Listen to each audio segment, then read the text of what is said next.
Hello, welcome to the stream.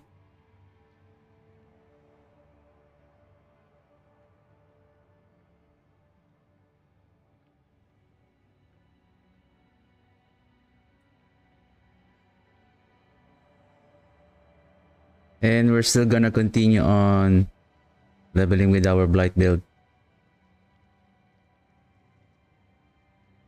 Somehow my mic seems kind of...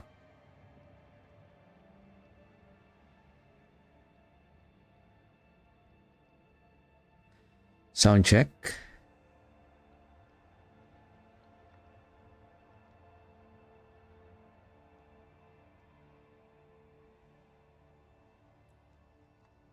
Still the same though. Okay.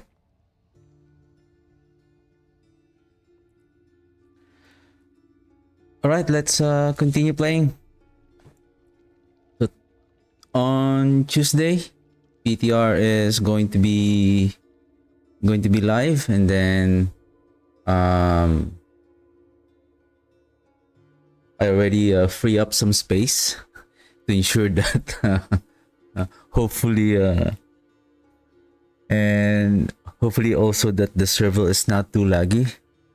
And yesterday somehow I'm still fortunate that the last run that I did, which is the pit run, still at least somehow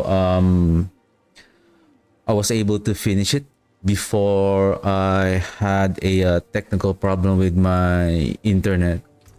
So after playing the game, the internet keeps slowing down, and then the broadcast is already not doing well, and then to the point that after finishing the stream yesterday, it's not just it slows down further and further to the point that basically up to the point that it disconnected, like the service is no longer available. So I have to call the internet service provider, and somehow there is a problem with the router yesterday that they have to reset it. So next week a technician will have to come by and to check the device, and hopefully I would say like this is just a temporary.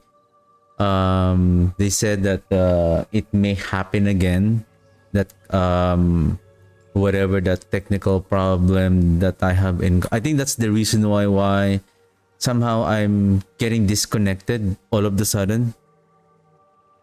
And yesterday was the worst. Like I was lagging, and then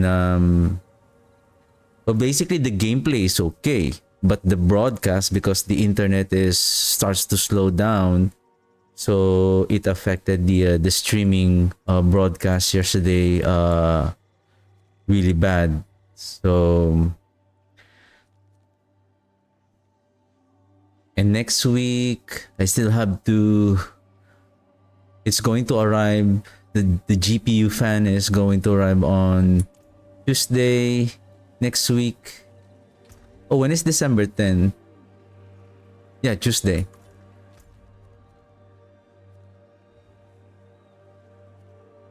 All right. Sitting, let's find some dungeons if there's any available. Belfry, Depths. Oh, Belfry is going to be finished on 2 minutes. Depths, Mercy.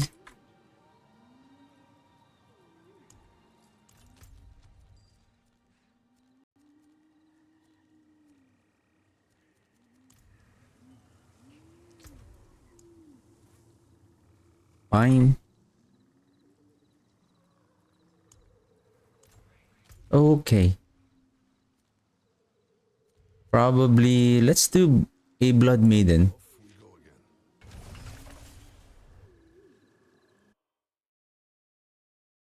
And so far, I have seen the damage output of the damage over time of this build.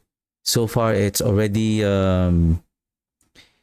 especially if the I think if the Flesh Eater node is activated, it's roughly around close to 100 mil. But if the full stack of Blood Begets Blood, so that's 50% multiplier, so it could go up to 200 plus now. And we are still not yet perfectly masterwork, and which is a good news for the build.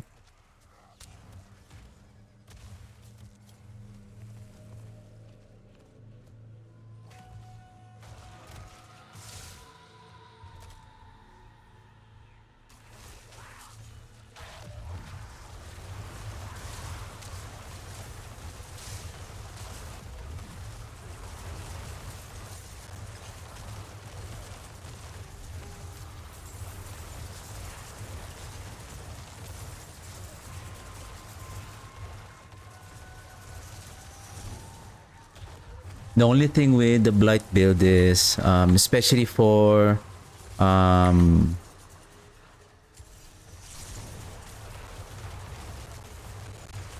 basically it's only the not just the Blight build, the damage overtime, the build that relies on damage overtime. It's that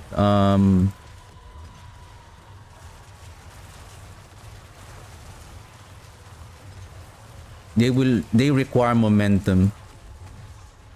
What do I mean by that is, with regards to the Shadow Blight, you need 8 stacks. Sorry, not 8 stacks. You need to hit the enemies 8 times of your shadow damage. I believe I have to check whether it's only shadow damage or shadow damage over time. That it will proc the Shadow Blight damage.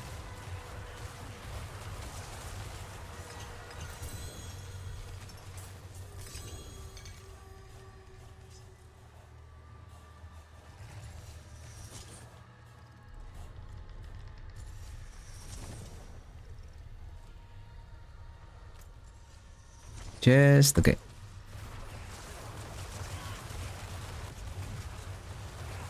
So Shadow Blight damage, and then what else? The Aspect of Decay. So the Aspect of Decay, it gives you, basically it becomes almost a permanent once it reach the maximum stacks. You can make the buff permanent as long as you are hitting the enemies with your shadow damage.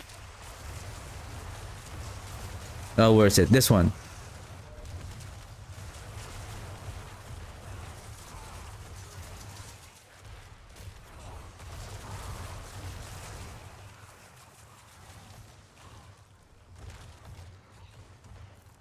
Right, 250.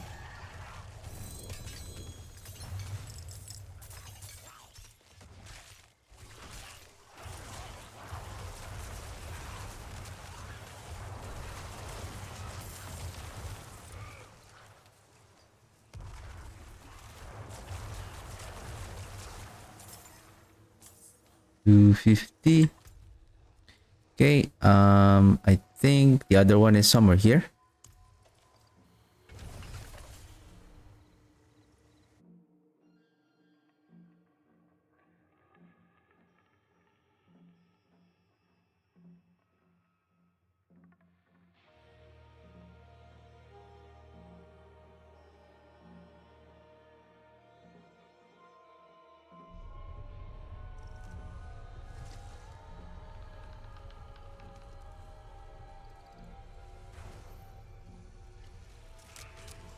Now I'm having this phobia whenever my phone is the broadcast of my streaming preview is buffering. It's like, am I going to lose the connection again?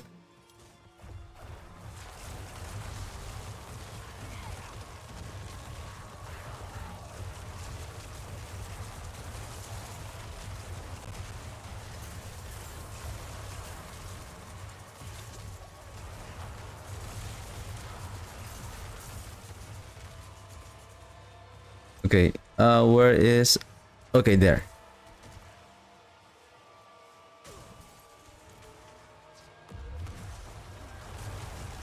Let's get rid of this naughty enemies.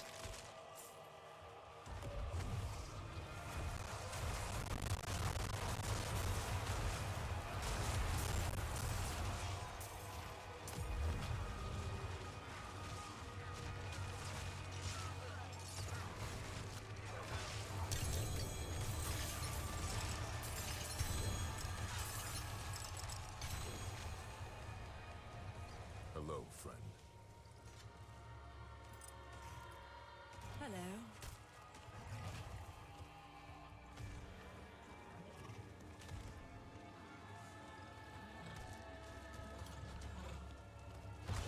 All right.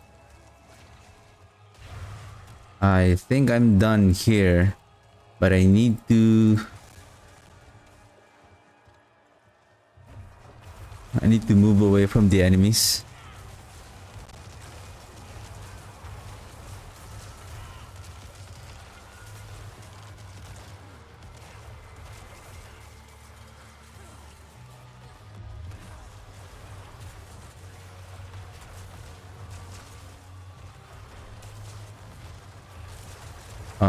Are you guys not done yet?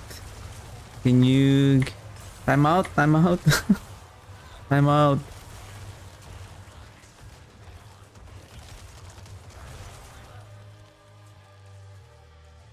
Okay.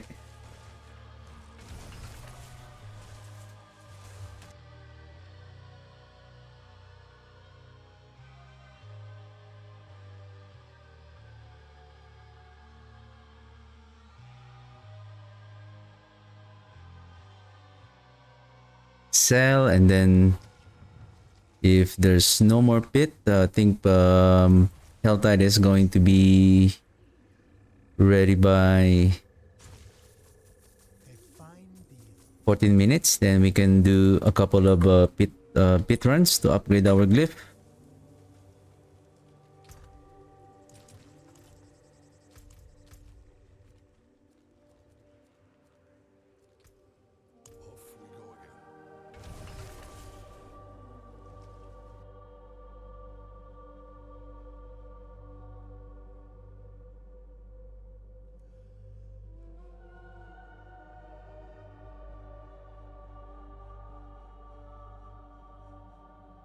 And I still need more gold again. It's really expensive to masterwork.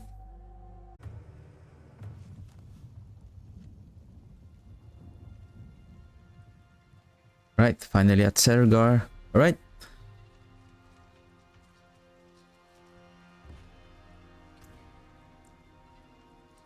$72.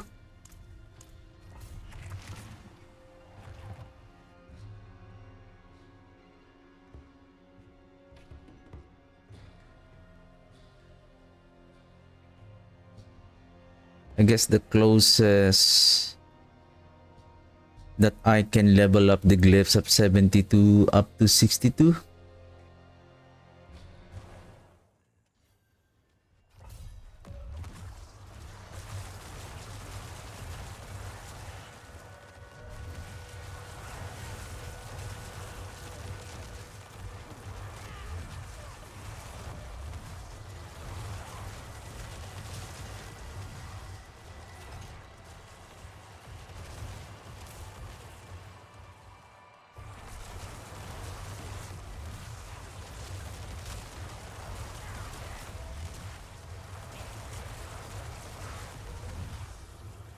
I'm just properly timing my evade after consuming the corpse to pick up those blood orbs.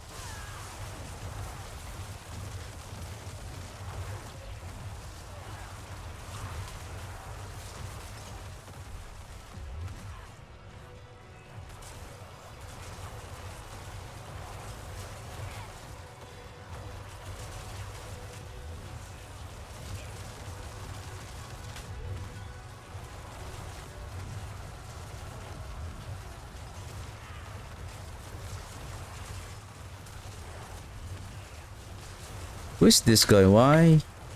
He is so strong.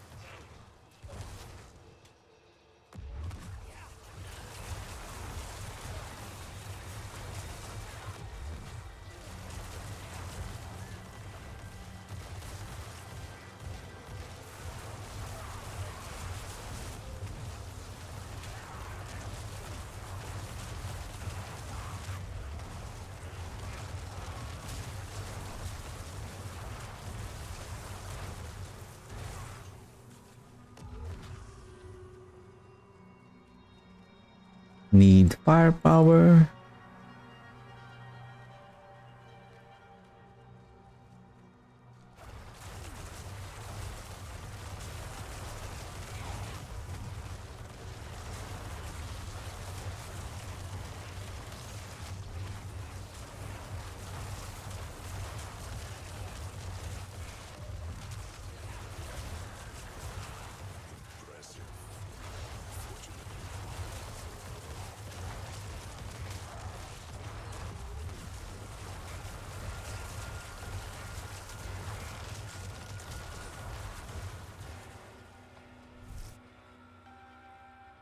We could use the exploiter aspect to give us a 40% damage multiplier for unstoppable enemies.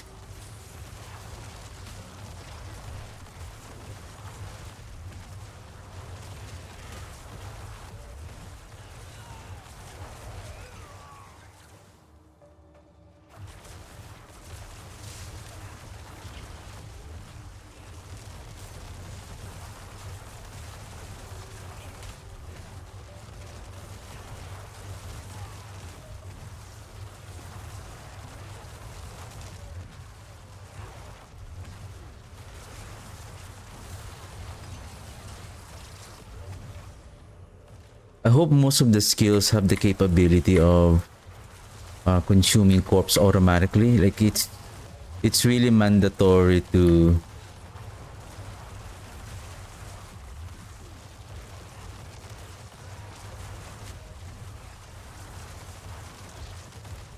consume corpse.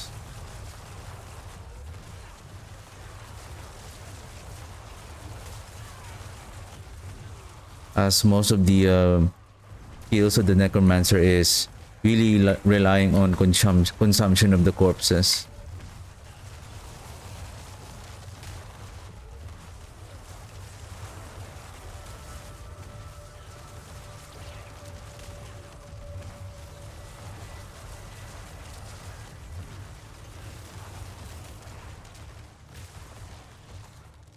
And the problem with the flesh eater is the after reaching the maximum stacks, it will start its duration, and even though you consume corpse during that duration, it will not add or it will not reset the cooldown, unlike on the blood begets blood.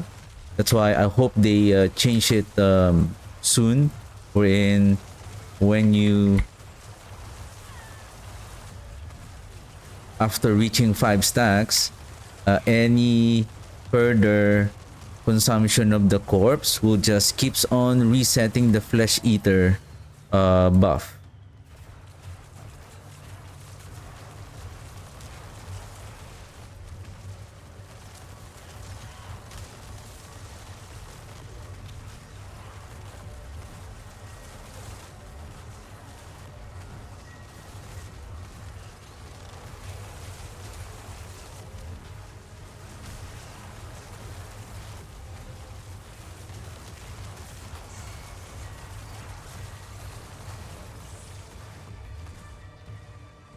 I feel like I'm slow on this run.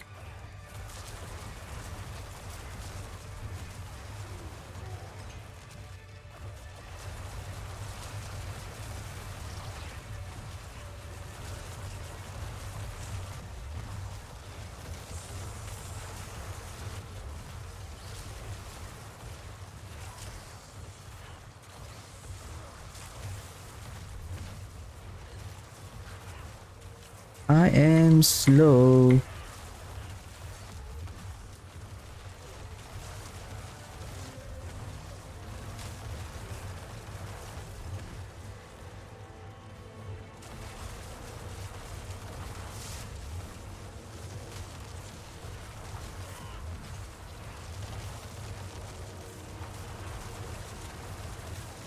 Nice.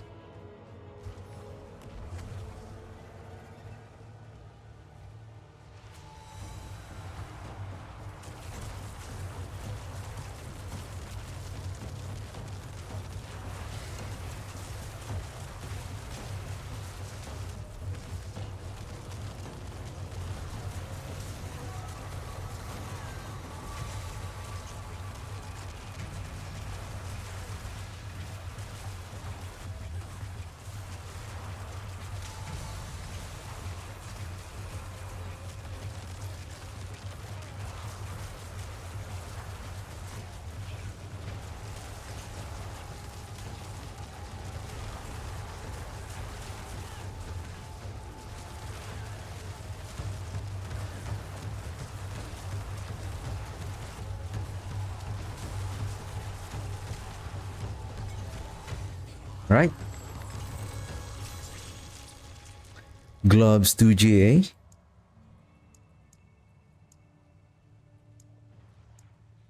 Scourge. How about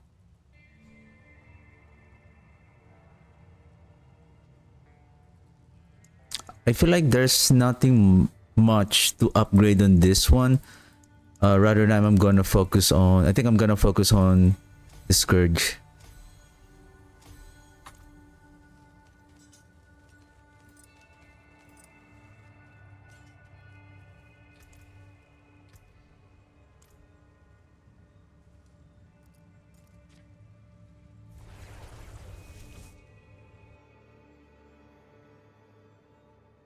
$70.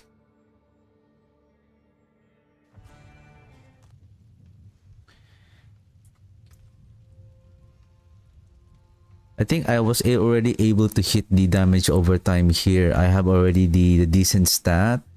Probably I'm ready to... I think I have a better weapon, isn't it?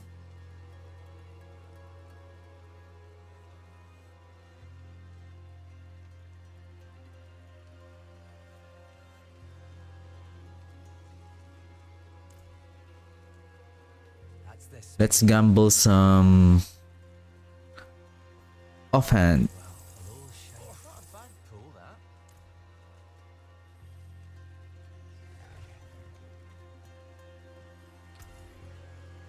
Equitable transaction.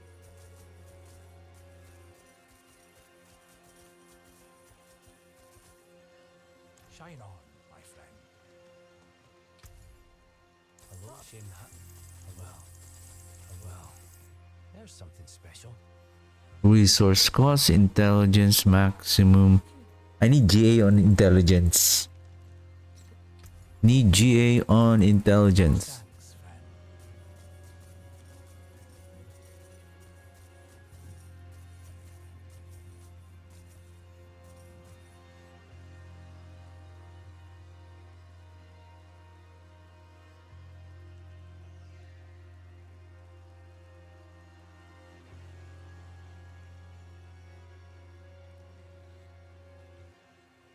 Chance for Blight projectile to cast twice.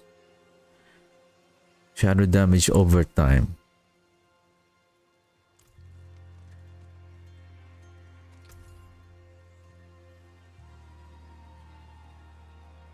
Finished, are you?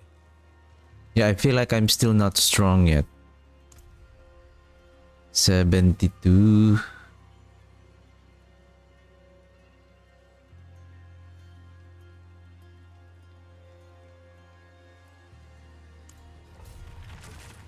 Yeah, 72 up to 62. So after Scourge and then With you, friend.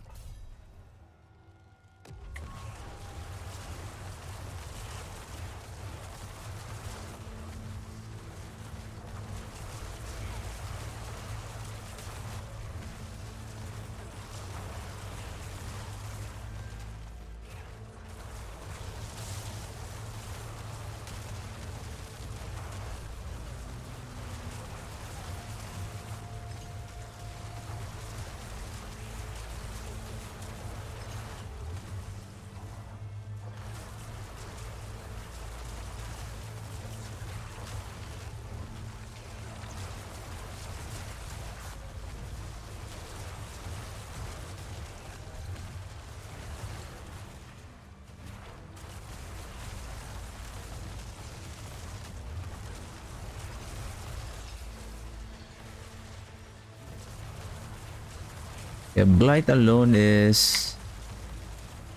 will not be able to deal any strong damage unless I think at this point there's no other um, buff other than the Unmaker.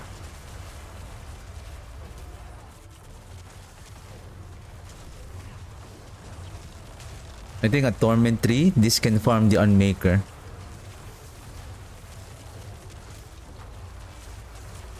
We can farm Lord Zir.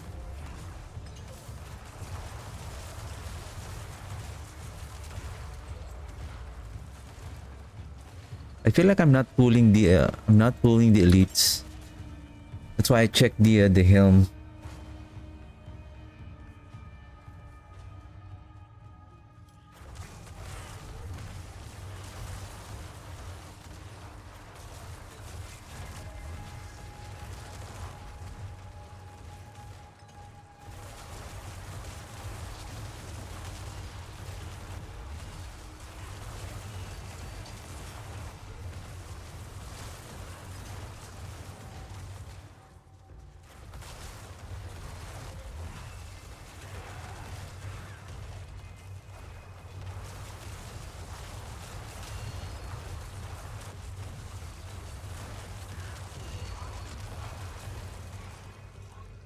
No,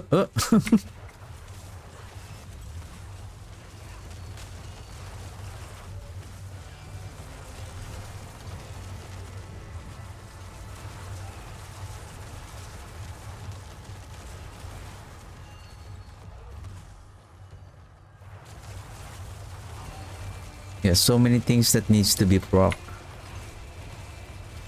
So many buffs that needs to be activated in order to really deal a lot of damage. Basically, I already have the Decay, I have the Dam, I have the Great Feast, I also have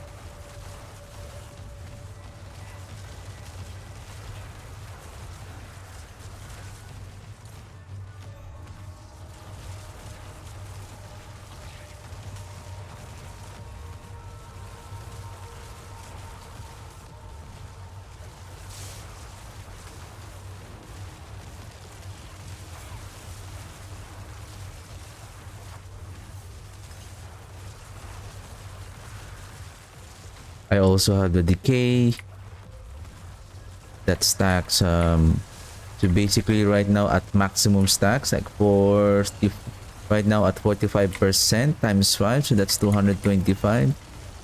So that's a huge Shadow Blight damage. And from what I know, since when we now that I have add the Blighted enhancement on the Corpse Explosion also, then we have our Soul Rift, so we have 3 sources of shadow damage over time in order to quickly get that 8 hit of shadow damage in order to trigger the Shadow Blight damage.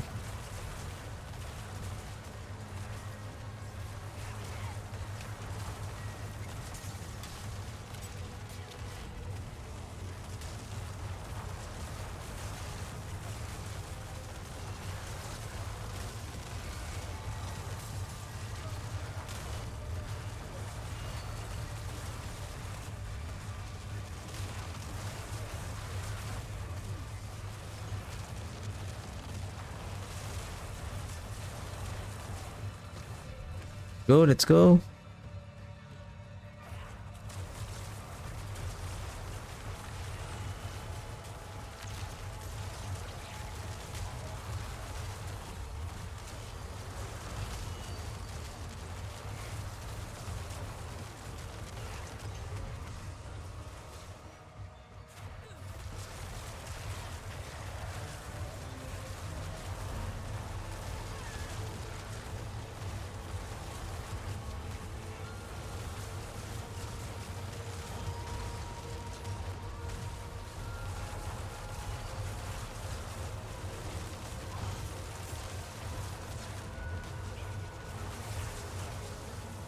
The barrier is very tough.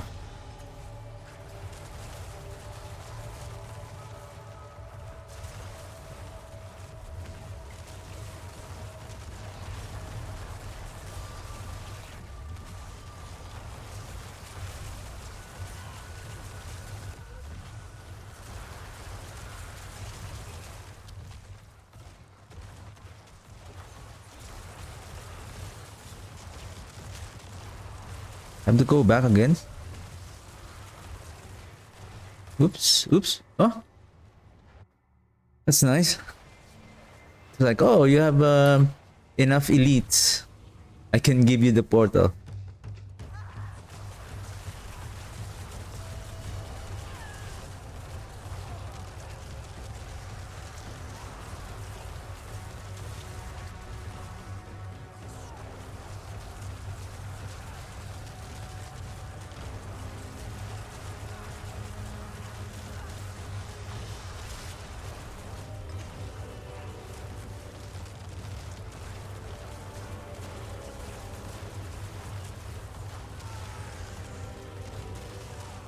Yep, I see 200 million now.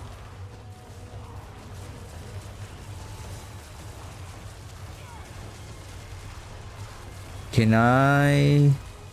Oh, where's the Lilith?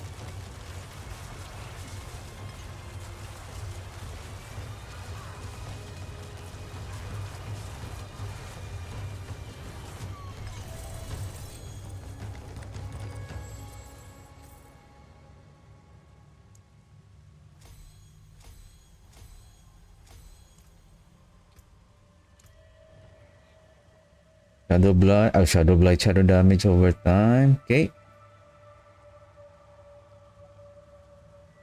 Damage with Shadow.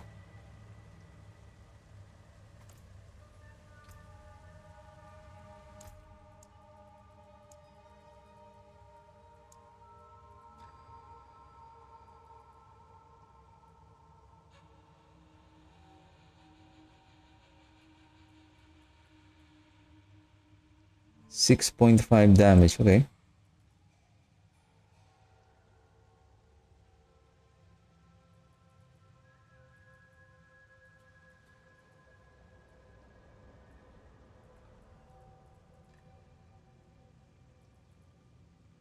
Basically, I've already acquired everything. 70 damage for elites.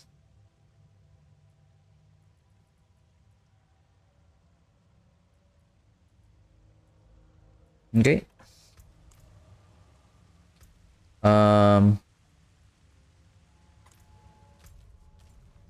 Right. Helltide. Let's grab this Helltide right here.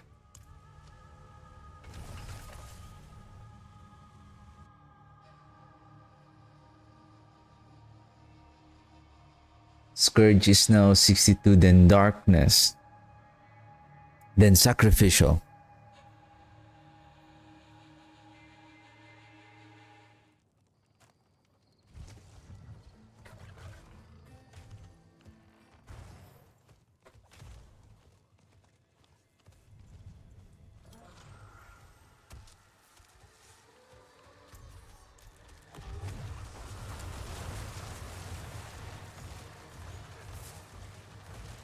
For me to see if, like, on open world, if Blight is, if this build is already efficient on fast farming, like by just casting the Blight alone, I don't need to like spam the cast the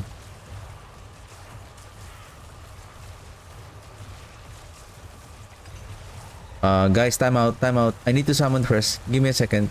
Time out, time out. I don't need the consume to consume corpse. I don't need the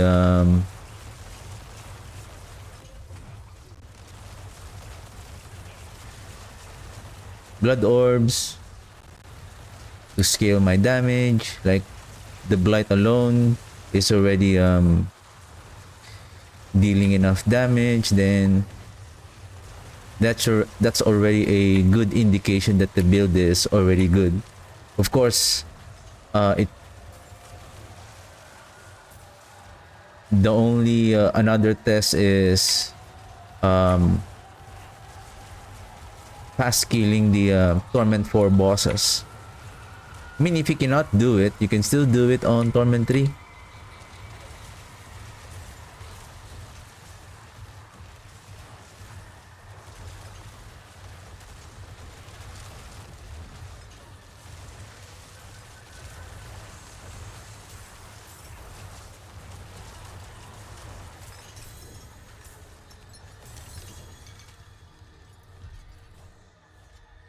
Right? And Whisper Cash.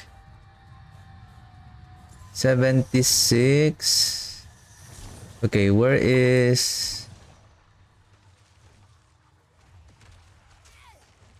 Okay, here.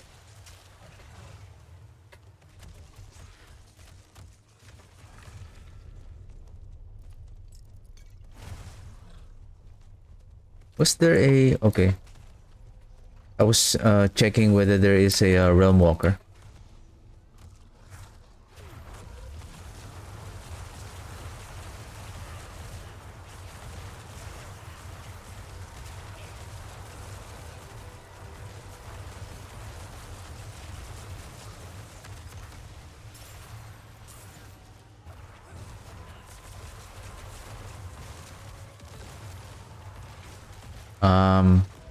Time out.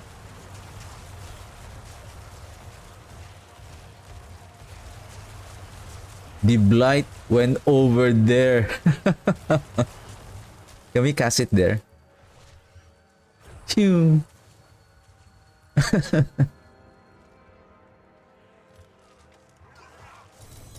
You can still see the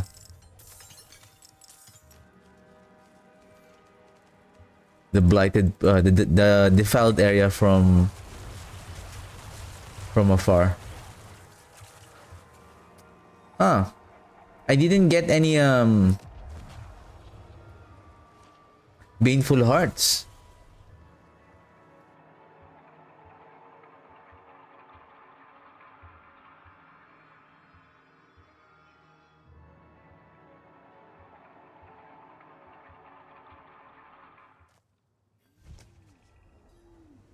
Okay.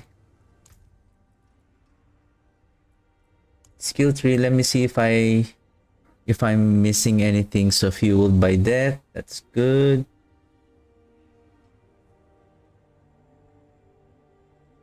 Have this. This is just for stunning. Darkness skills have the 50% chance to stun and deal shadow damage to them. Okay.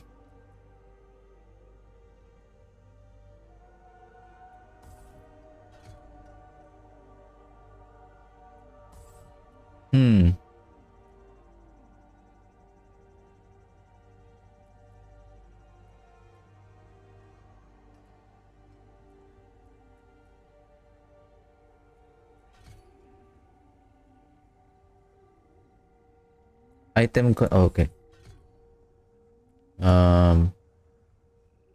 Contribution 7 to 5, so that is max. That's good. Spike armor. I need the... I'm thinking maybe at maximum upgrade of probably further improving this. I would say I don't need the spike armor. And I can use, I can put it, remove the spike armor and put it on that crippling darkness for additional damage on when the enemies are stunned. It is done. Okay, let's continue. Let's get the, I think I already got the chest. I think I got the chest already. So I'm going to get the chest on the other region.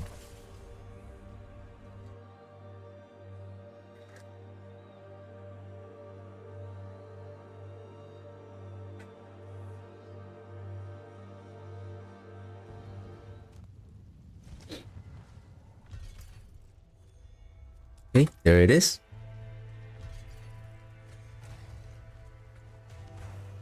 Oh, and Hellborn is... It's gonna spawn soon.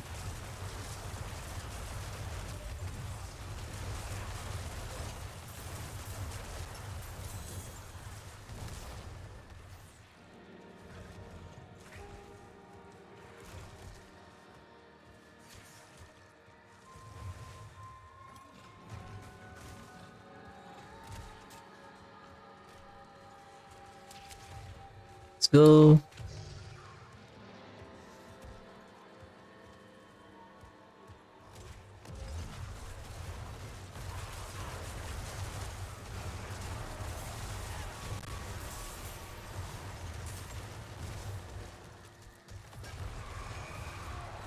All right.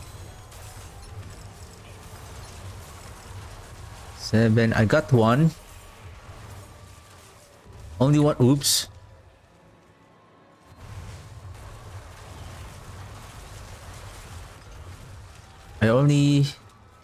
I only got one. Maybe the Hellborn will give more heart. More hearts.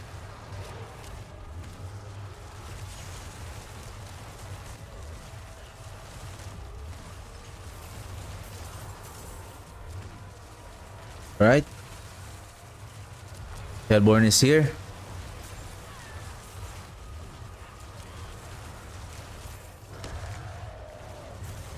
Or the red cloak. Oh!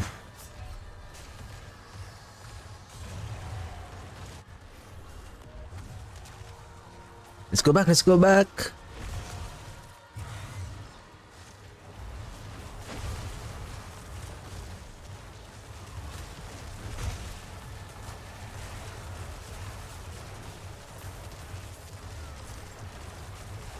Whoa!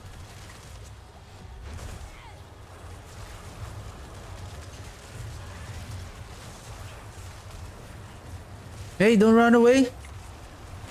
It's cheating.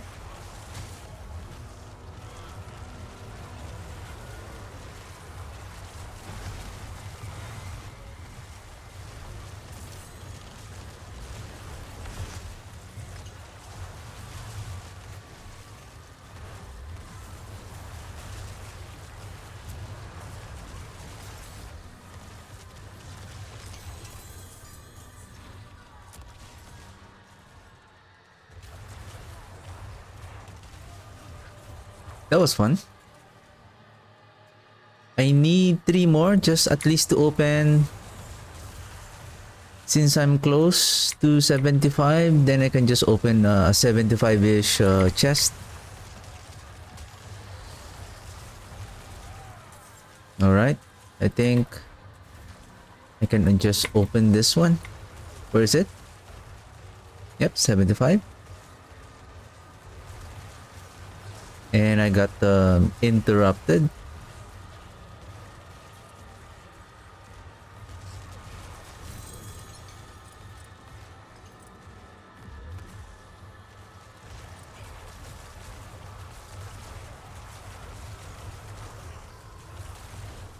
Okay guys, time out. I'm done.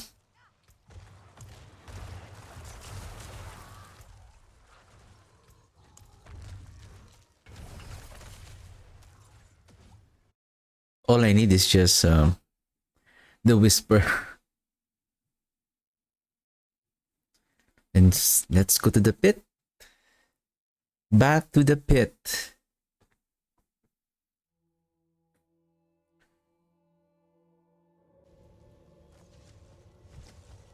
Next is darkness.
Go, let's go.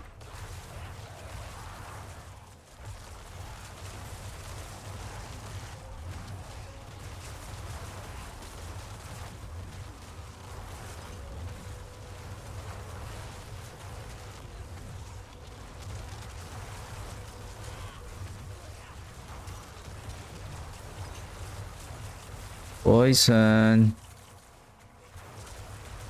Poison.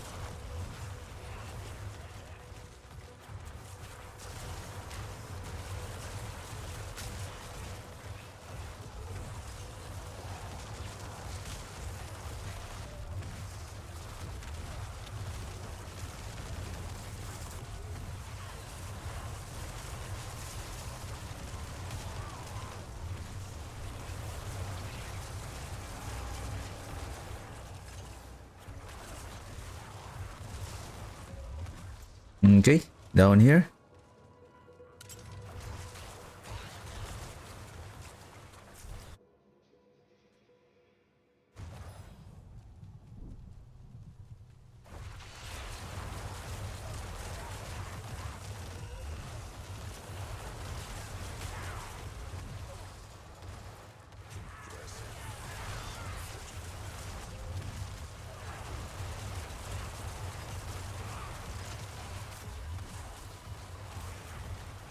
If you are a fan of damage over time, it's really um satisfying, like when you see how the damage is like slowly melting the life of your enemies away.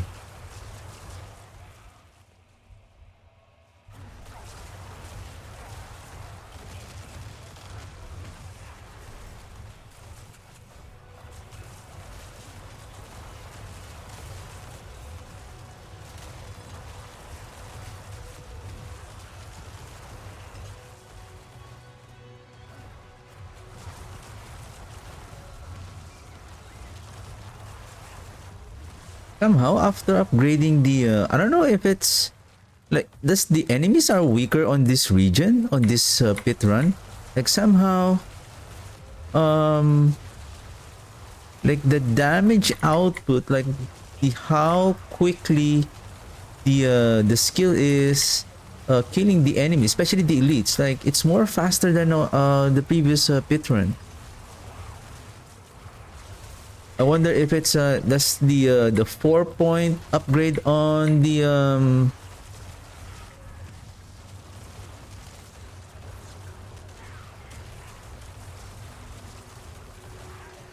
Scourge made a significant difference. Like it's like I don't think so, but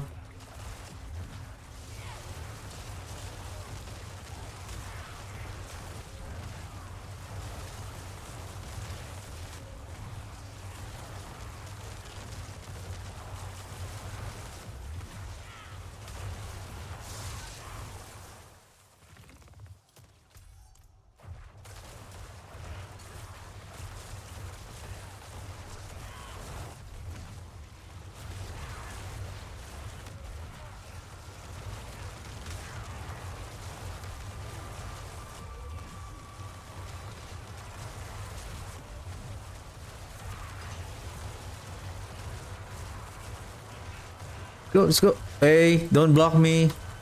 Hey, that's cheating, guys. Just cheating. That's cheating.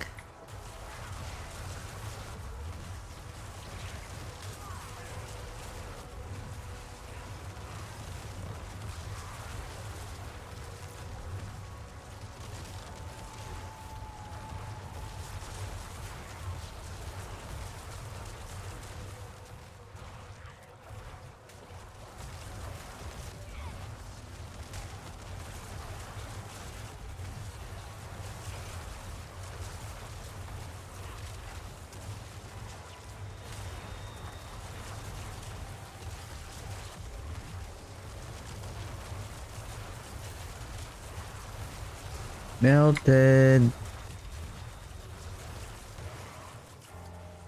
Melt like blighted.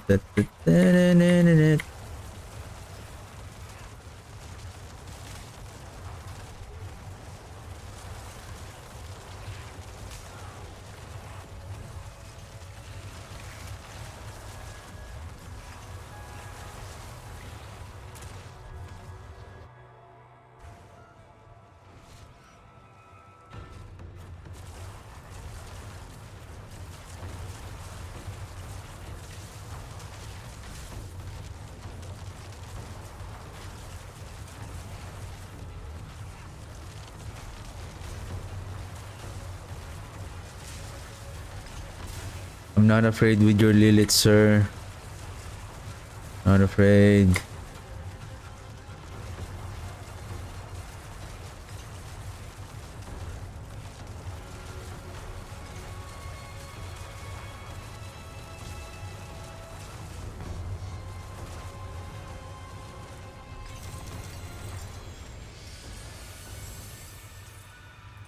Right.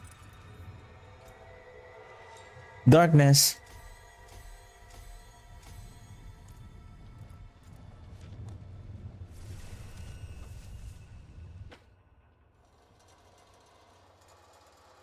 How long was the run? Like 7.5 minutes?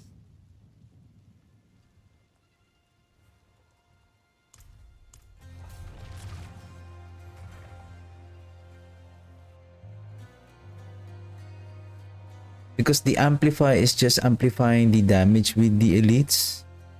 The darkness, the sacrificial, especially the scourge are the one really have a high contribution on, or maybe contribution on the shadow damage over time. Or maybe the reason why the run was easy a while ago because it seems like there's not too many armored elites.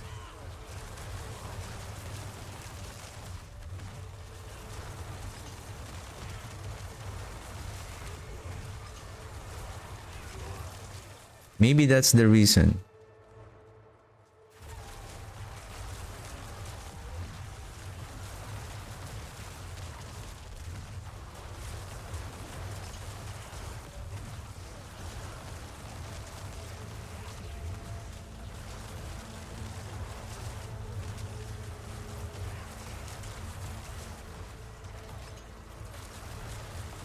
How good was that, right? Like, oh, you're just you can estimate how low the life of the elite is, and then you can just, okay, I'll just give you a bit of more defiled area, and then you're just gonna die in a short while.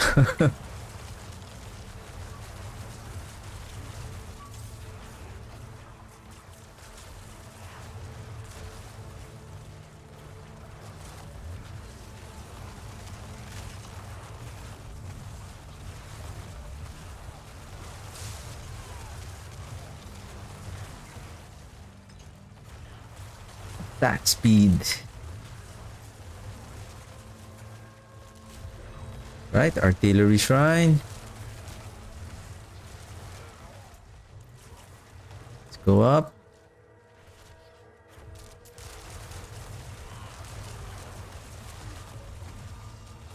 As long as I don't get blocked.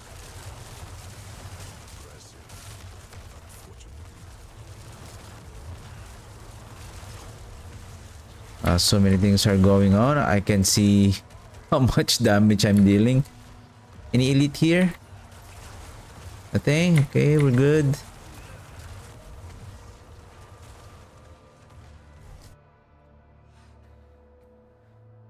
Because the only thing that matters is the elite.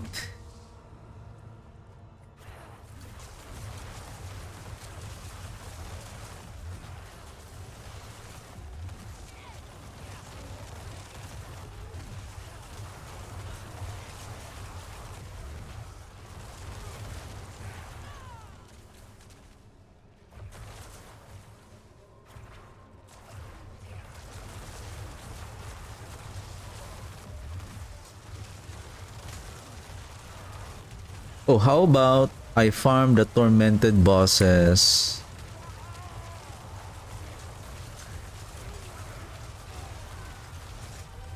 I think at this point, this is doing okay. I think if I'm going to go down a tormentary, this is going to be powerful now on tormentary.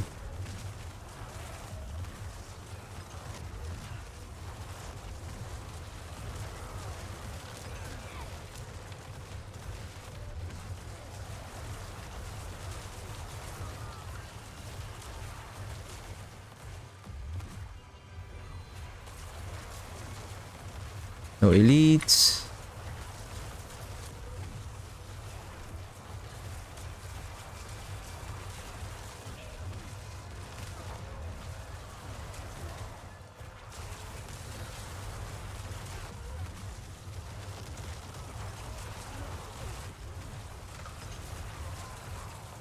Melted.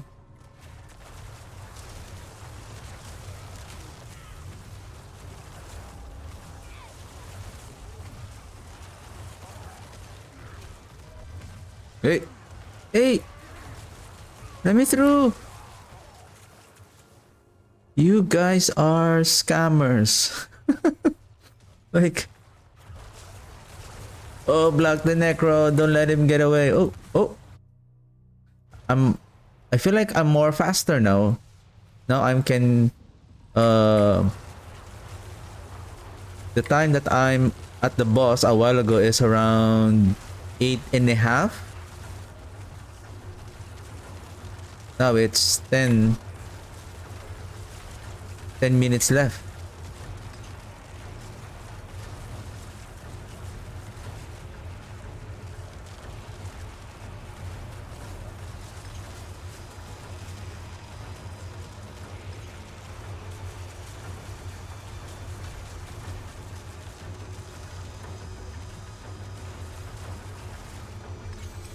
I see 300 now. No, I know it's not a constant damage of 300 every second, but it's hard to monitor because all the damage is normal damage. Right, 62. Whoops. No ancestral. I believe 1, 2, 3, 4, 5, 6 in one amulet.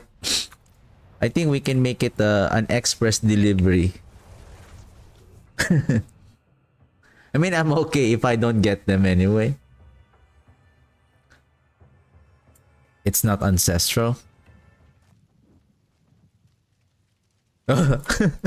My stash is giving me notification. Hey, you have something left behind, sir.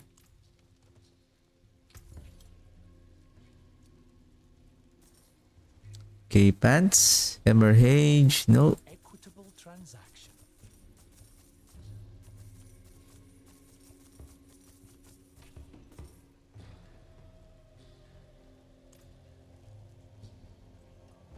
Greetings. How shall I guide my hammer?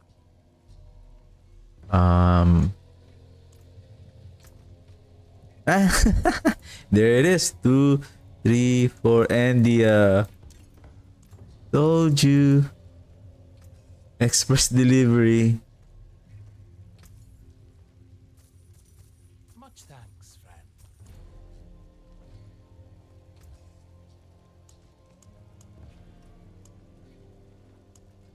Oh. I have so many Grimoires now.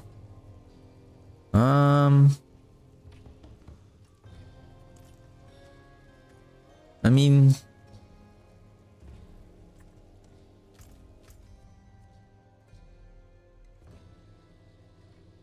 okay, let me put a timer first on the world boss. I wonder if I can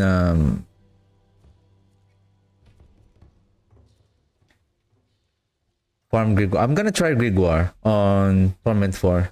47, 50. Okay, let's or maybe I need 62 also on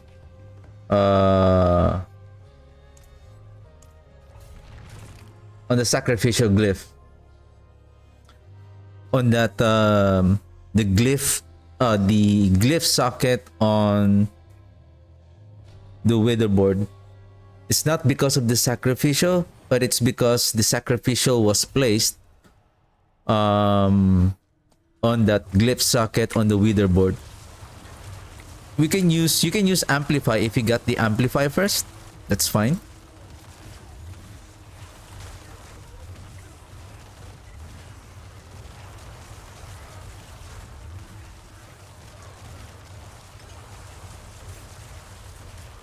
This elite is kind of tough.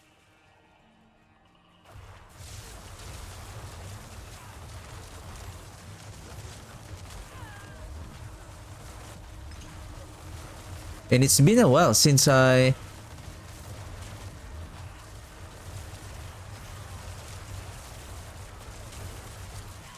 met this. I think I didn't encounter this the snakes a while ago.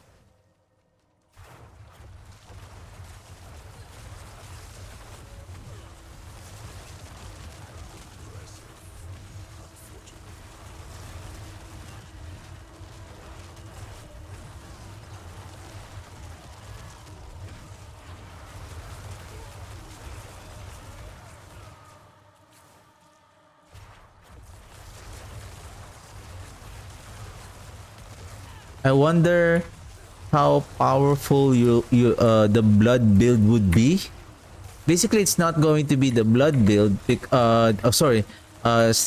not about the blight build, especially when you wear the Unmaker helm, because the Unmaker helm gives the shadow damage over time of the Soul Rift.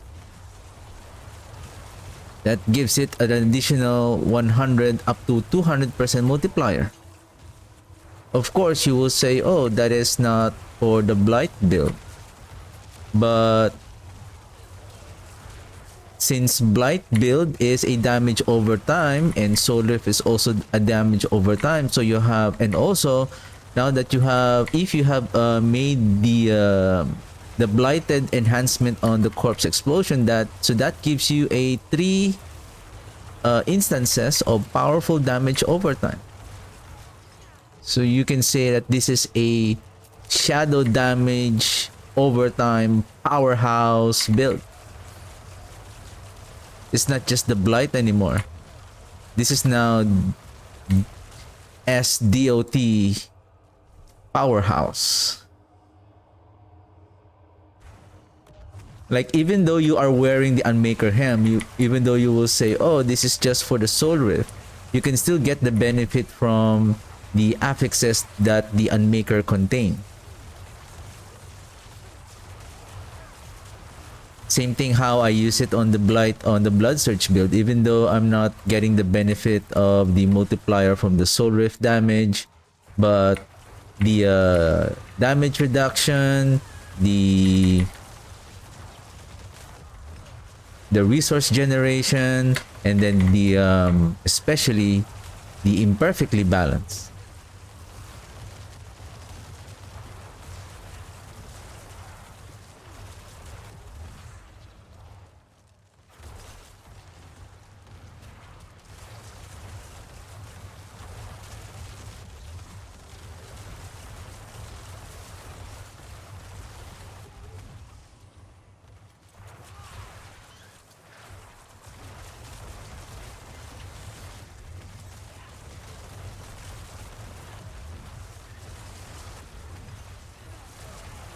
Enemies are melting now. Take note, I'm still at Masterwork 4.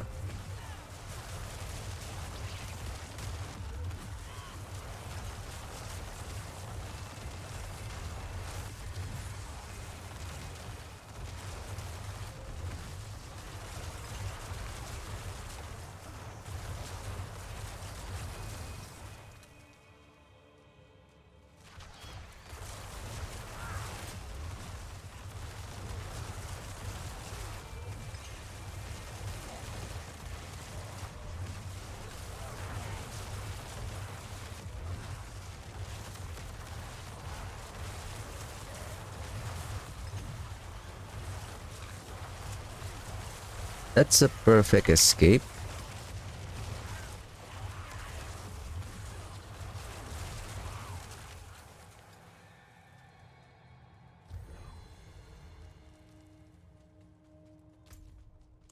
Okay, other side.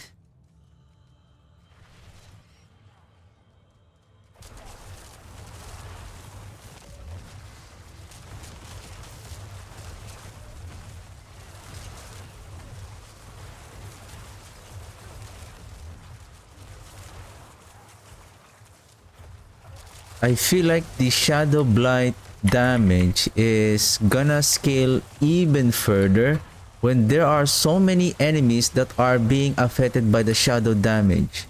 Because the way the Shadow Blight damage work is when the enemy is hit by the shadow damage. And take note, the one that the Shadow Blight amplify is the Blight and your other shadow damage over time.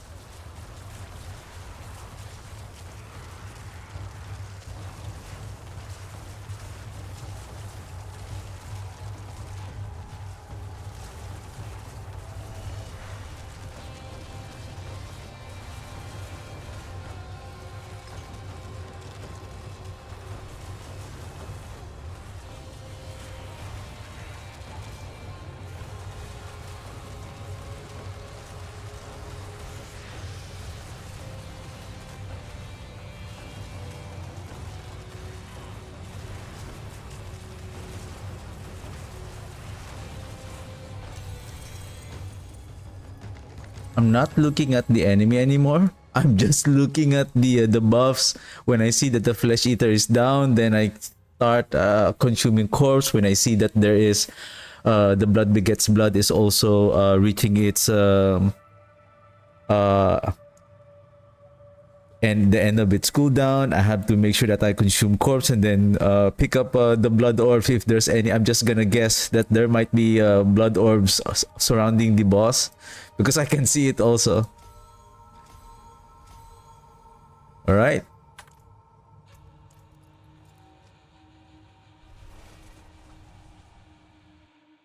One more, then 62.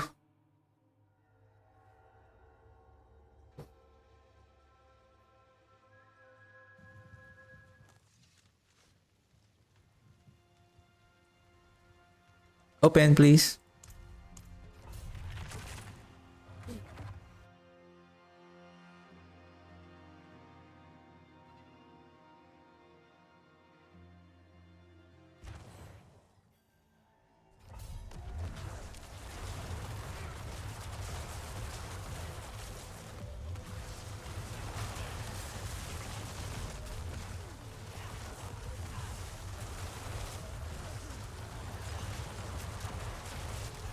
We really need to be close to the enemies because we need to be we need also to ensure that we are standing on our defiled area so that um, that will give us an additional 20% multiplier.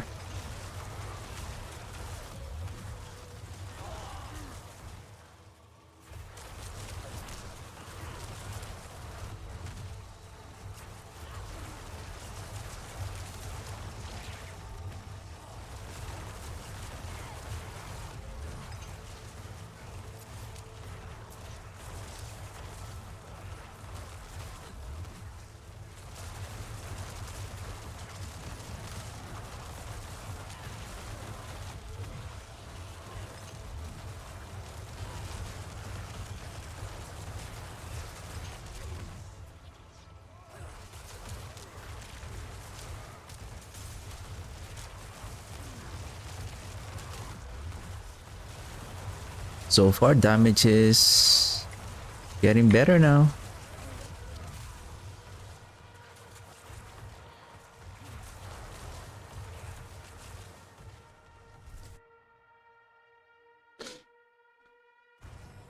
I think sometimes it depends on the layout of the map. If the map has too many corridors or the density of the elite is not too many, then there will be a slight difference in terms of the clearing speed.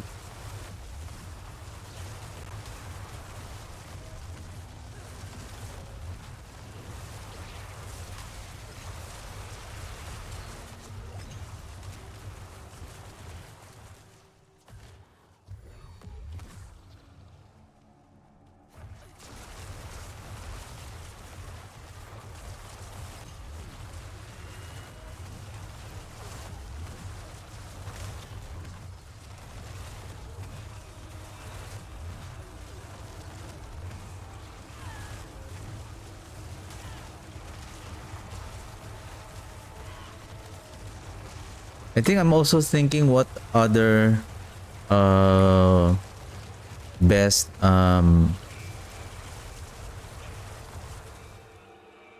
best rune for the build. So the other one is because I don't crit, so I don't need the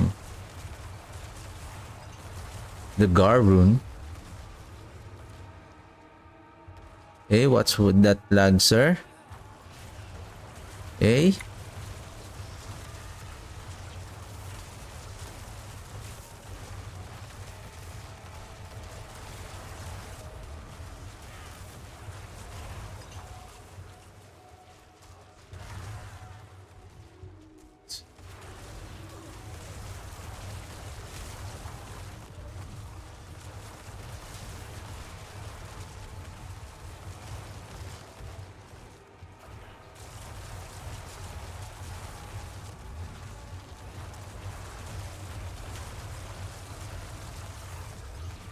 Game, let's move, let's move. Anyone here? I think maybe there's a lot of elites inside the that hall. Let's give them a visit. Anyone?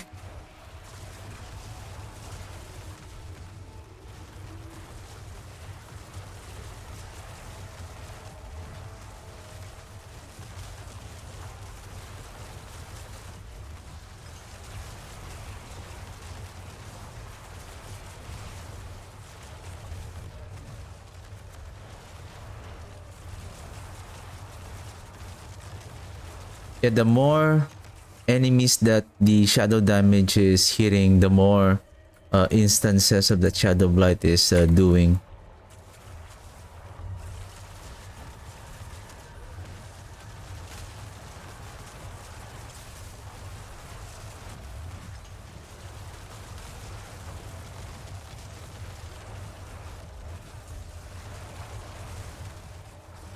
Alright, let's move.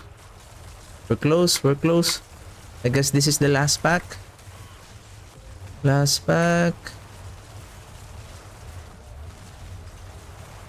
Alright.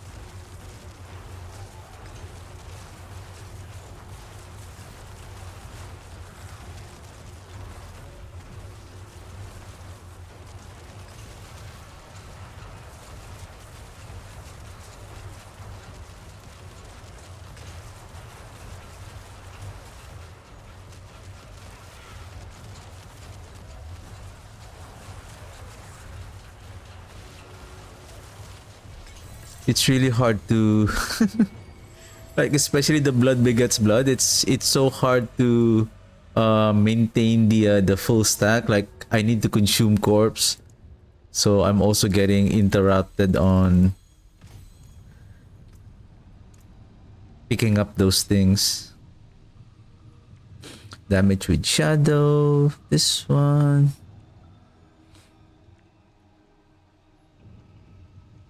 Then I have the damage versus shadow. Damage versus crowd controlled. Now what I'm thinking is, I think there is no shadow damage over time on that Iron Maiden is also a darkness skill that deals shadow damage. No, this is just a shadow damage over time. You deal 20% increased damage over time. Okay. Unstoppable enemies and staggered bosses take 40% increased damage over time from you instead.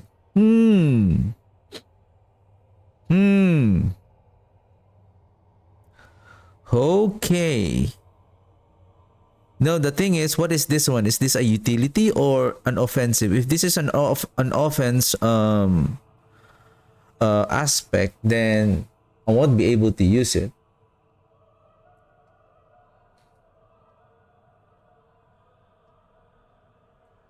When an enemy falls below 35% life while afflicted with any of your damage overtime effects, an explosion occurs every 7 seconds. Every 7 seconds, not every second. Long Shadow, this is just for resource. Shade Mist, okay.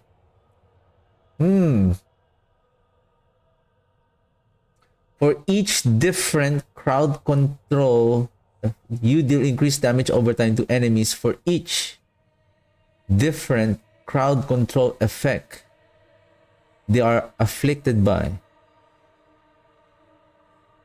For each different crowd control. So the only crowd control that we are dealing is the slow.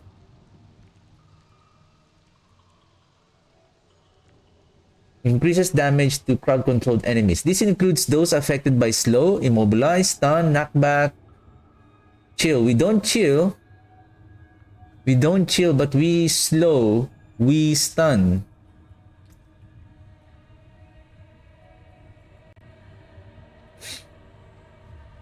Unless I place this chill to make an additional crowd control and use the creeping mist,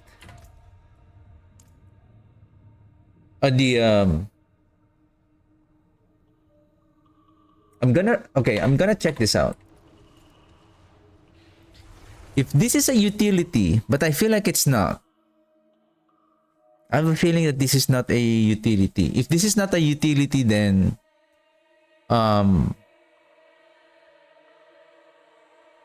Great Feast is 45%. If we apply chill, then we are also adding a staggering. Because what I'm also thinking is to really take advantage of that multiplier damage on the staggered bosses is to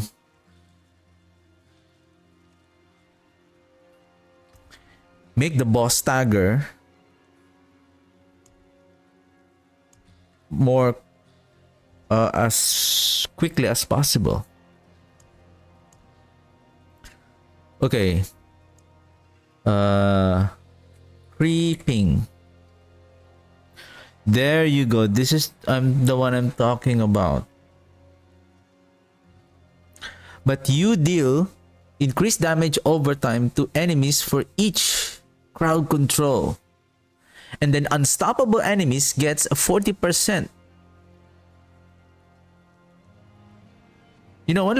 Let me try this one. If this is going to outperform the Great Feast. Especially if our enemies are always especially the elites. Most of the time on higher pits, they are now they become unstoppable more frequently. You deal increased damage over time for each crowd control effect they are afflicted by, so they're stunned. And then if they become unstoppable, then they get 40% multiplier instead. And then when the boss is staggered, then they get another 40%. Okay, let's try this one. I think all glyphs, all the top priority glyphs, the top 3 glyphs are already 62. Probably next one would be the Amplify. Okay, now let's try this.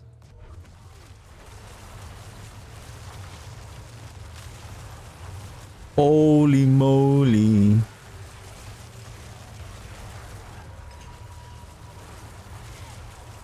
Yeah, become unstoppable. And now they're getting frozen. They're now getting let it go.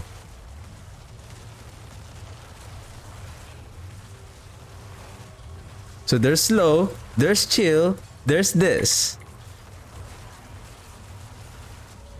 They said for each. They didn't say or. For any crowd control, they said for each. So they get this multiplier. So I would assume, oh my goodness, right here. See, that's what I am talking about. I pulled, right here knocks back.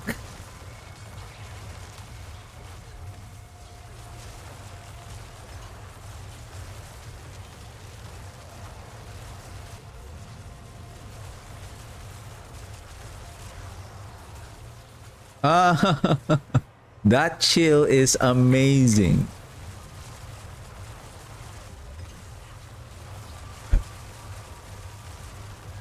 Darkness and chill.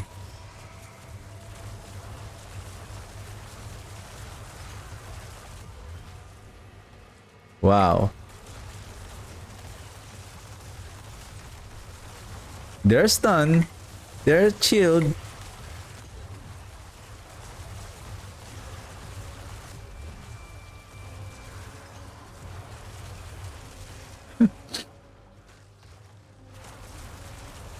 You guys have become useless.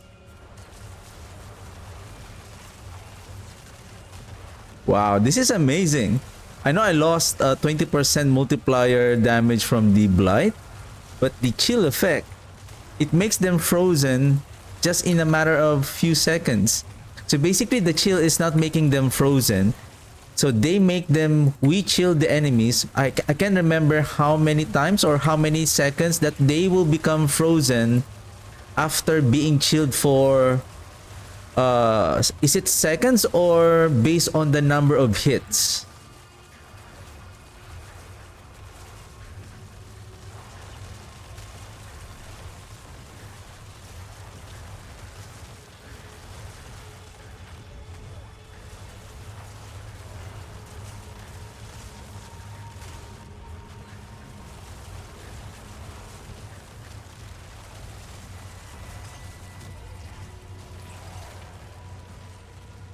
Go, let's go.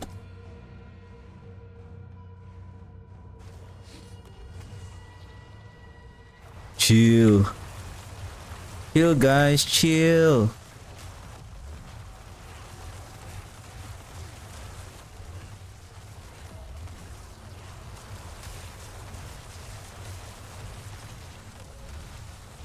I think the enemies are now upset with me.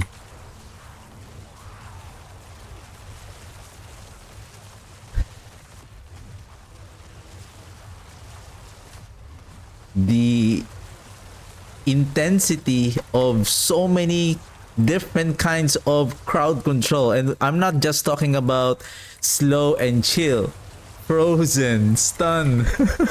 It's like, hey guys, can you hit me?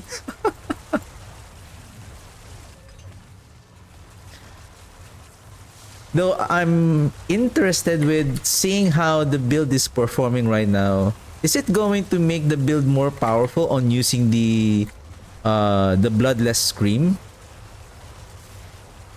But I'm losing a lot of important tempering affixes, especially the damage over time, and then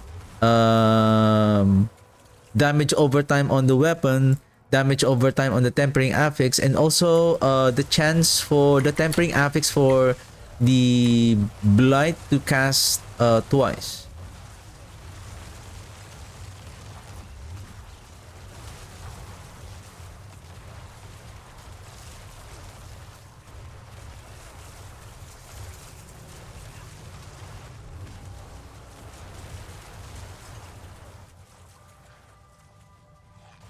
I think the other elite died because of, I think, the shadow damage projectile that even though he's far away. You can't hide, but you cannot run away from me, sir. Frozen. Let it go. Let it go.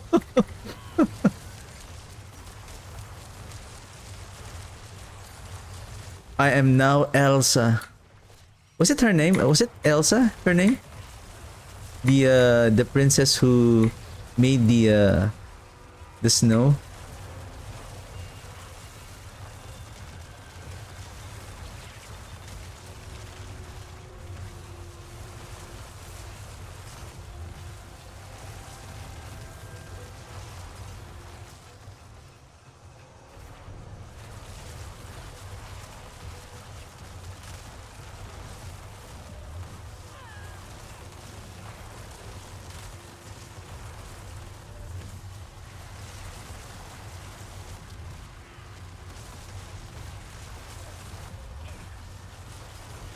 That's okay. You can become you can become unstoppable.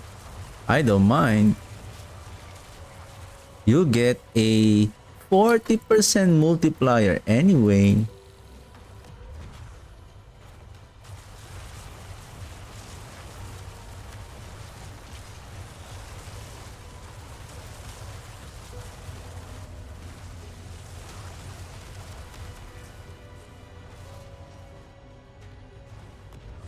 Alright, let's... This is... time to test it on the boss.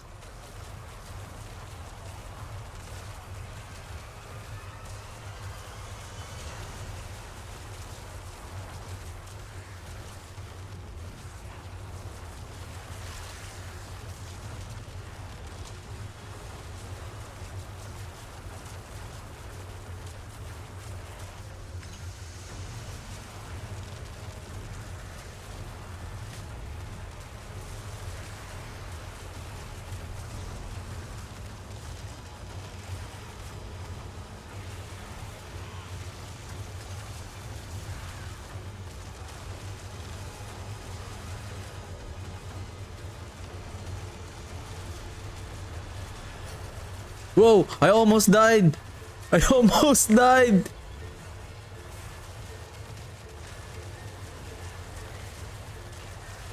Nah. No.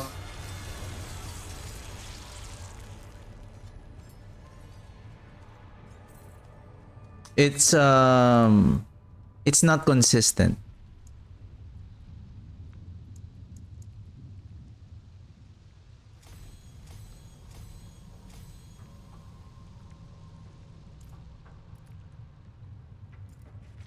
Okay, anyway, need the oh, I think there's another Helltide. Let's get another Helltide. It's not consistent. Sorry, Creeping Mist. And need to bring back the...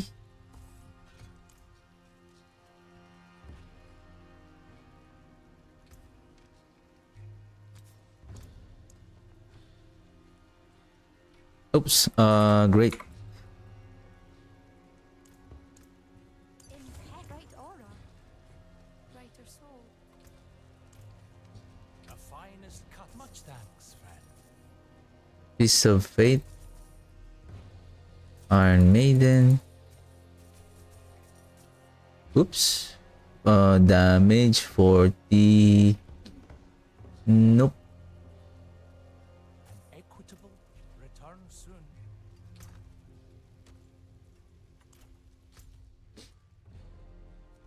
World boss, 21 minutes. I have a timer on you. Oh, I have a rewards from... Let's kill the maiden. How much did I get a while ago? 76, 77. I summoned one Blood Maiden. And I think I only got one from opening the 2 chest. 77, okay.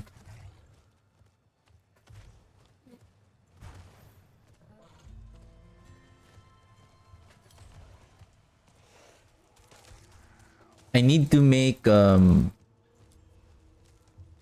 need to upgrade the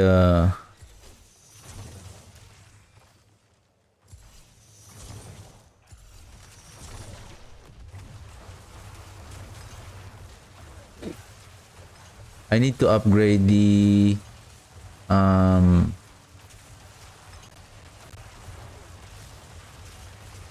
both the last remaining 2 glyphs to set to 62,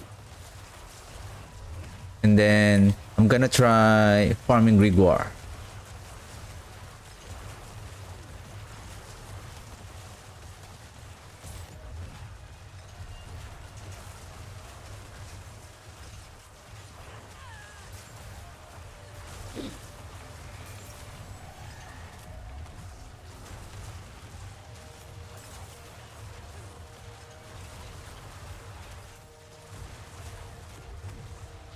What else I can upgrade? I think there's nothing else.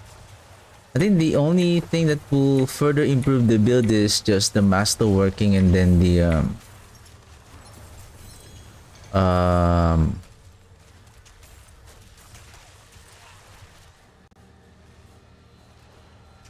using the Unmaker Helm. After that,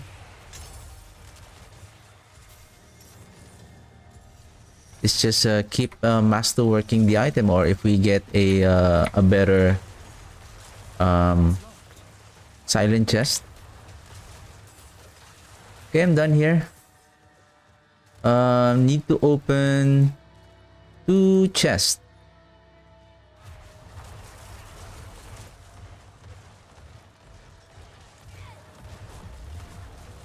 Okay, let's go there.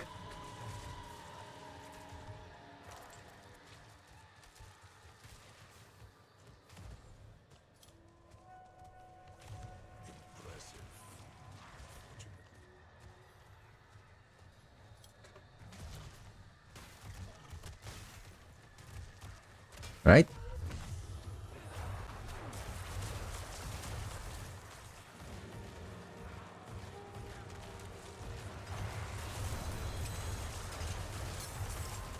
Did we get any hearts? I started 77.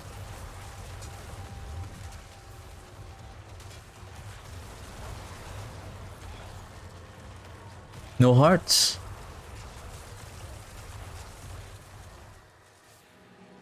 No hearts.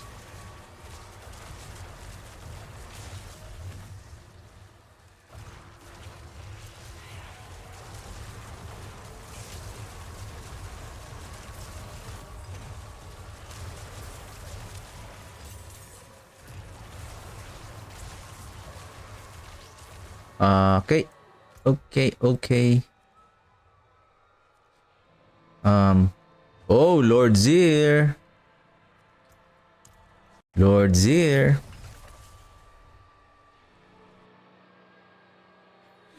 We can try Lord Zir.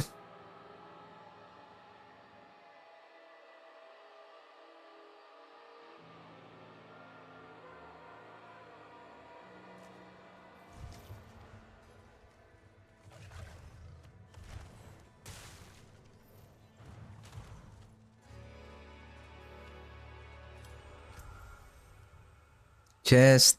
Okay.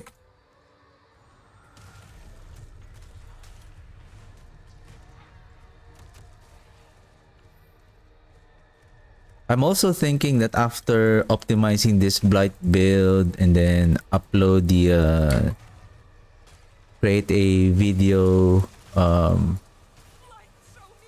walkthrough guide. I want to go back again with the minions and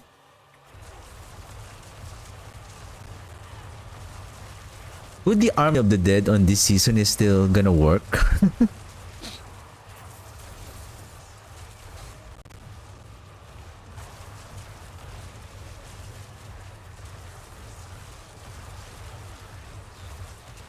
And whether the Aphotic is still making the skeleton warriors to reduce cooldown. So basically that's a similar effect of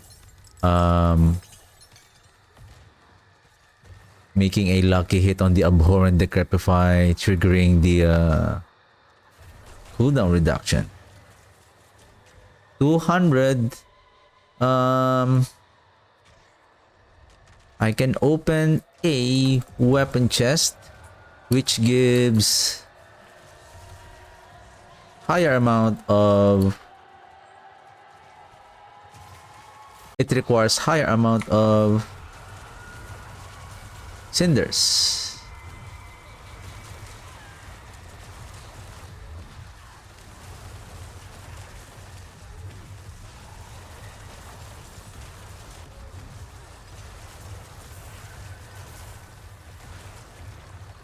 Time out.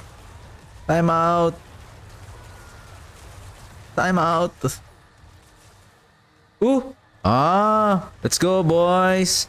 Let's go. Let's go.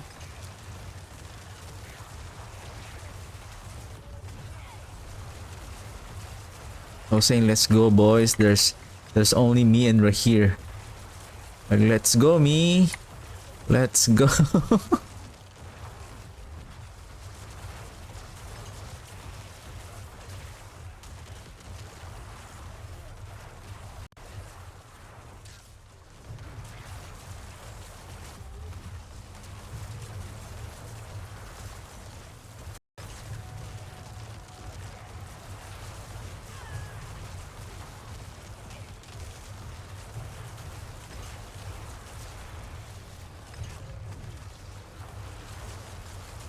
I'm watching the damage output like 115, 140.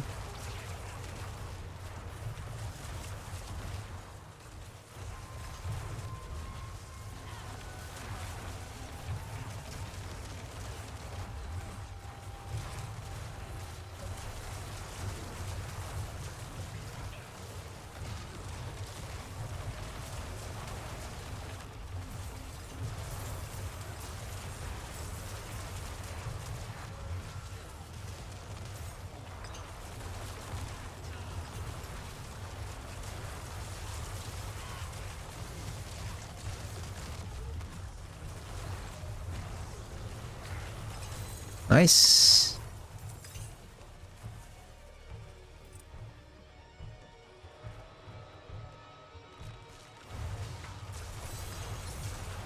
Okay, and then one heart. Maybe I can open a 125-ish, which is the jewelry. Usually, jewelry is 125. Excuse me? You unmount me on my horse, sir.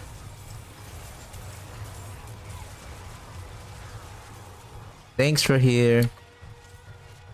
The bubble over here gives us, I think, 99? Is it 99% protection? Only when we are inside that his bubble.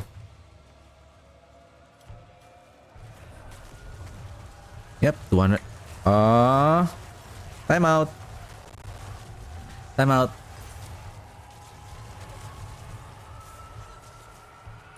Time out. I said time out.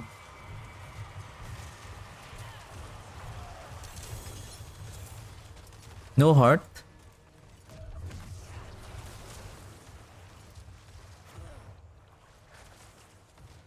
Okay, whisper.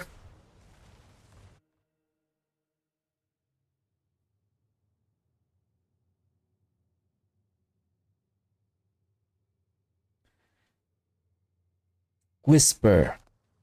Okay, let's sell the items first. Can I do a pit run? How many minutes till world boss? 10 minutes. 10 minutes.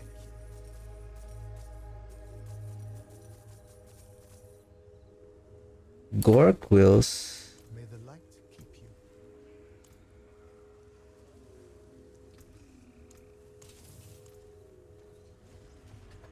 Um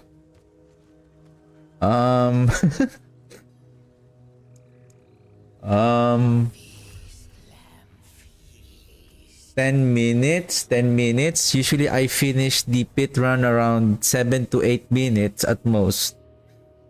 And I think I can do it. I can do one more pit run before the world boss. I'm cleared with the whisper. Yeah, let's go.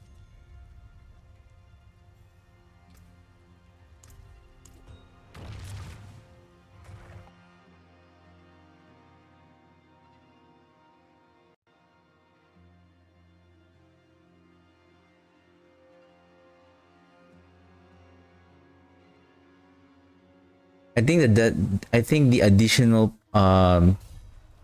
damage output would be coming from the Unmaker Helm.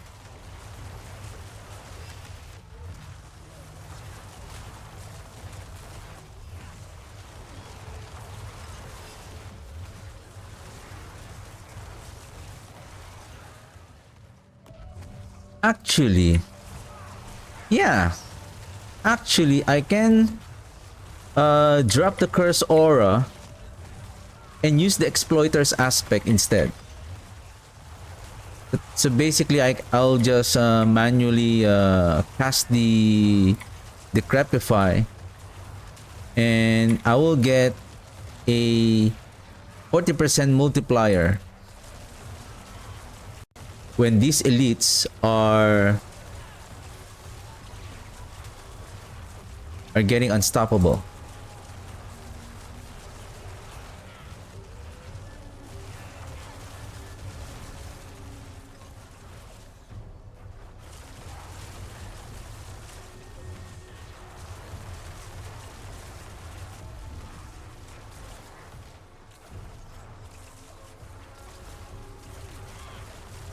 Or I hope so besides the flesh eater, maybe also on the blood orbs, maybe um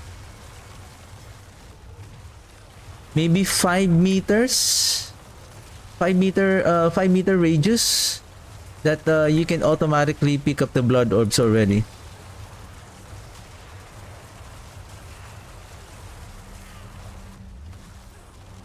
Because somehow you really need to be close to the blood orbs in order to pick them.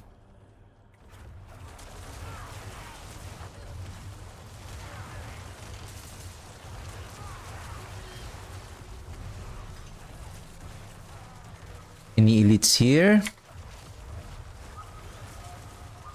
There we go. Last wave.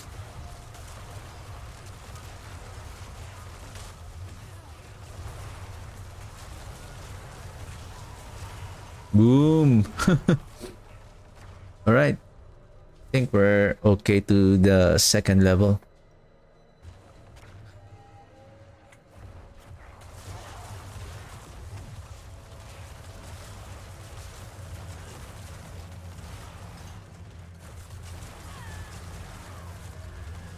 Boom. Oh, no more. I have no more blast wave.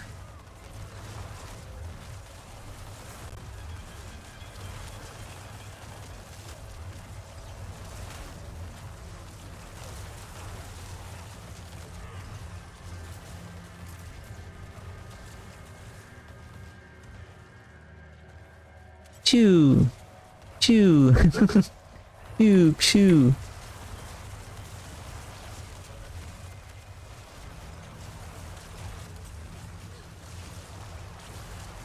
Now this is a very tight corridor.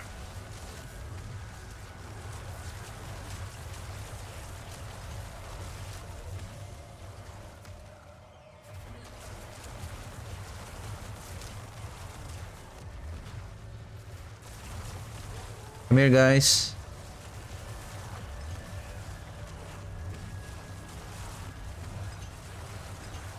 Nice.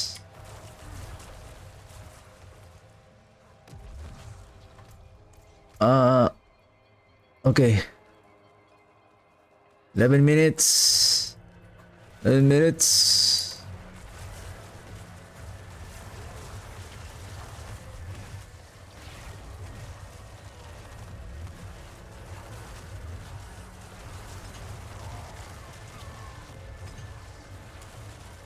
Nice.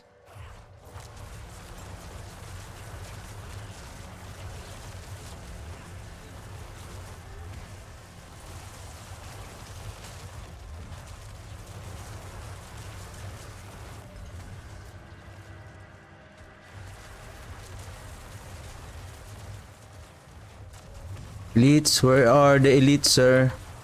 Elites.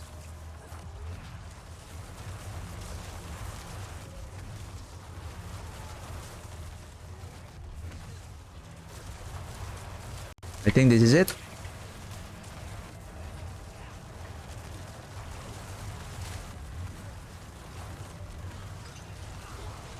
Right. 10 minutes. So 5 minutes to clear the dungeon. 9:45. Okay. 9:45. 9:45.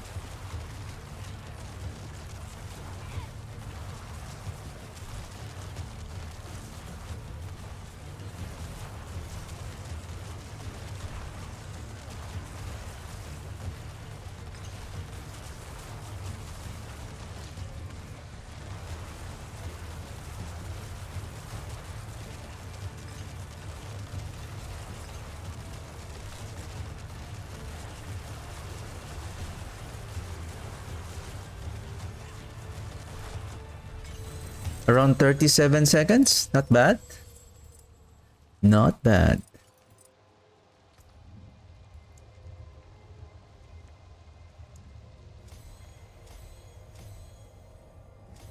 And no deaths so far. Okay. 3 minutes. Okay, where is the nearest town? Only chest? How about I get this waypoint? Let's go to Kyobashad.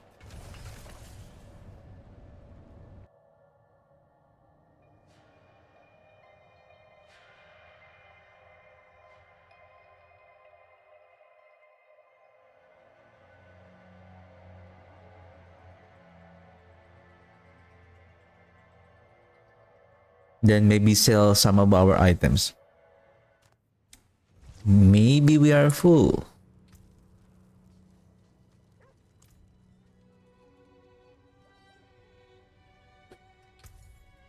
Sell, sell, sell, sell, sell. Keys? Do I get a ascendance? No, I only got the radiance. Oh! Oh no! 18 minutes? Oh, okay. I almost forgot. Let's try to kill Lord Zir after world boss. Because I was thinking a while ago, maybe I need to do I need to upgrade the glyphs first, all of them to 62 before I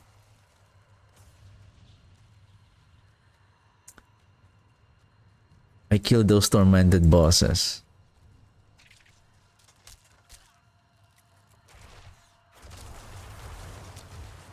Hey.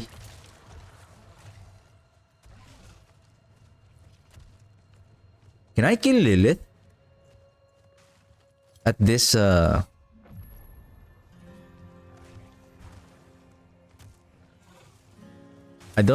not at masterwork. Before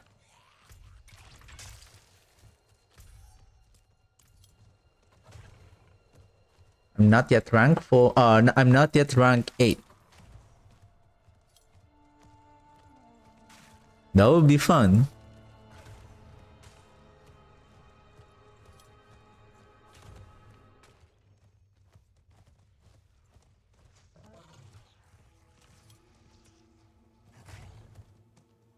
There's no doubt that the Bloodlands, my Bloodlands build, can kill Lilith. The fact that my Blood Surge already killed her. I haven't tried it with the minions, but I feel like seeing the damage output of the Blood Surge, 100% also that the minions can do it. My current minion build would be able to do it. Okay.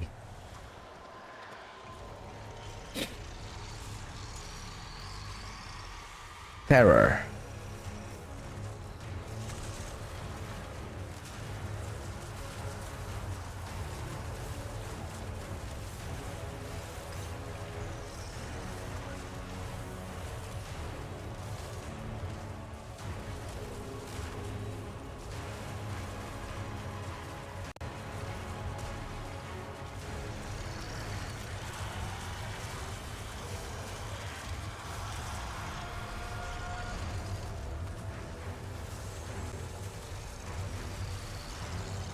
Okay, we need to stay behind. At its back. It's more safer. Because if you go at the front, if you take a look on the angle of the of those beams are powerful. It may kill you instantly.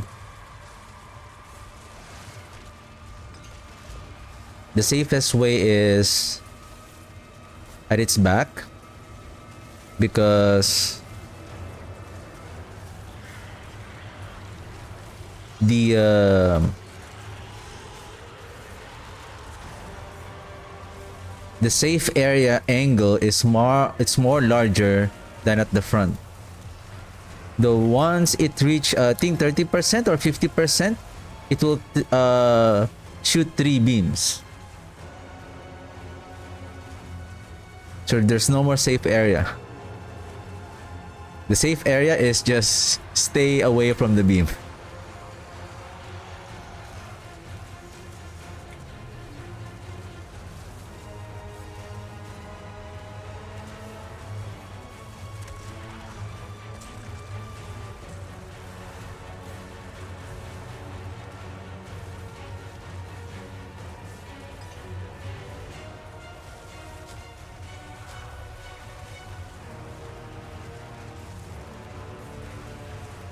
And I'm also thinking, is there any other runes that I can use? So far, I don't have any even magic or rare runes that I can use to further improve the damage output of the damage over time build. Like, I cannot use the Gar rune for the critical strike chance. The only thing that I can use... Ooh!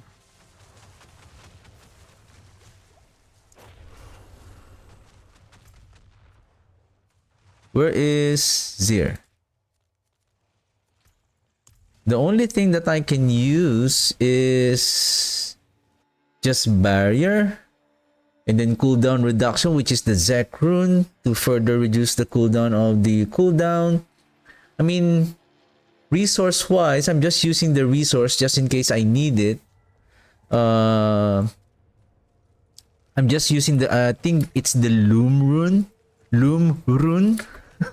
It's so hard to pronounce the two words together. Loom rune.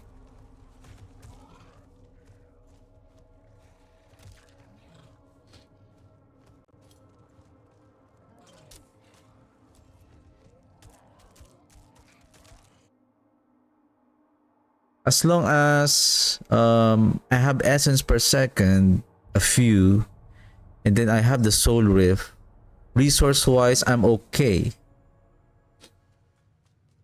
So what else that I can use like to further improve the damage of this build? The only one is the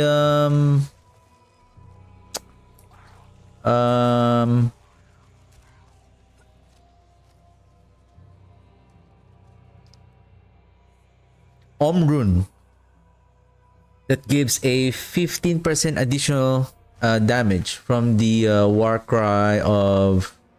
That is the war cry of the barbarian. But it is not a consistent damage boost. It's only 15, plus you need to provide a 600 ritual in total in order to activate the buff. Right, Lord Zir? Let's go. You have shadow damage over time, I know. I have one too. So let's see which one is...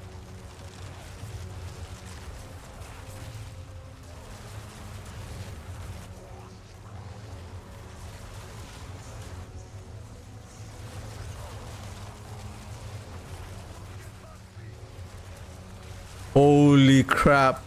I have 4 stacks. Ouch. I have 4 stacks.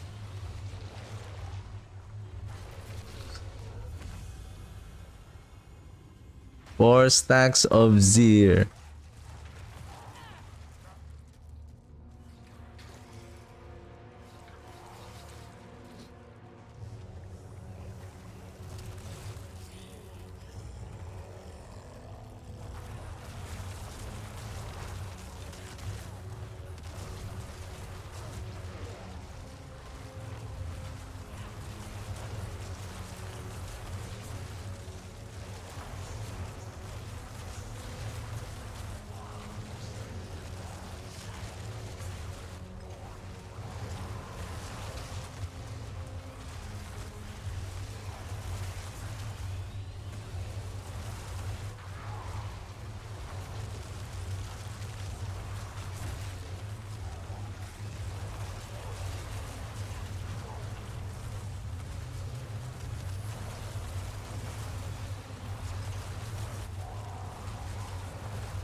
Yeah, we need more firepower.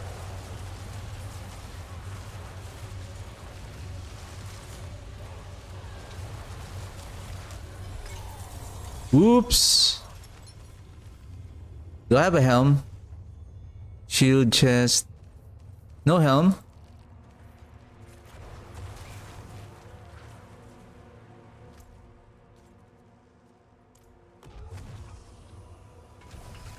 No helm.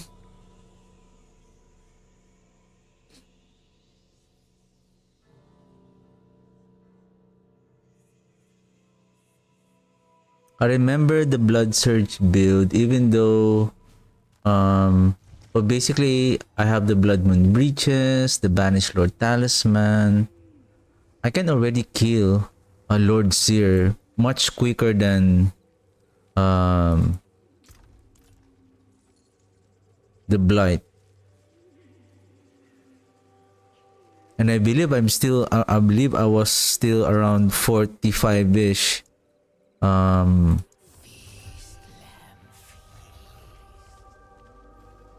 On the Glyphs. Ooh. Haha. Haha. I can roll the max life with attack speed. Oh, sorry. Damage over time. Aha. Aha.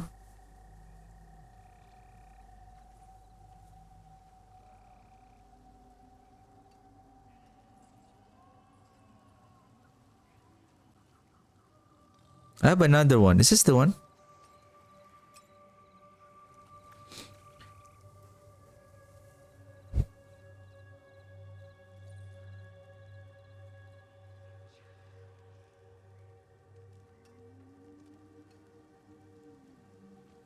Yeah, I think I can drop the life. Thorn. Blood Artisan.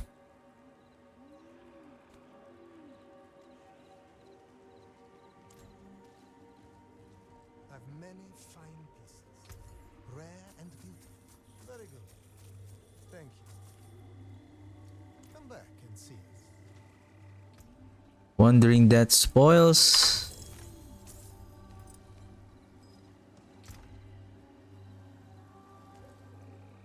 Okay, let's skip them here for a while.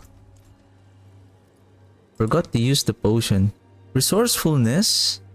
Why resource? Oh, the level 1. Any level 1, I can use this one.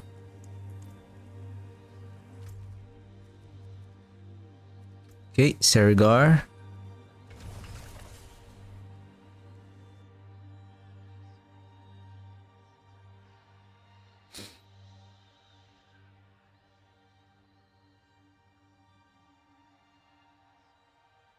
I feel like that's it.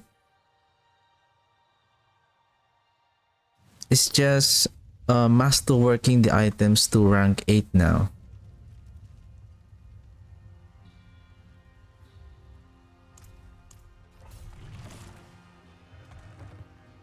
I think one more. So basically I need 1, 2, 3, 4. One more on Amplify and 3 more pit runs for the control glyph to make all of them now 61.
because we need, I think those rings are good. I can roll the life with damage over time so that at least I have 2 sets of damage over time on each ring.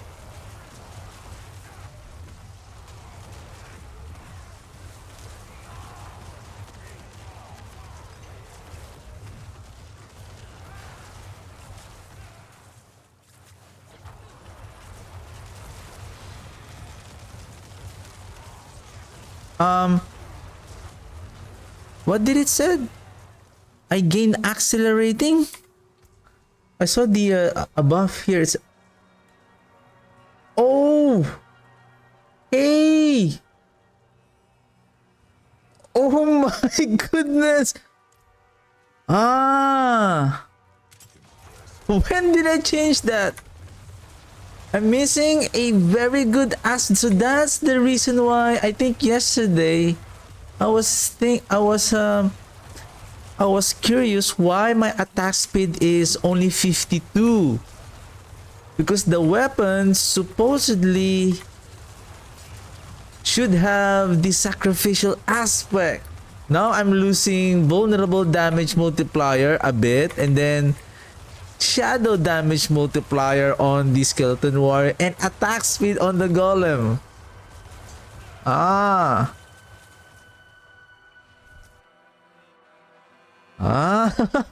That's why I saw accelerating. You gain accelerating. Like, accelerating? Why accelerating? Like, do I have any accelerating buff?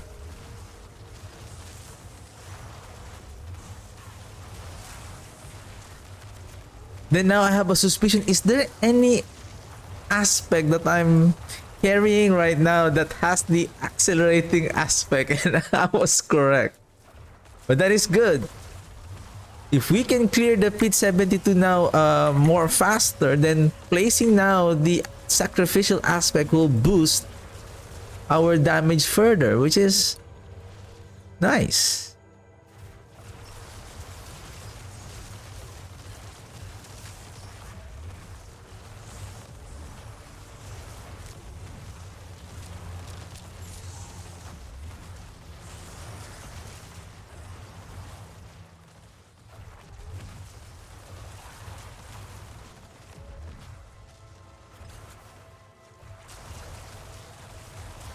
Any elites? Need elites?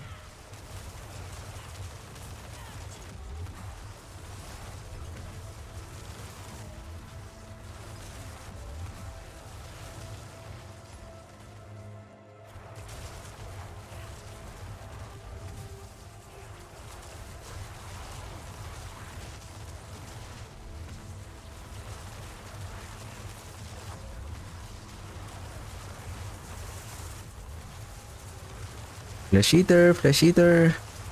I can't see the buff of the Flesh Eater because I accidentally acquired the 3 incenses from other player.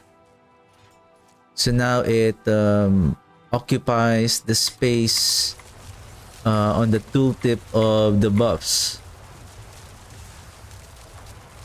I'm just paying attention to this notes, those notifications. See, gain Flesh Eater, so I know I have the Flesh Eater.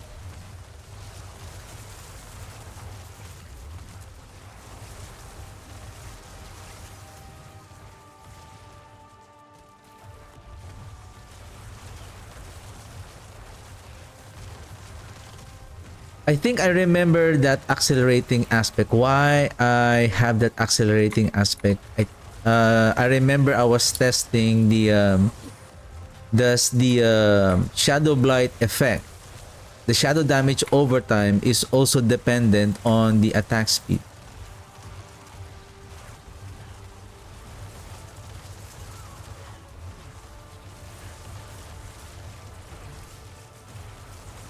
Thanks for here.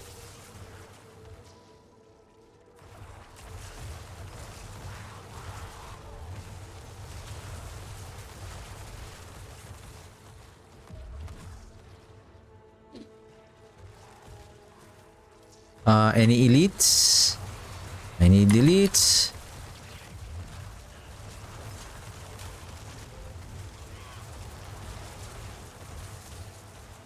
There you go. You are the key to the portal. Let's go. 8, 27, 25. Okay, 25. 25, 8 minutes and 25 seconds is our mark.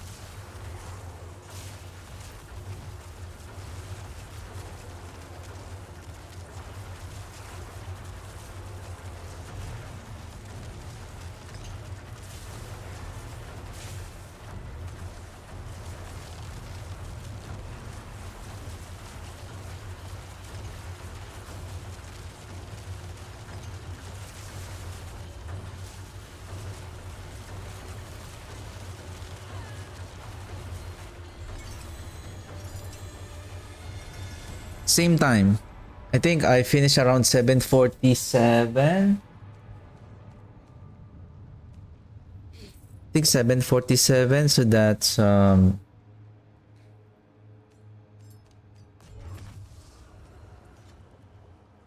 13 plus 25, so that's roughly 37 to 38 minutes. Same thing. Same as the previous run. Now let's let's put in the sacrificial aspect.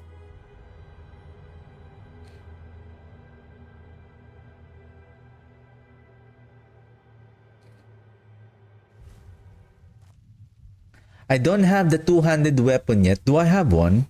Because what I'm thinking is also, can I drop the the sacrificial aspect and put the blighted aspect here, or blighted aspect here, and then decay on a two-handed weapon? So meaning the decay will become 45, 90 times 5, 90 times 5, so that's 450% multiplier. Magic is neither good nor evil. Whether it will outperform the sacrificial aspect also.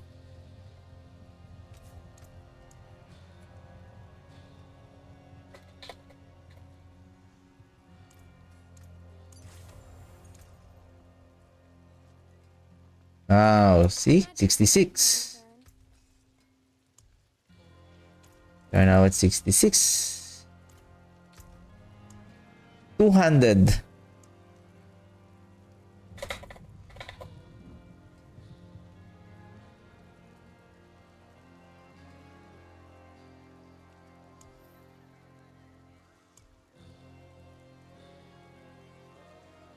Oh! Hey! Hey! The problem is I don't have the criticals. I'm not getting the benefit from the critical strike damage, but life, intelligence, and damage over time. All perfect. Except, of course, the implicit affects. Ah. Aha.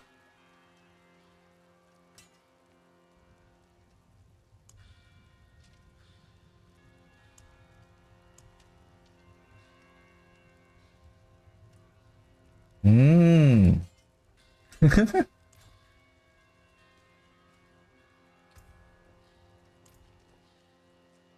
Sell first. Since we're here. Much thanks, friend.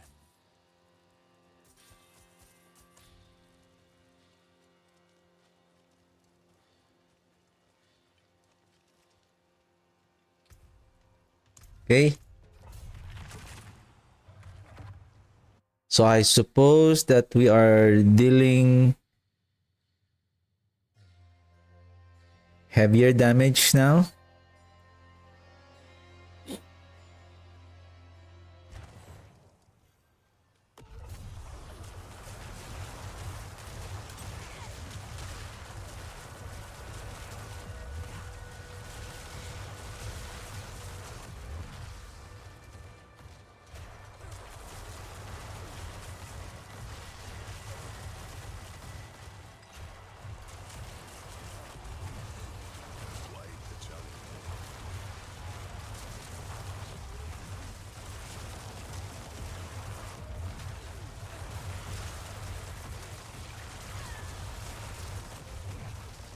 2 sets of armor elites.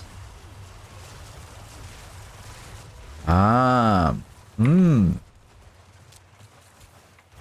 I see a slight difference.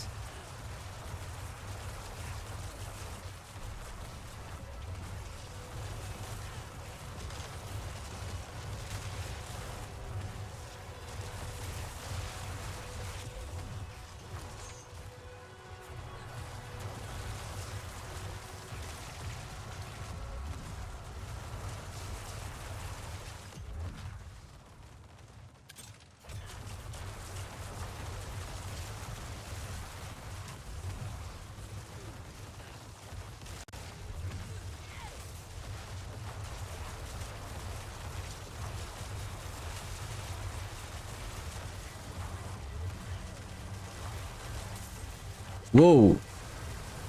Right here, protect me right here.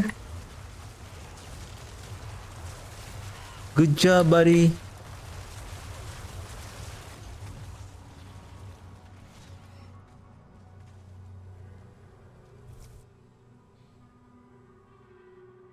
I almost died there. Probably by the time that the soul rift ended, and then at the right moment I got hit by a powerful elemental effect.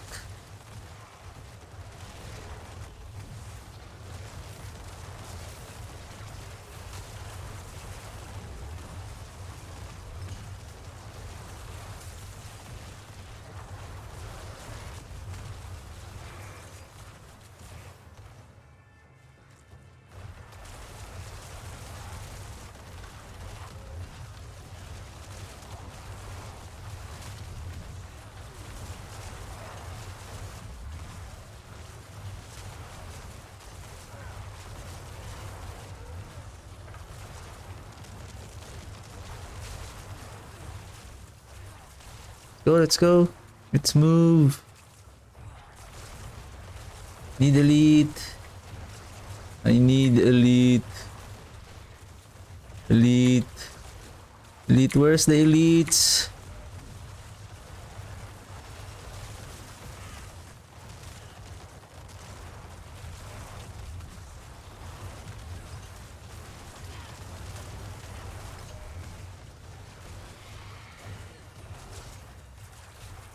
This is now an optimized Blight power.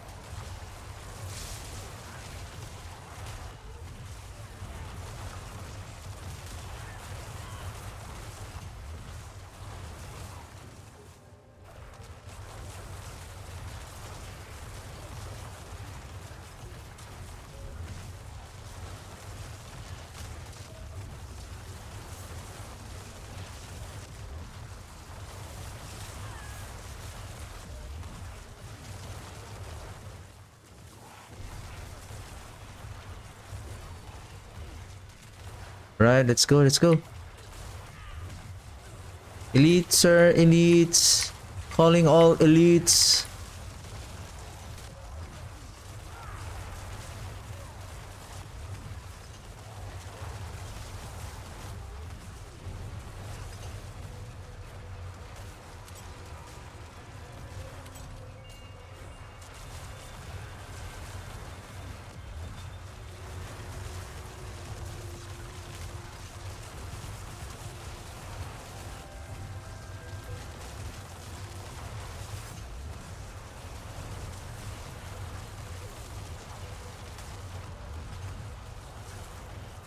Hey, where are you going?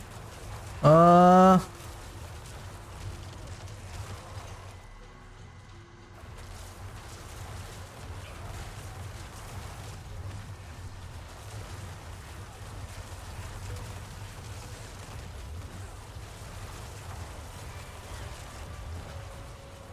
don't think there is a rune that says that gives you attack speed at least.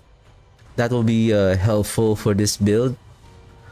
But apparently there's none. Okay, 934.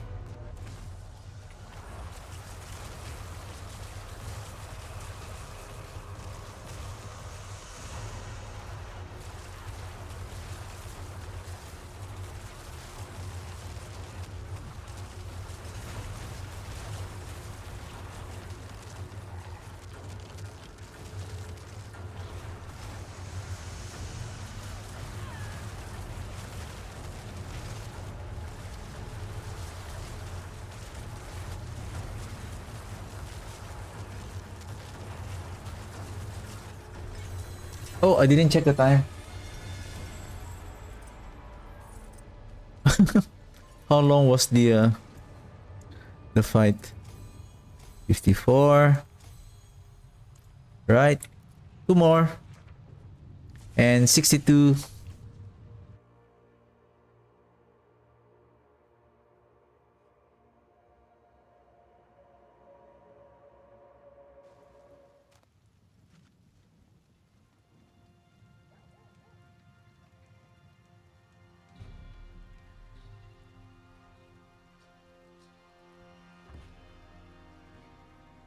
It's almost the same.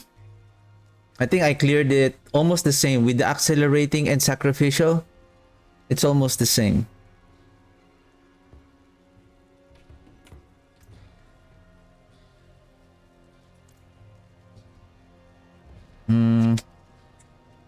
Let's go, two more.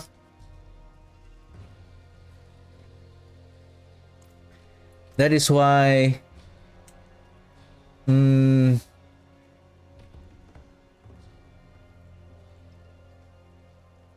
because you can get another, because this one doesn't have the offensive, those critical strike damage, overpower, and damage over time.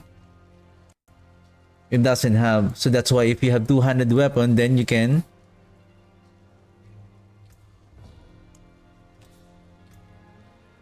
Yeah, there's none.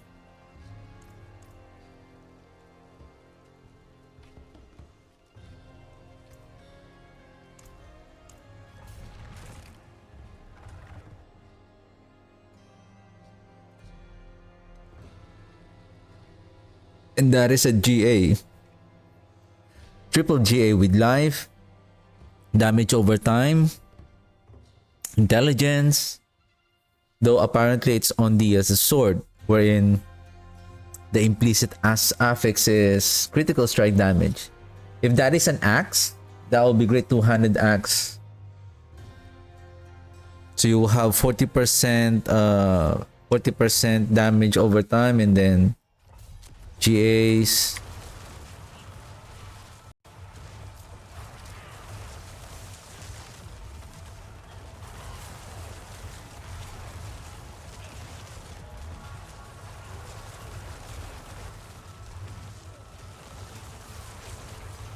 So after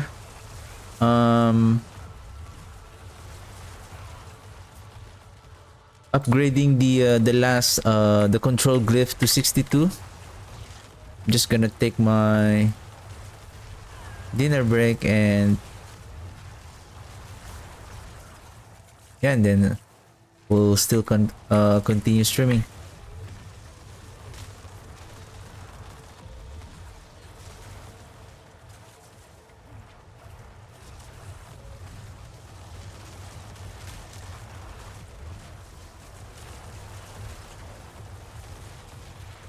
Because technically, with regards to the with the damage over time, the only benefit that we are getting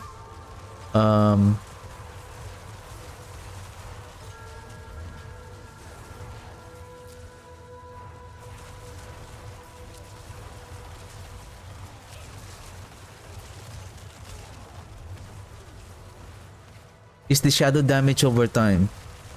And then, of course, there's just attack speed from the golem. I can't remember on the cold mage sacrificial bonus. Is it increased damage to vulnerable or increased damage to increased vulnerable damage? So that's different. Because if that is the case,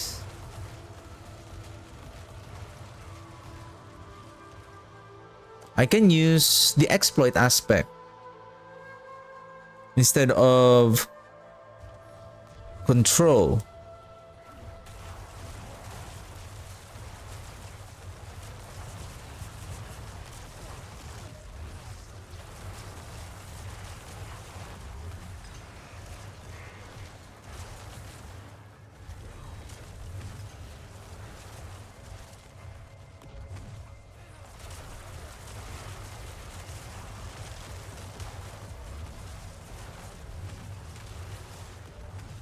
Anyone here?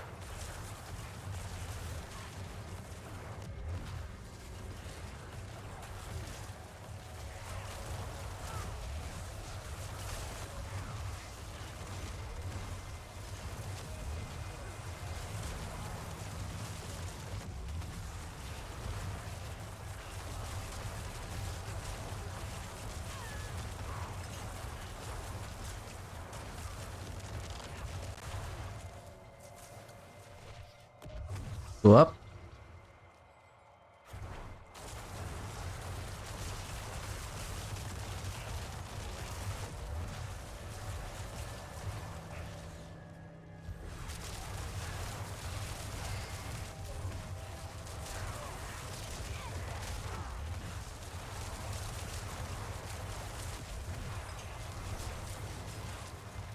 Alright, let's move.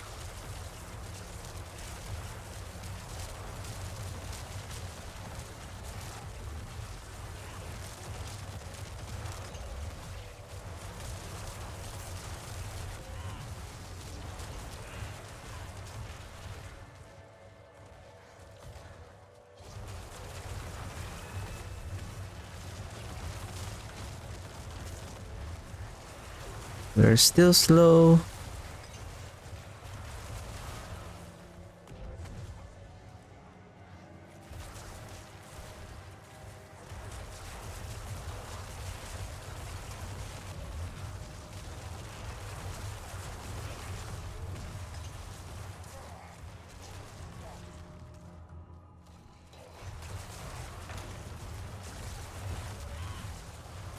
No elite. So let's go up.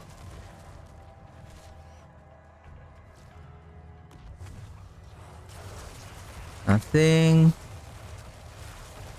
Anyone here?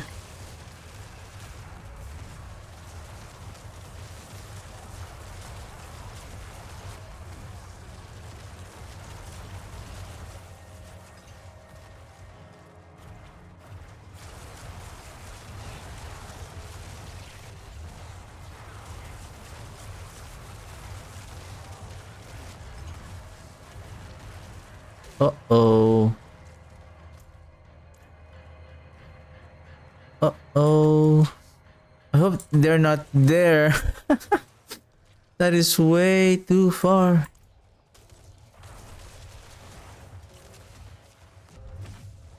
Okay.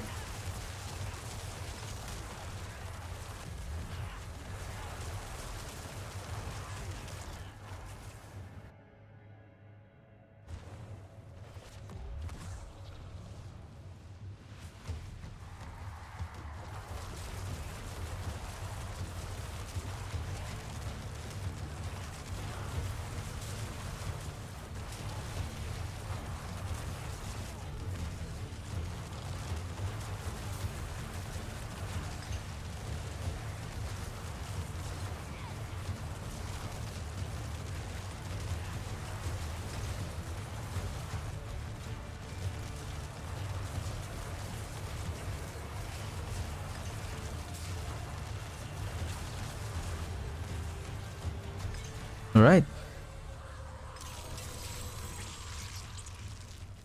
And I didn't check the time.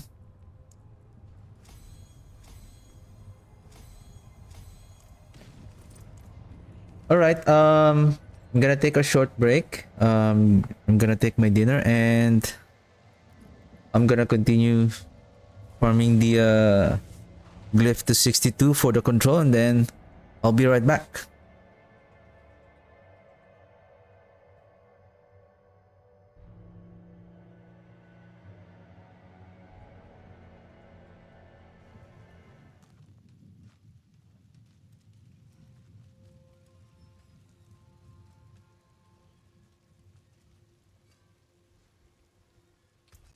Let's repair just in case.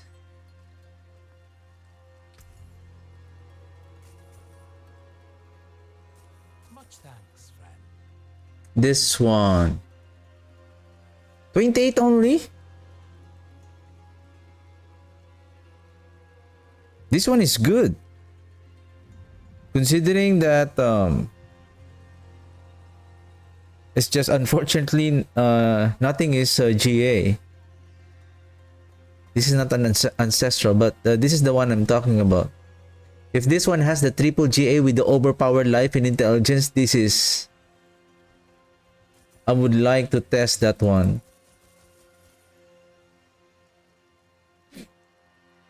I would say...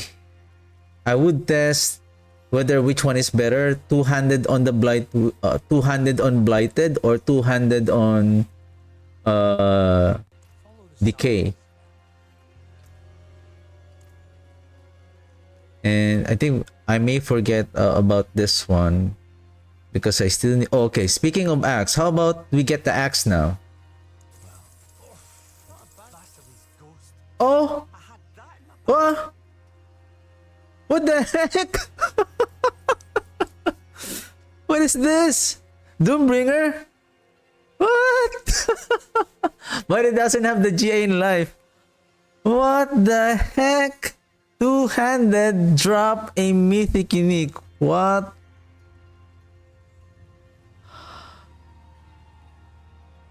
What a turnaround of event. But this one is a single weapon though. A single hand weapon. Maybe because it's on the weapon type of it's on the weapon type, whether it's on the two-handed or single hand. I have a better one though. I have a better one. But give me a second here. I'm not getting the benefit from the stats, the damage reduction, increase in life also, chance to heal also, but the lucky hit up to 24% chance to deal shadow damage to surrounding enemies and reduce their damage dealt. Ah, okay. Okay. Nah. That is nice though. Mythic unique. I was thinking, is this a unique? Like I saw it's purple. So like, holy crap, that's a unique. That's a mythic mythic item.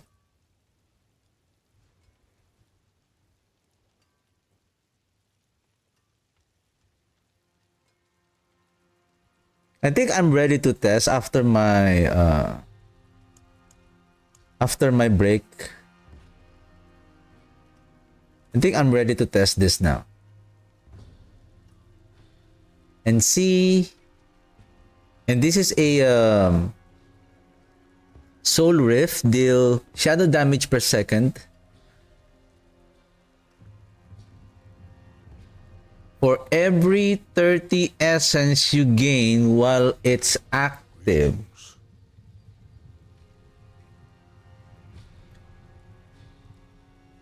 Deals increased shadow damage per second for every essence you gain while it's active.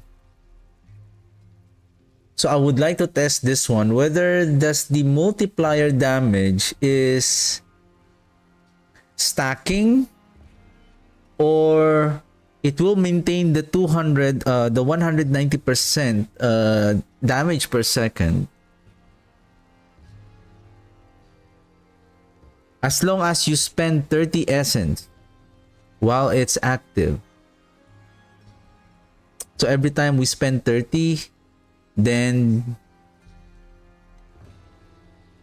it will deal.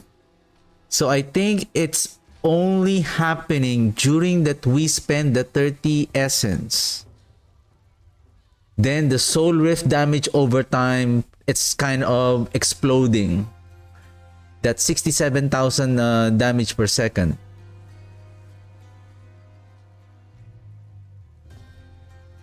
This is 12, 91 against 283. So this one is around 208 damage. Okay, okay. That's interesting. What's more interesting, I got the got the Doombringer.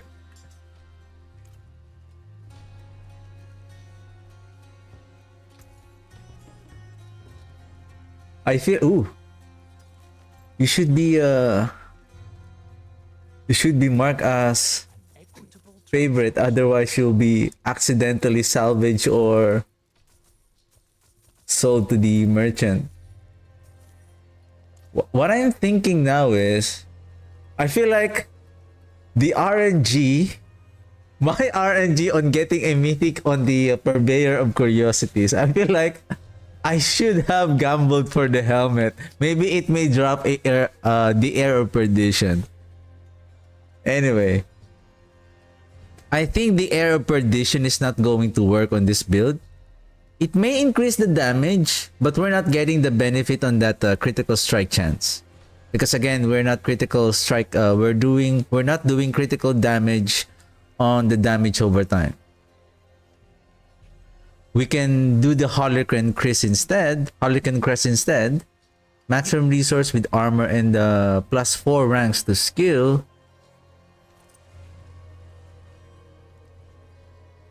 Maybe.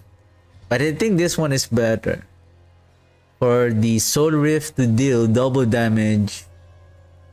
And then you have resource generation in perfectly balanced also. Oh, we're close to 261. Nice. Alright, I'm gonna take a short break and I'll be right back.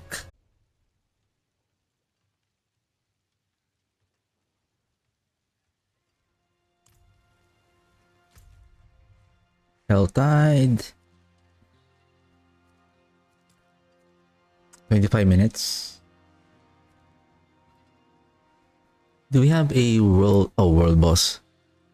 Oh, Zir. We're gonna farm him later.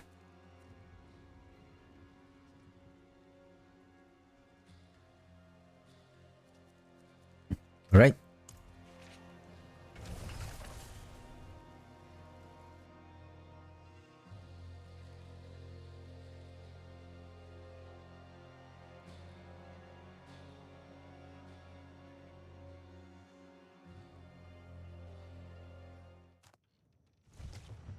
Then there's a Realm Walker. Probably I can grab some few elixirs.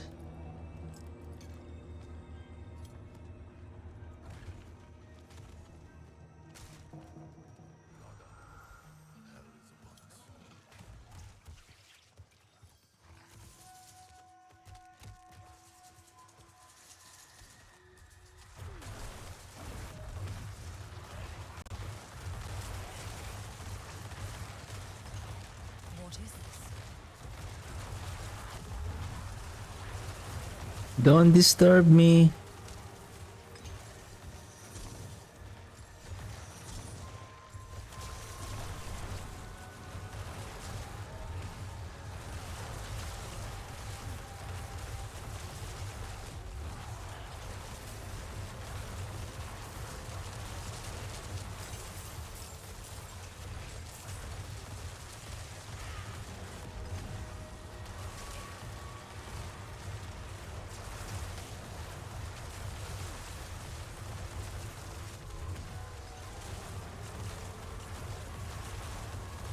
Where's my pet? Please pick up those cinders, please.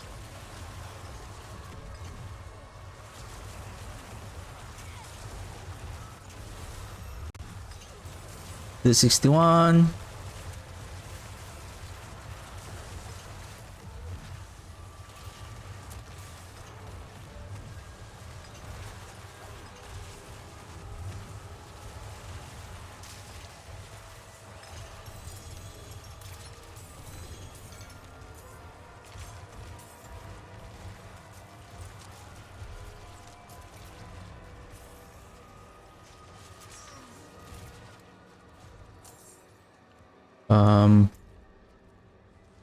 Chest.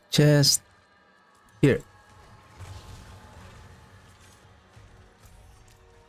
Realm Walker in 2 minutes. I think I can still go back on this Helltide after finishing the Realm Walker event.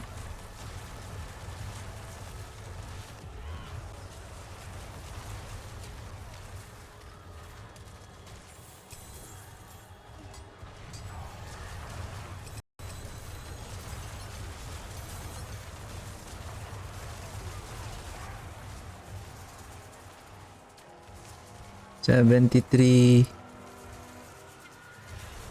And again, no baneful hearts.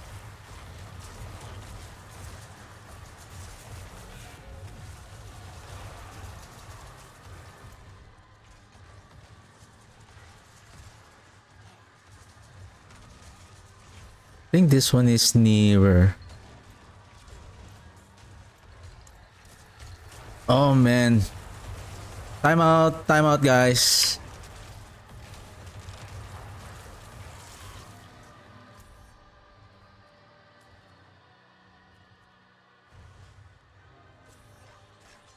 This.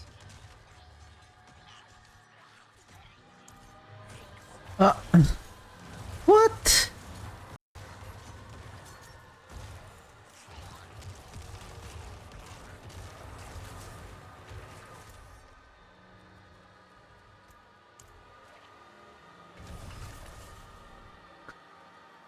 Where did those two trash mobs came from?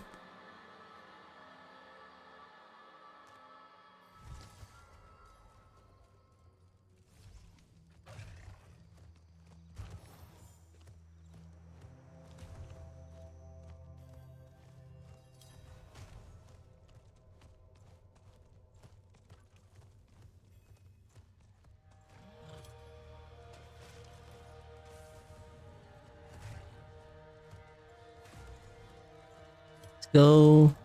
Where's the Realm Walker?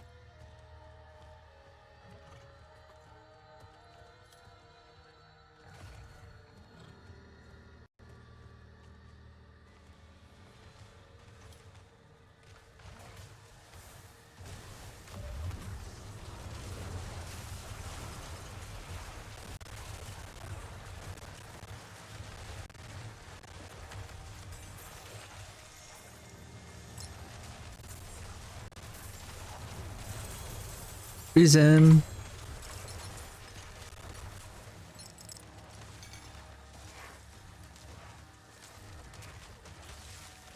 I have so many steals now.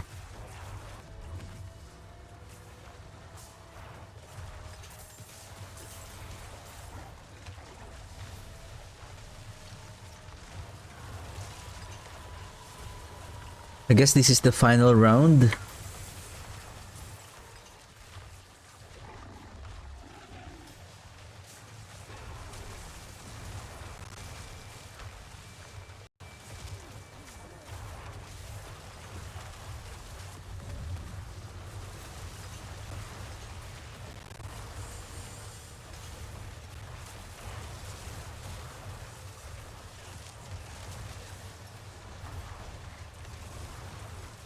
Oh, there's one more.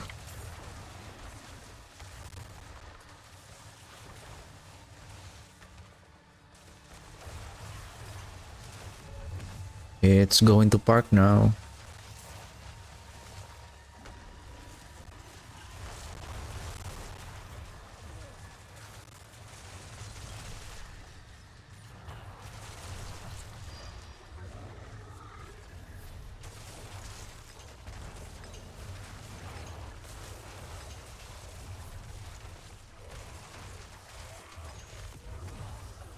All right.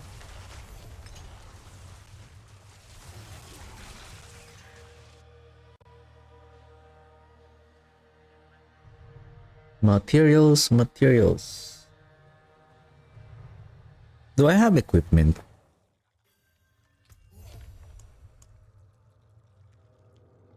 11. Oh, I only have that?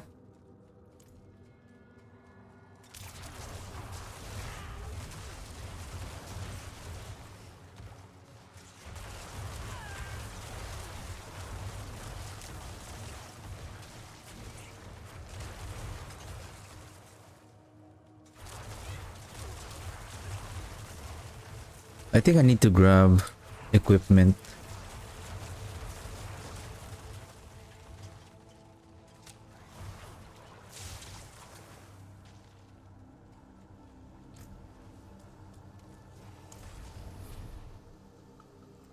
Just to prepare just in case for farming bosses. fermented bosses. Let's hurry up. We'll just...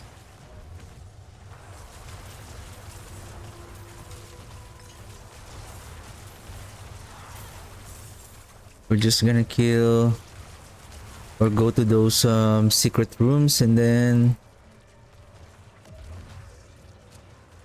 Okay, 2 secret room. Why did you... Did you stop blocking my path, please?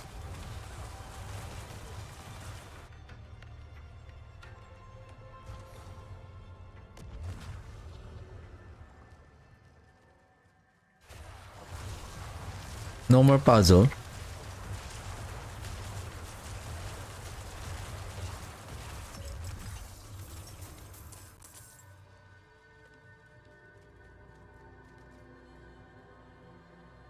Another one.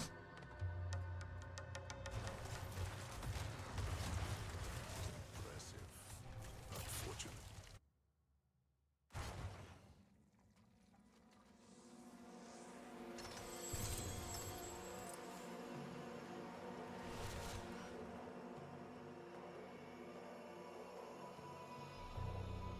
On our way to the chest.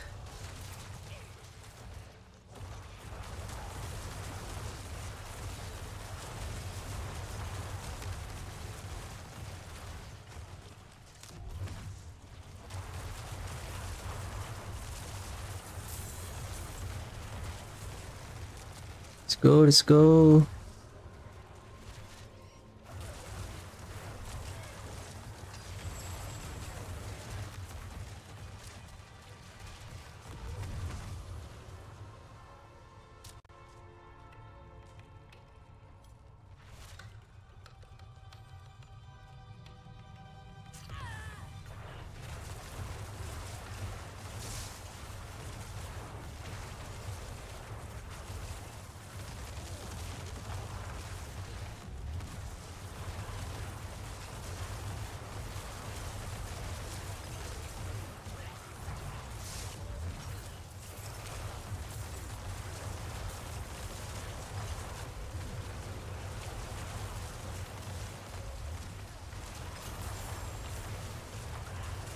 Melted.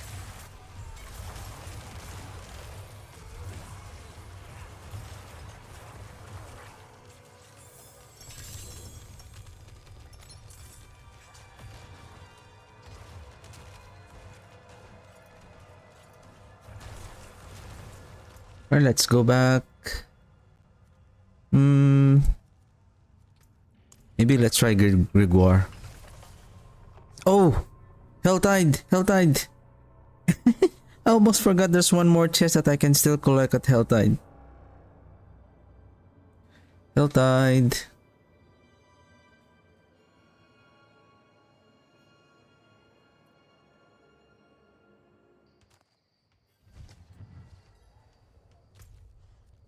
I think on this region.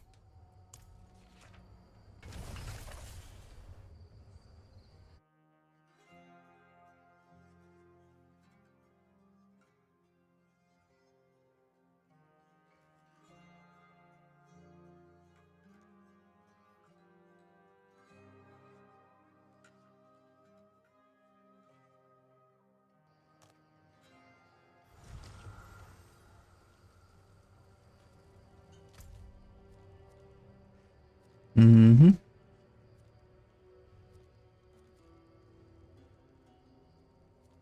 Okay, here.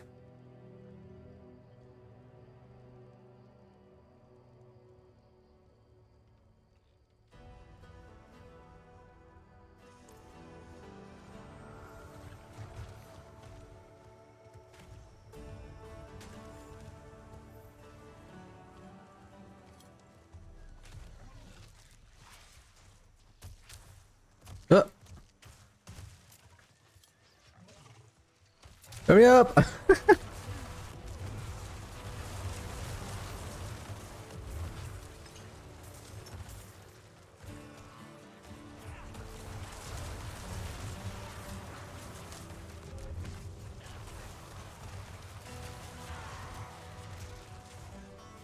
All I need is the chest and I'm done.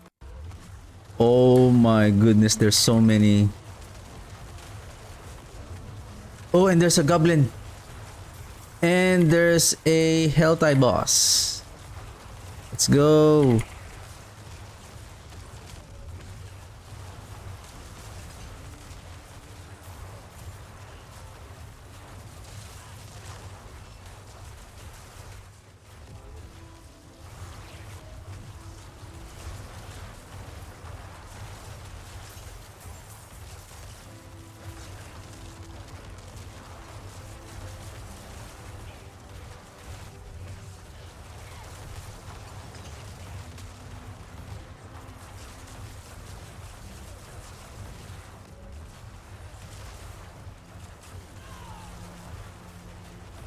This boss likes to move.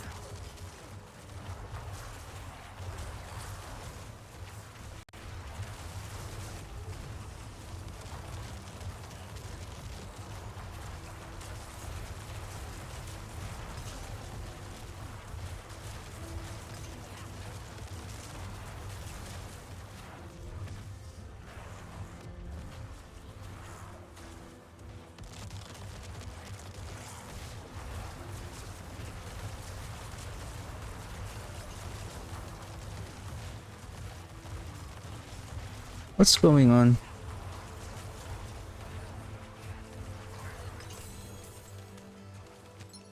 Hurry up, the goblin is still there.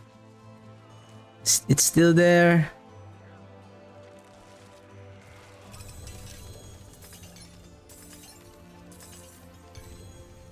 I only got one Baneful Hearts on the entire Helltide run.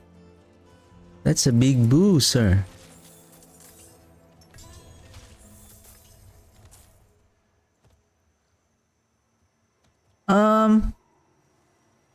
Oh,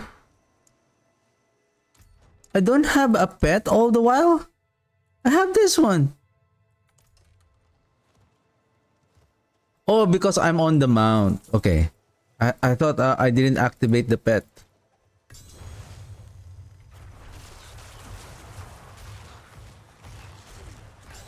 We're gonna do express delivery. First, we need to find the goblin.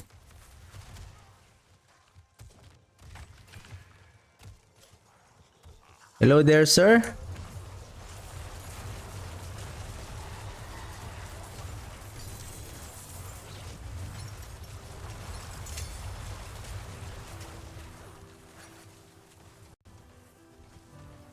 Okay, I'm full.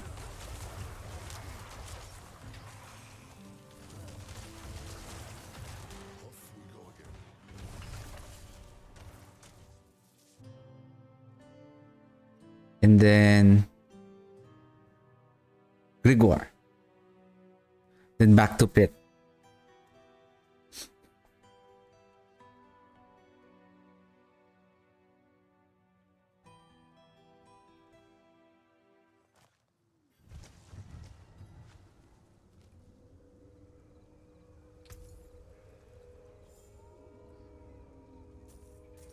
Bless and thank you.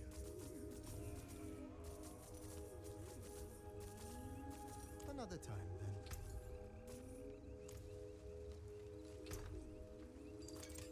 then. Express delivery.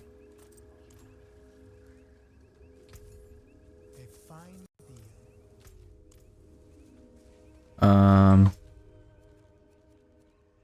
We got everything, so let's fight Grigor.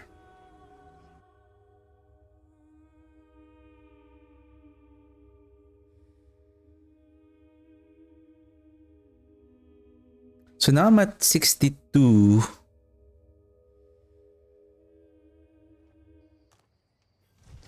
Plus 470. So the convenient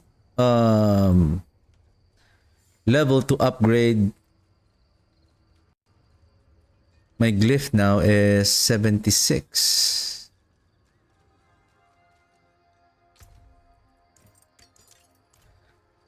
But before I continue on pushing the build to upgrade the glyphs, I'm gonna try at all level 62. Oh, there's one more I need to check. Skeletal mages. Increase damage to vulnerable enemies. So this is the one I'm talking about. This is not increasing the vulnerable damage, but it increases the damage to vulnerable enemies. That's why I was thinking whether I should use exploit. Oh, sorry. To use exploiter. Oh yeah, the exploit glyph. But it only adds a vulnerable damage and it doesn't scale. It only scales by 20% as per the base multiplier of the vulnerable damage. So basically it's just an additive damage and then plus 10% damage to vulnerable enemies. So I would rather use the control glyph, plus it has still the same plus additive damage, but additive damage to crowd control, and then it has a 20% multiplier to stun, frozen, basically to crowd control enemies.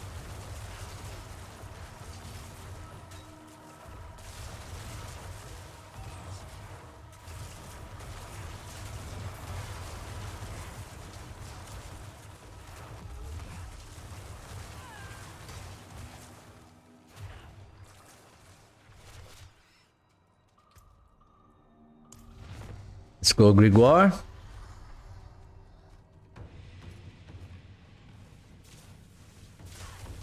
Ouch. Oh no, my soul rift.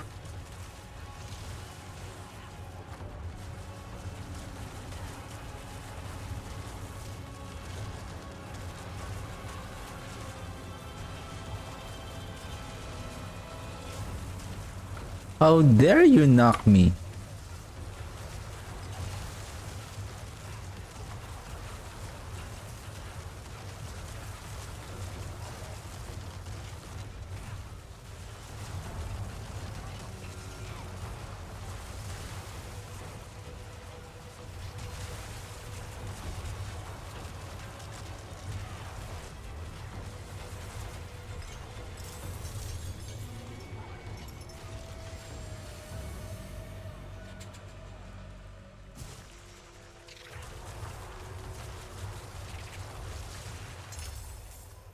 Alright. Alright, your whispers. And speaking of whisper, let's open the cache. Do I have yeah, I have a potion activated, but I don't have a plus 15 on the experience well.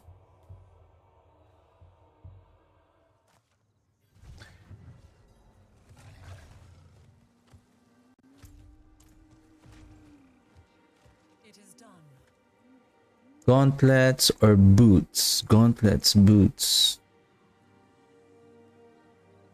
I already have a better gauntlets now. Maybe boots.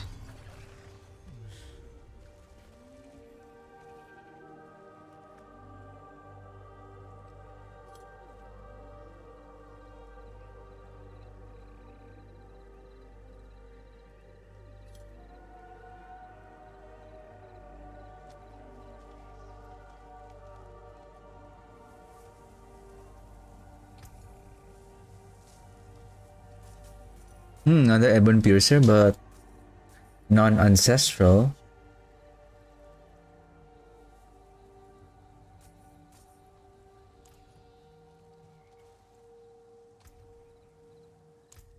Okay, what else?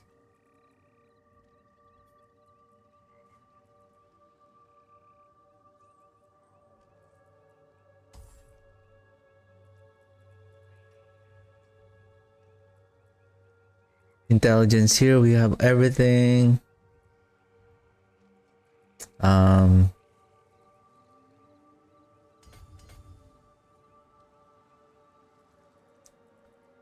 This one is intelligence also. Intelligence.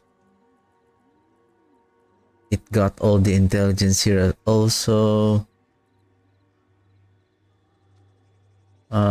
Anything else? 85% damage to crowd control enemies.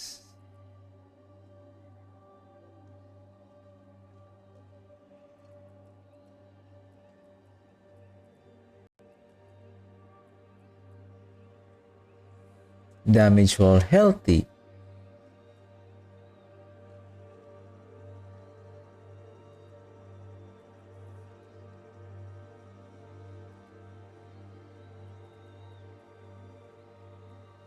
Where is that attack speed? I need dexterity here supposedly. How much am I missing? 31? 31 more. Well, this is amplify. How about one more? Gotcha. Alright. At least I get another 2.5 attack speed. Huh? Hey.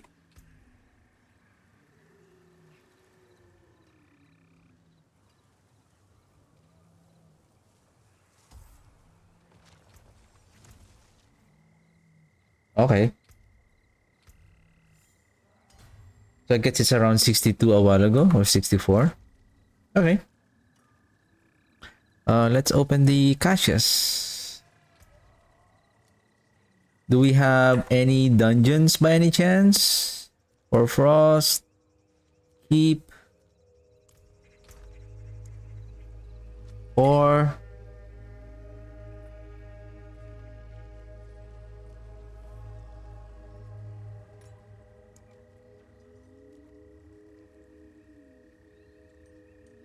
Demise? Oh, no, not Demise. What time? Oh, shoot, 4 minutes. Nice. Nice. I don't think I can finish this. Oh, man.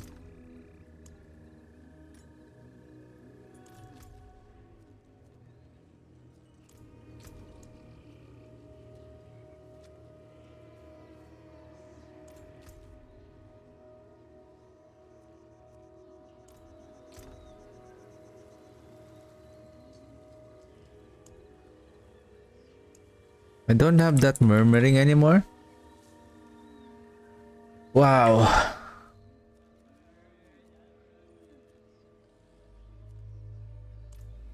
Read.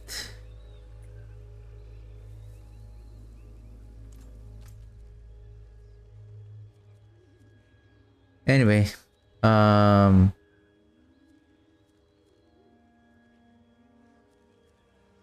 by the way, Infernal Hordes, speaking of Infernal Hordes, Excellent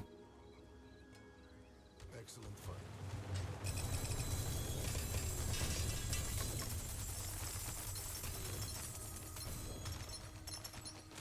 Ascendance, Tribute of Ascendance.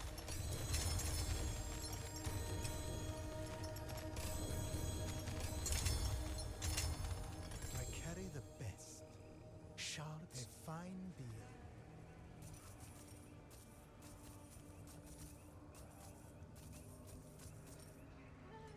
Wow.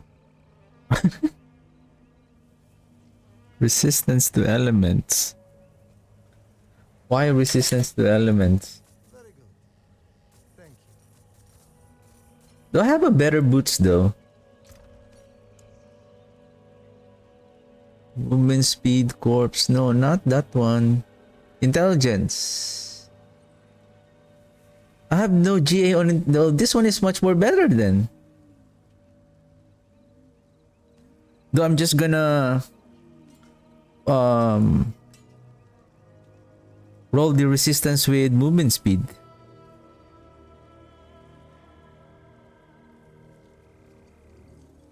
I don't have GA on.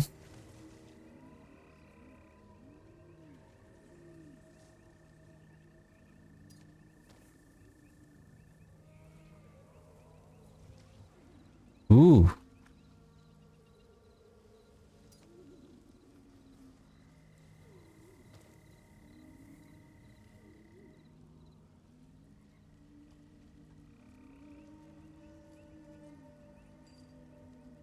Now, unfortunately, I already have the better damage over time.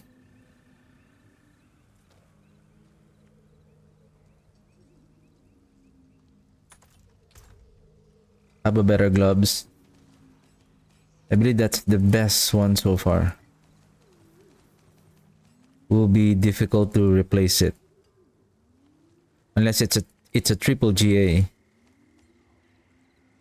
With all the right affix.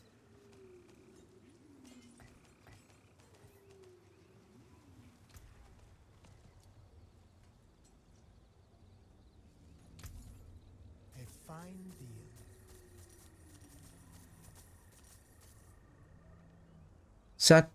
Sacrificial, another upgrade. Nice. And thank you. May the light keep you.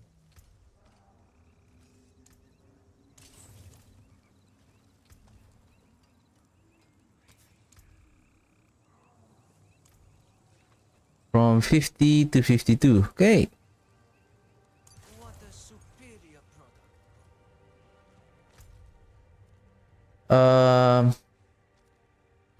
Rum Walker. Okay, then if that is the case, okay, then I'll just do Helltide, play the Blood Maiden, and then I'm gonna take that Rum Walker. So after Blood Maiden, Rum Walker, then that's Whisper Cash right away. And then I'm gonna go back again with the Infernal Hordes. I hope there's still more time though. Let's check the time. Time. Okay. No, it's not going to work. Too late. The Infernal Hordes would usually take, depends on how fast that we can kill the Tormented. Oh, sorry, the Tormented. The Fell Council at Torment 4. I believe I tried it. Though I know I'm much more stronger than the last time I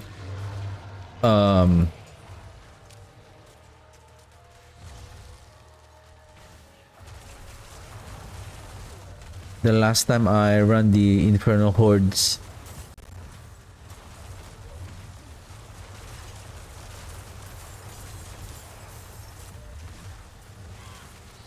Let's go.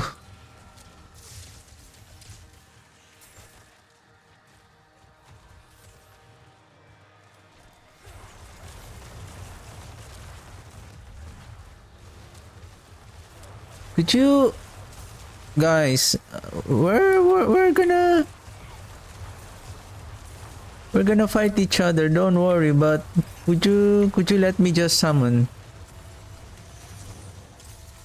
We're getting there.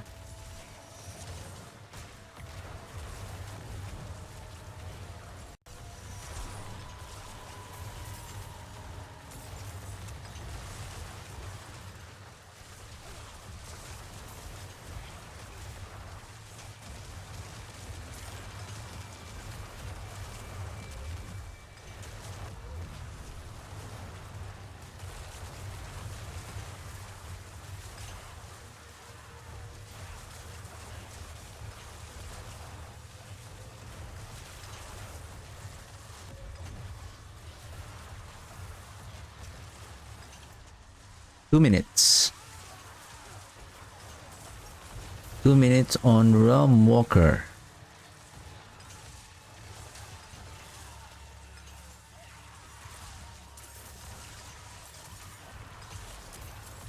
I was even lucky. I just realized that I was even lucky with the Doombringer that I got on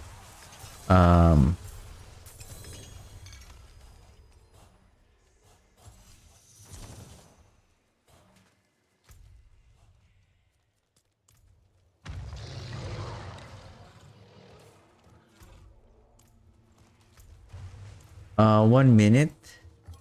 Probably. I still have time because the Hellborn is gonna come out soon.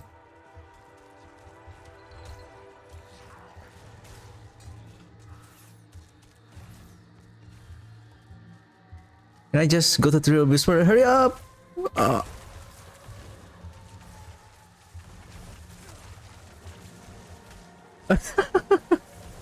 No Hellborn! I don't want to trigger the Hellborn yet. Because if I trigger the Hellborn and then I port to the other town, the you will not get the Hellborn anymore. It's like it will be forfeit if you leave the Helltide event when the Hellborn is activated.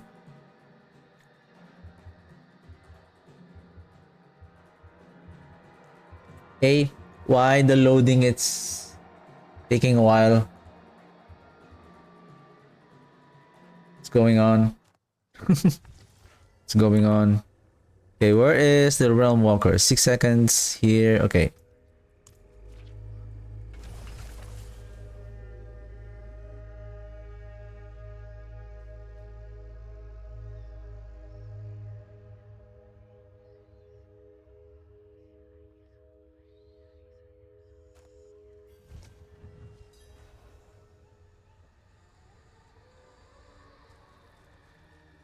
And it has begun.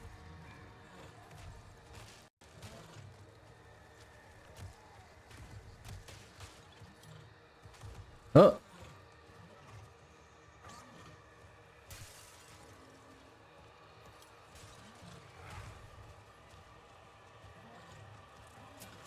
All right, I believe first guardian had appear.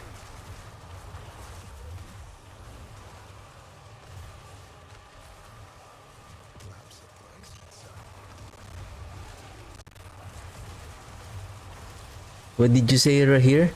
Perhaps there's a prize inside. I think so.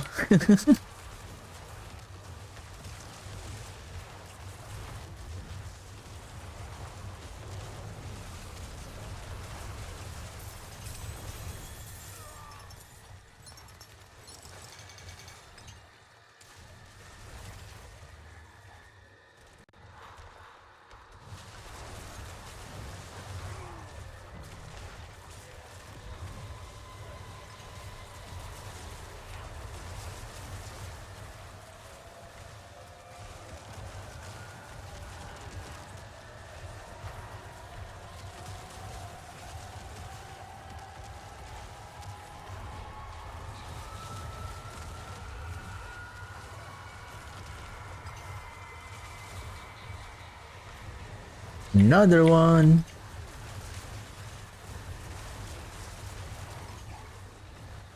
Is it over? Where are you going?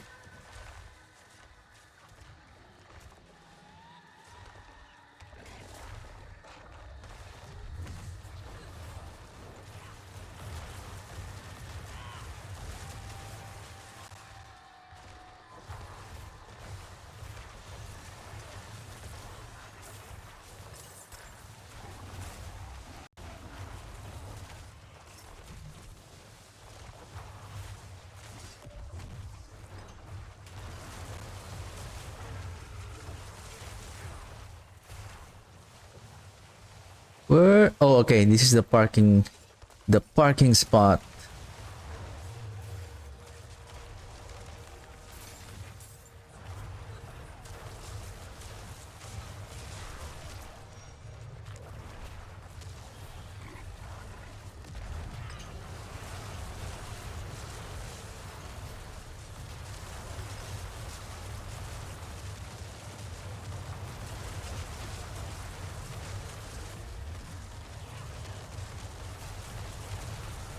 Deads. Right. Oops, malignant. Malignant.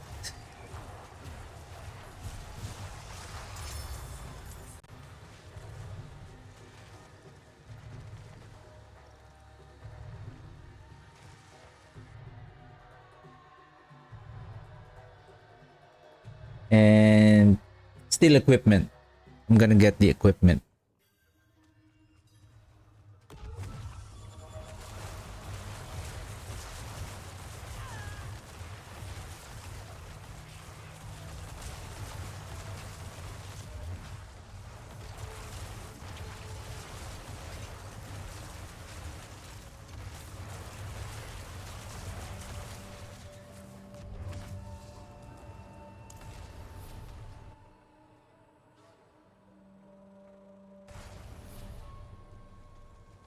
Then after this, we go back to the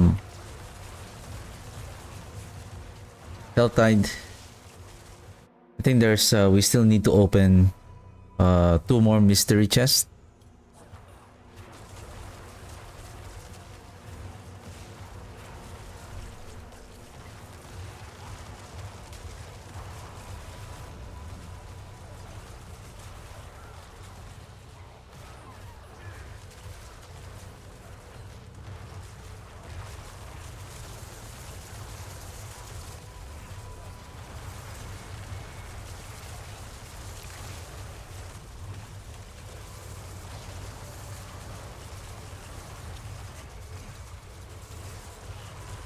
Melted.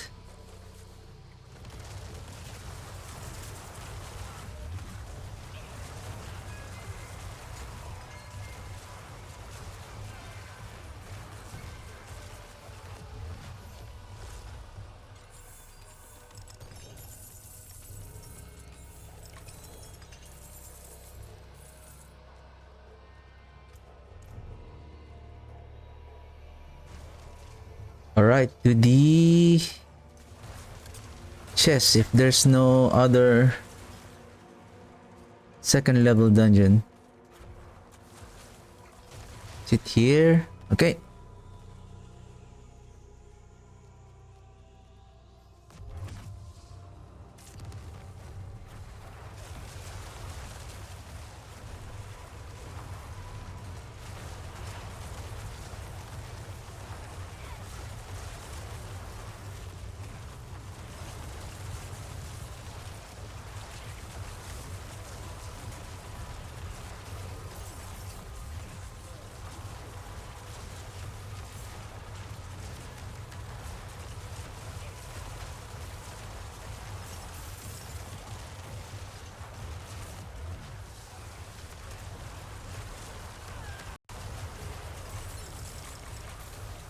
Done. Sit done.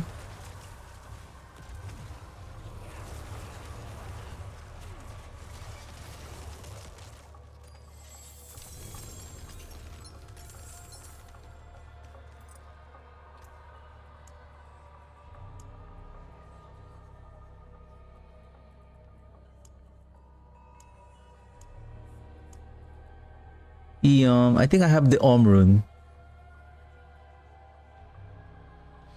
If I have the rune, then probably I don't need the Yep. What is that rune? What is it called? Loom rune, right? Loom rune. Yeah. Then Garb rune.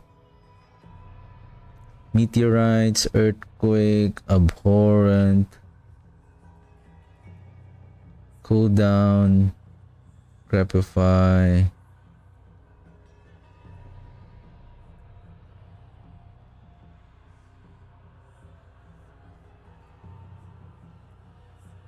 Invoke the sorcerer's mystical frost nova, inflicting freeze and vulnerable into enemies.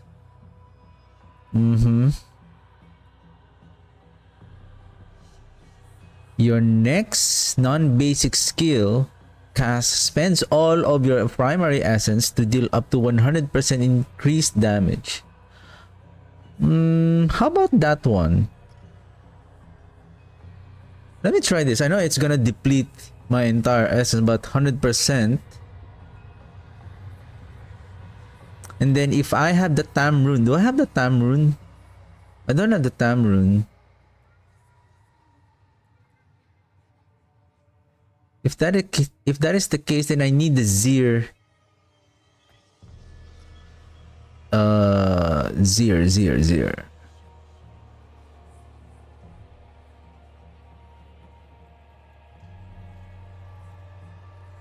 I need the Seer rune there. Seer. Then Moni.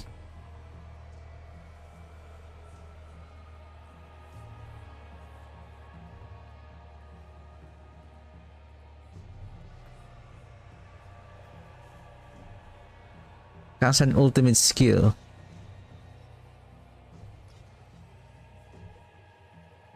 Okay. Okay. Whisper. And then head back to Helltide.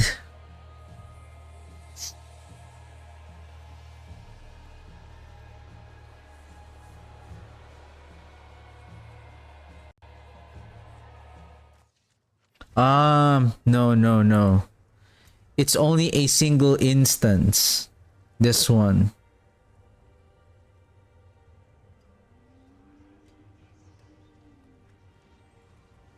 It will be a single. Is this one will be much more better because it is a duration. Okay, okay. All right.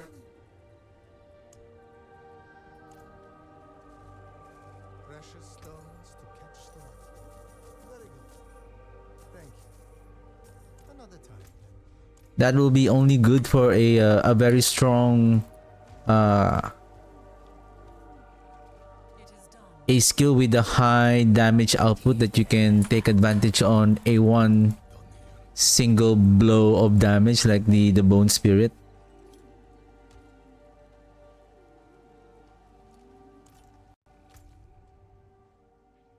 Oh, nice. But I'm going to get the chest first from the Helltide and then back to pit. I think I still need one more level, one more pit run in order to level to make the control glyph to 62. Then I'm going to try running the Infernal Horde again and see if I'm much more faster.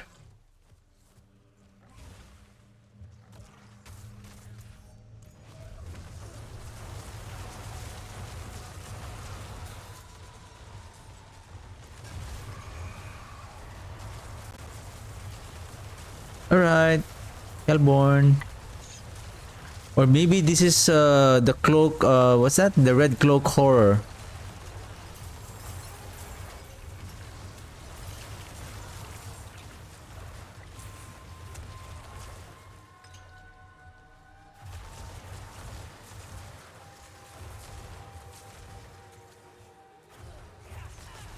I have so many cinders.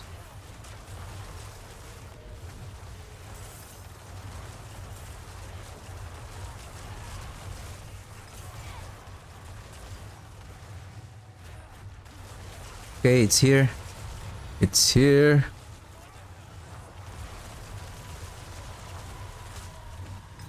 Alright, red cloak. You're not going to kill me again.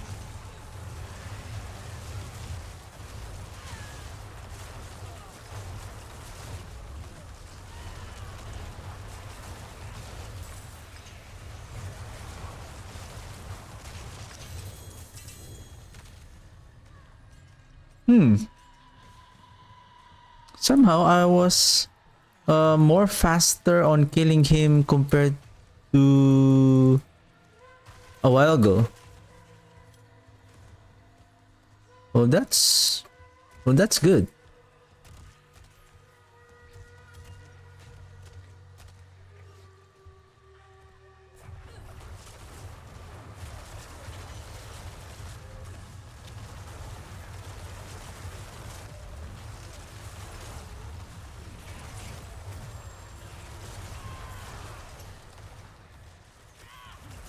Uh-huh.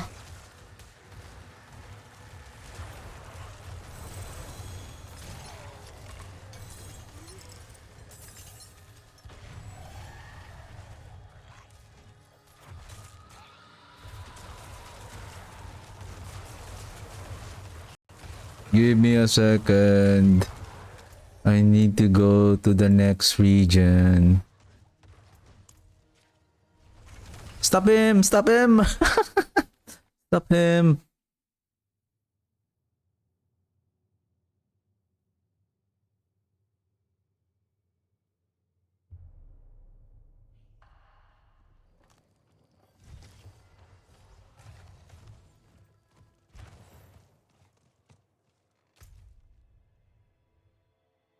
No preview?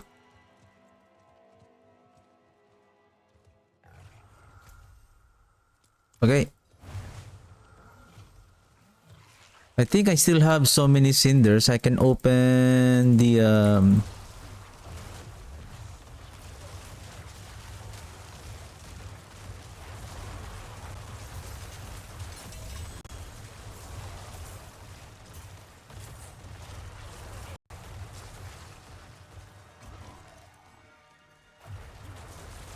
okay.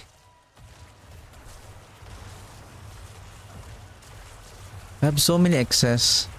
Let's go, let's go. I don't want to waste my time here.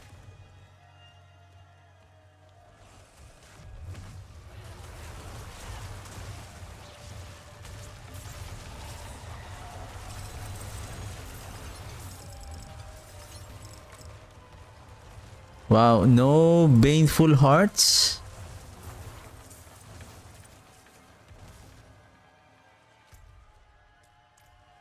No baneful hearts. So this is 150.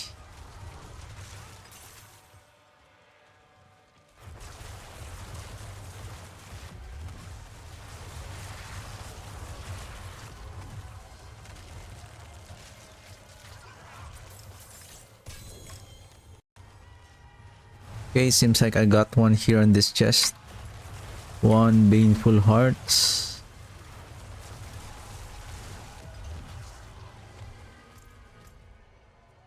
Probably I'll just get that one, that chest. Then I'm out of here. Hey! Hey! Why I cannot cast that corpse tendrils? You're scamming me, sir. That's a scam.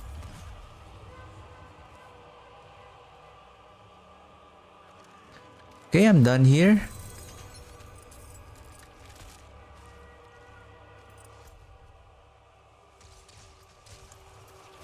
Uh-huh. Really?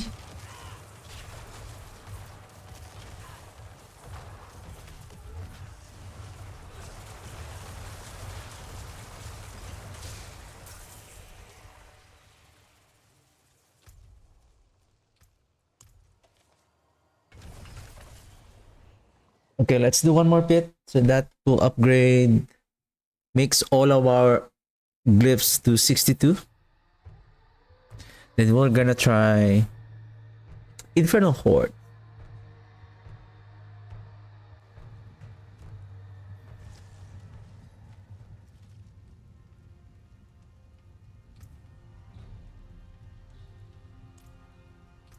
Is it all 62 already?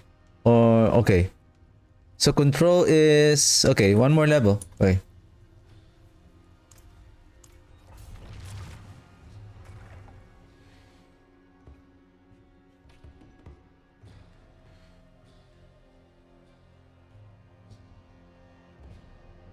One more. So one more pit and then Infernal Horde.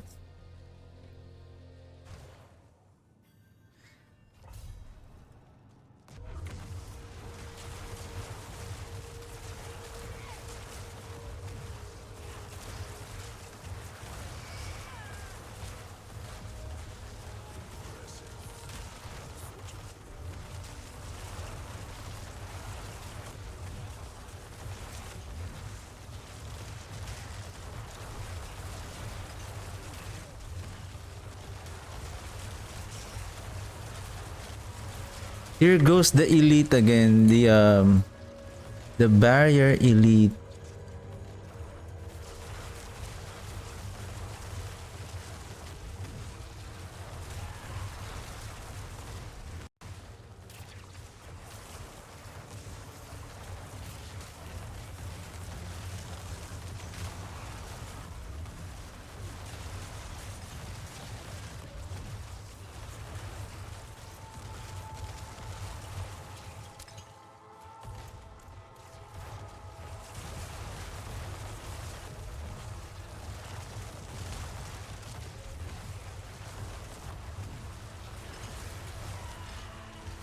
Okay, let's move.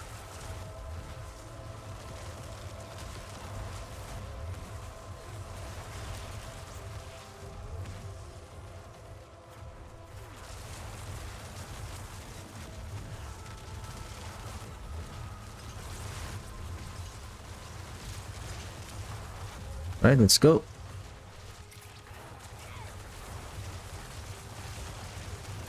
Only one elite.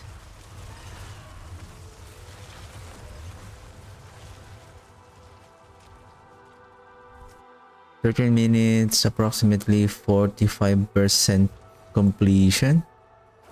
Not bad.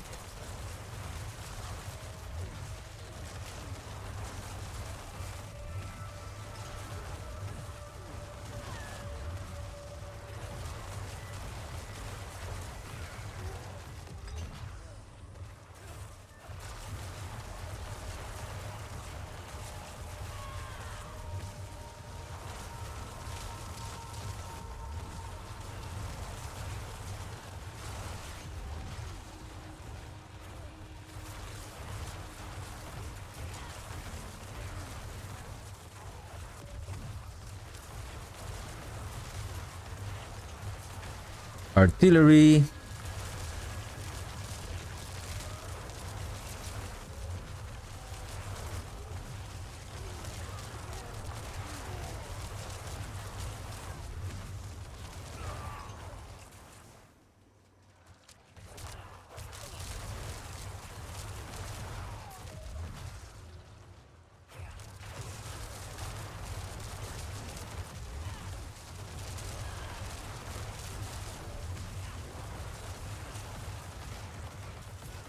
Elite, give me elite, sir.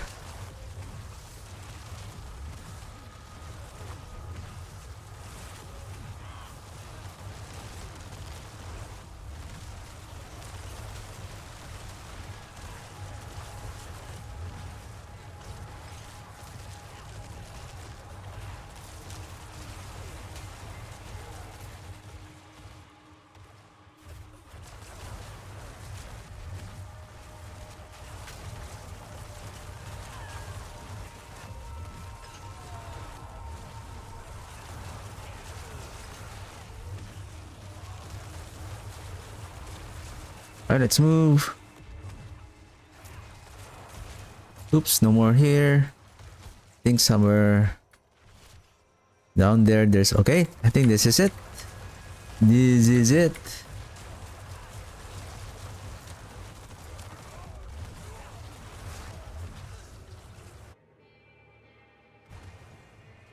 $10.38.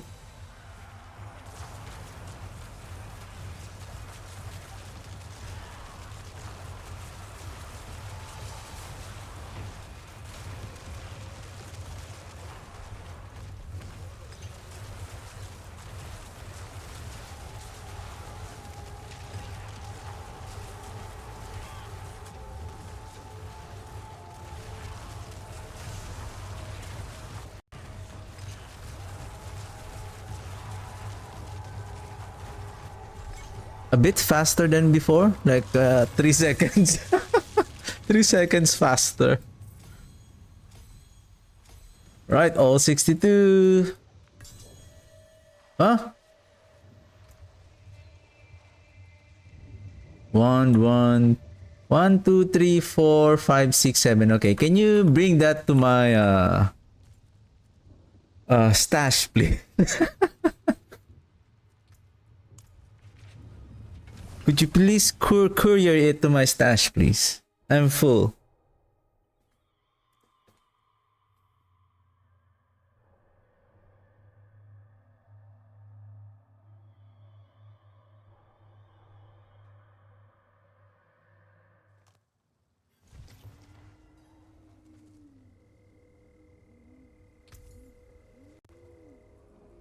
What's this?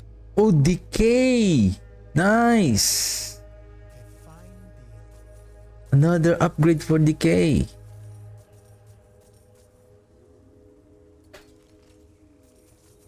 Bless and thank you. For sure, I want that. 2% more.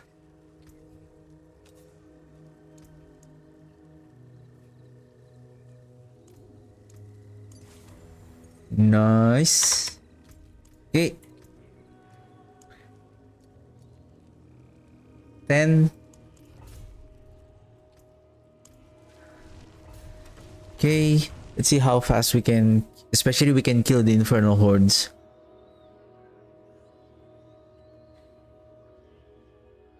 I think I'm ready to temper those two rings.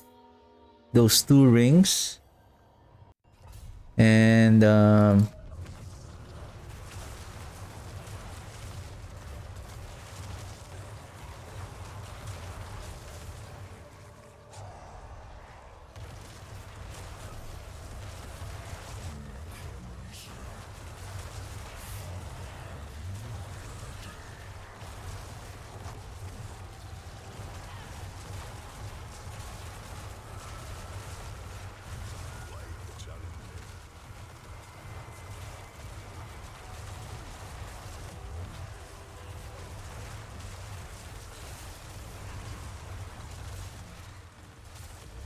Soul Spire.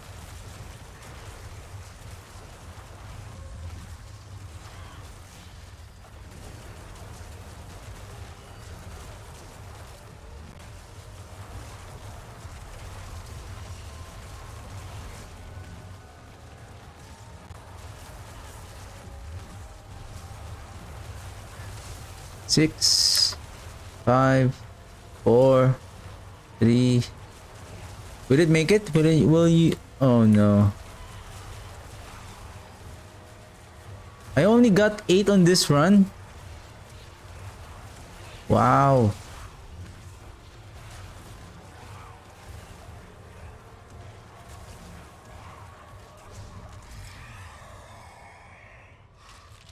Salted hordes.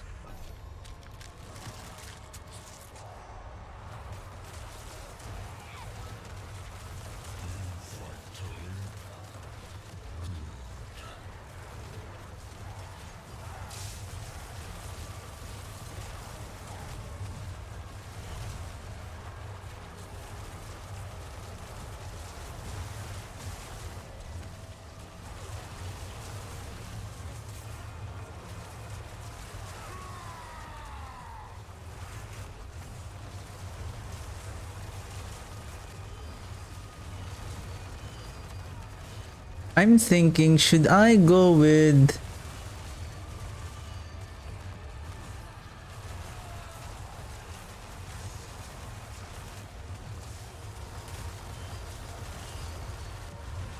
I'm gonna check what is the shadow offensive affix on the tempering.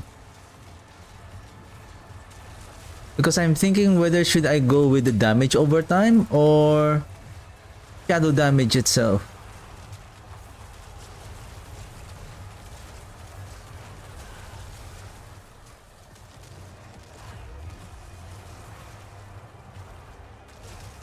Because what's happening on the build that I created right now is more focus on damage over time to increase the Shadow Blight damage through with the help of Decay.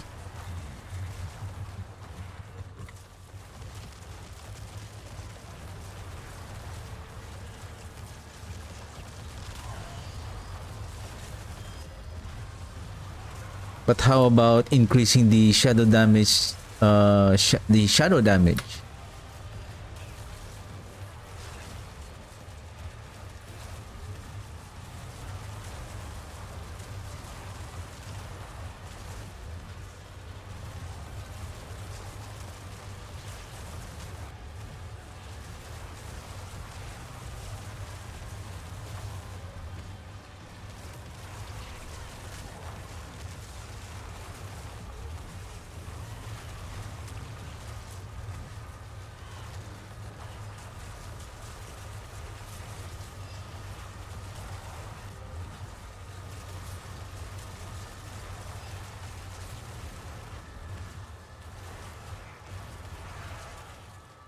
We're slow.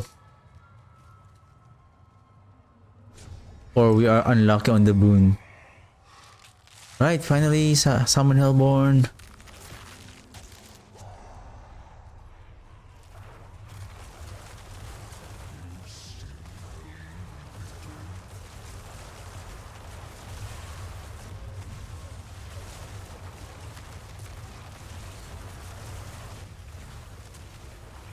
Whoops.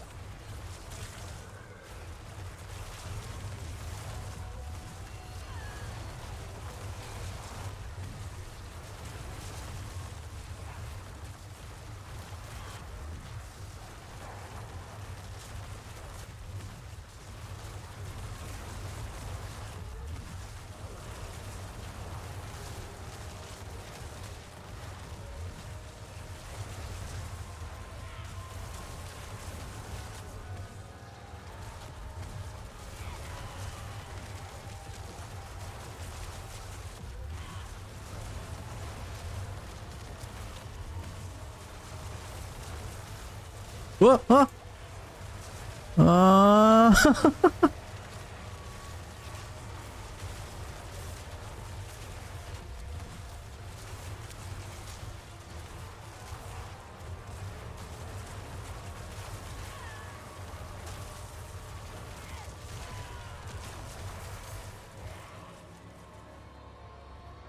What are you doing there, guys?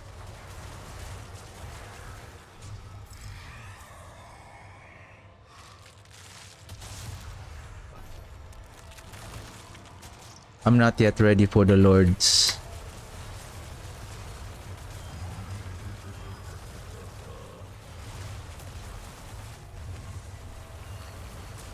Whoa!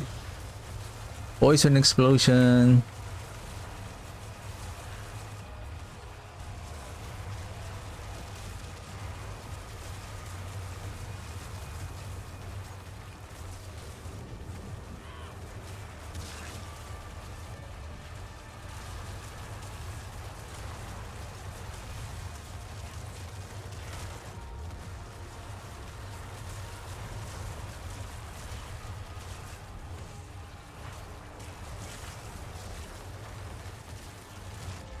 $84 cinders.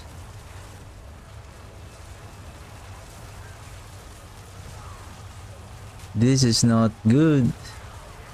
Whoa! Ah!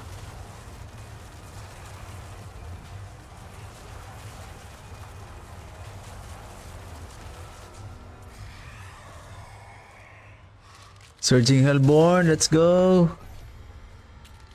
110. Wave 6. We're slow.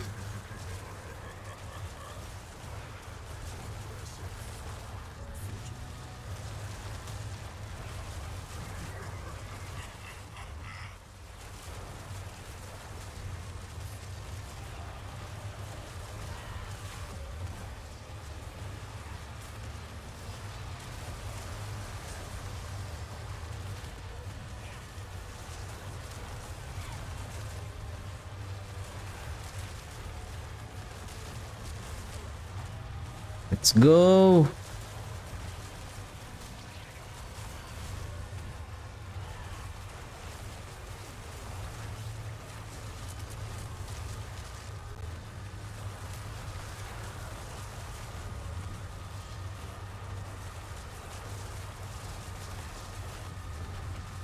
Nice. Huh? No way, I didn't make it?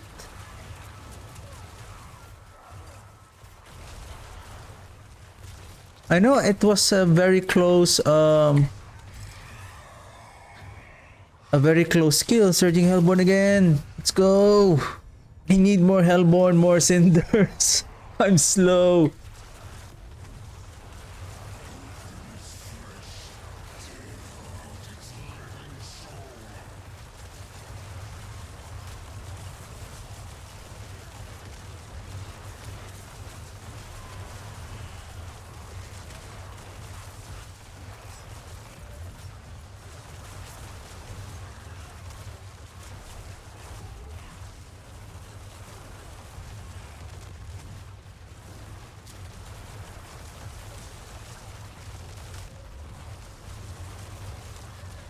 Ooh, so many Hellborn. We need to be careful.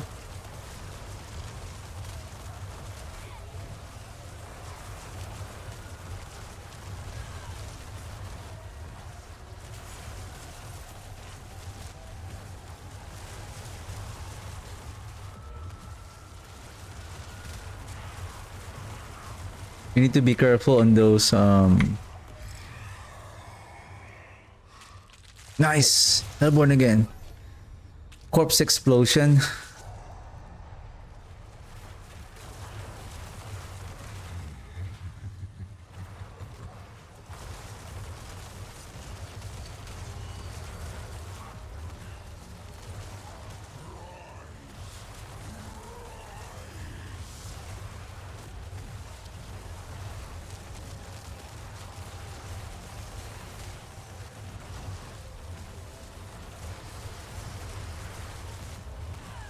Whoops!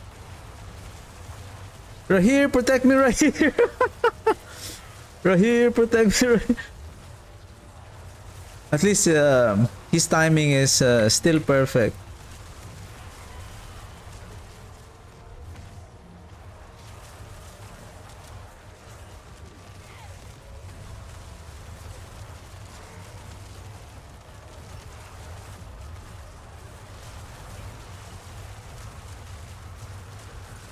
Here, come here, guys. Join the party.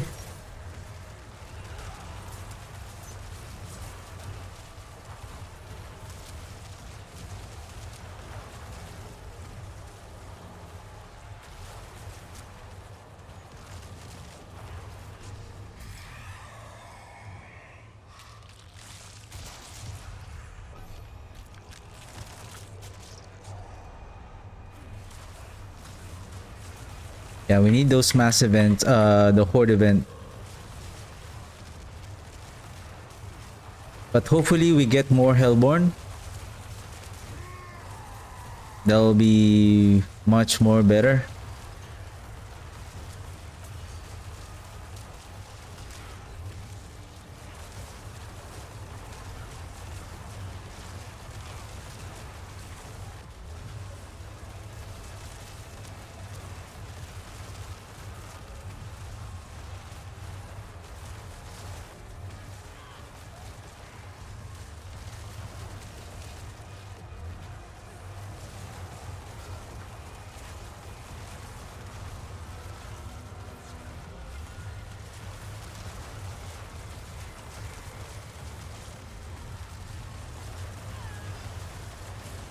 Go! 500. Nice. Alright.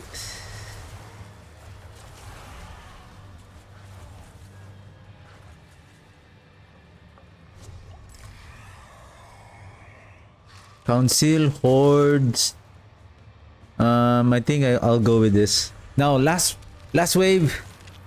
Now 150% event rate. Let's go. Give me Hellborn. Just keep giving me the Hellborn. Let's go. No spires. Why spires and another spire?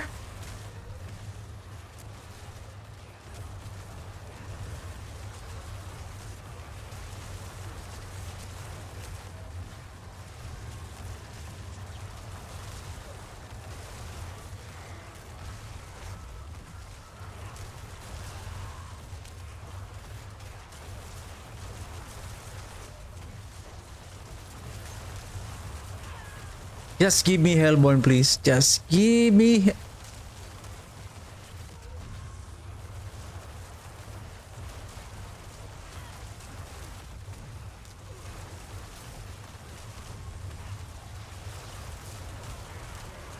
How many Hellborn are here?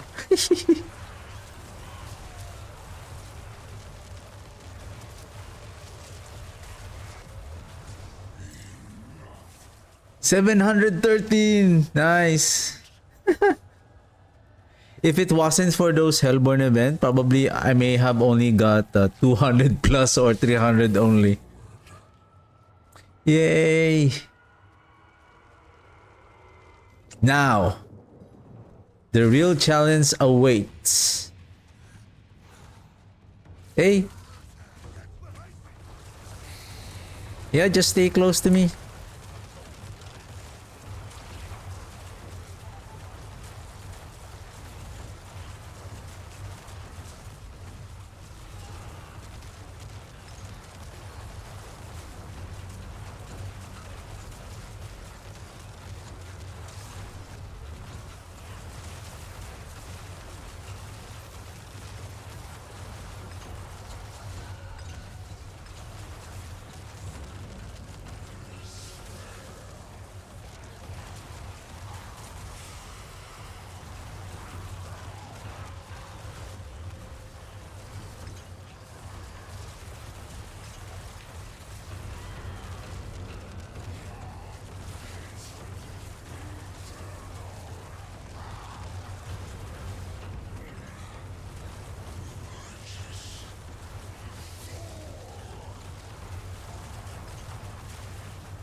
Damage is not that bad.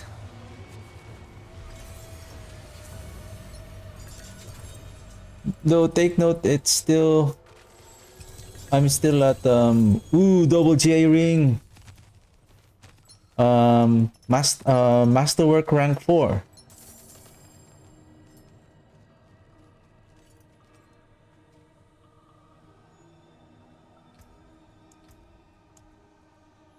$54.5.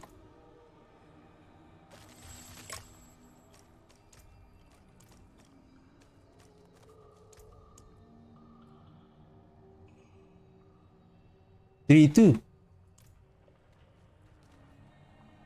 Ouch. Ouch.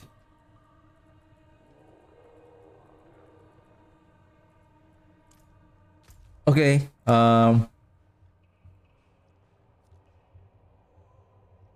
What am I supposed to do? I already done pit. No, I don't think I'm ready for Duriel. Or I can go with Torment 3 just to get that whisper. Okay, let's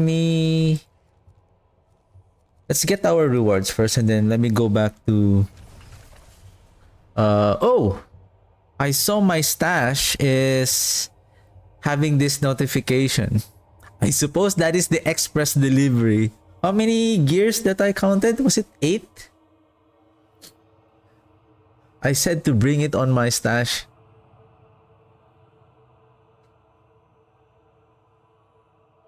I forgot how many were they.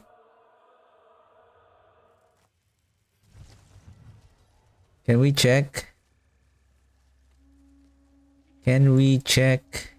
Hail to you, traveler. Hey, hey. 1, 2, 3. Express delivery.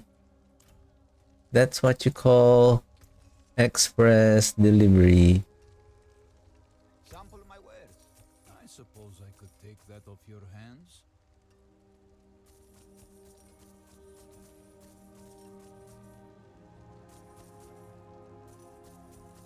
Too bad.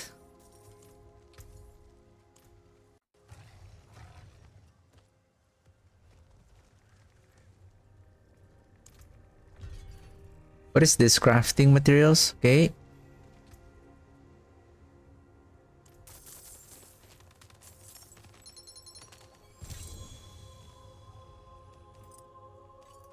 Pants and amulet. Pants, life. Nope. Coalesced blood.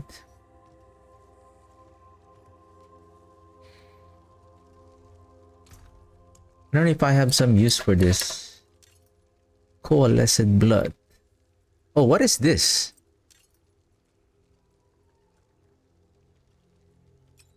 And this one. And this one. And this one. Oh, probably when I keep on placing the items. Because once this one is full, it will go over to the next stash that has some space. And this one also.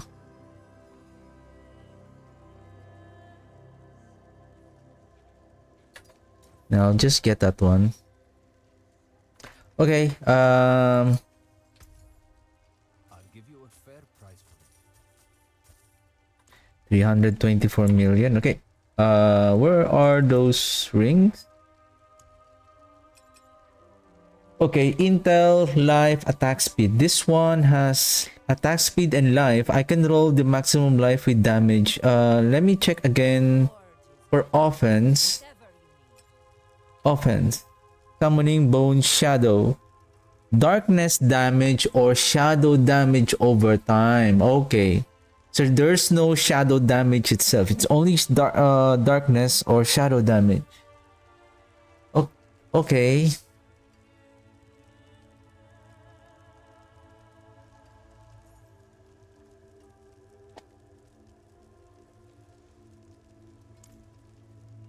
Okay. Where's the occultist? Occultist.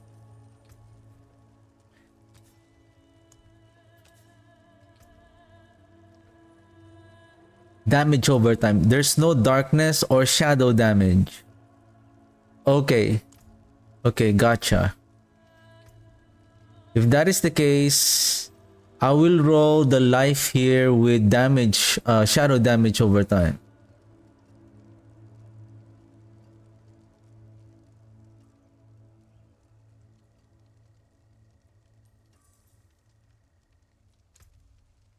$1,078.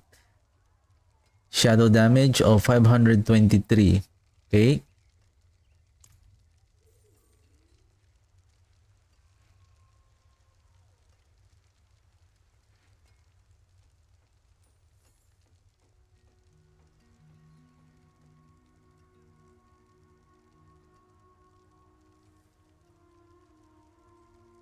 I suppose on PTR or on season 7, this will be changed to you and your summon deal 20% increased damage rather than you and your minions. You and your summons. The minions will now have their own damage bubble called the summoning damage.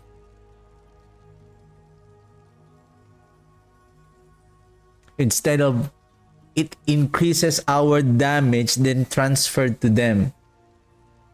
Now, what's going to happen with the Blighted, the Blood Getters aspect?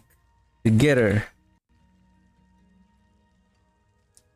It says here your Skeletal Priest now also empower you.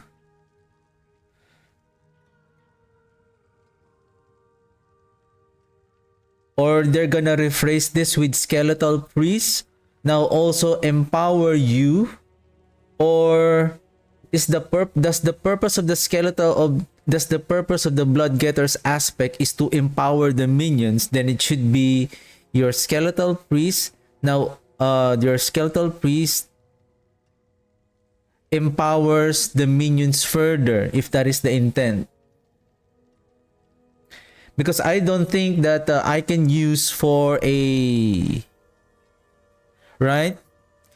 If the intent of this aspect is to...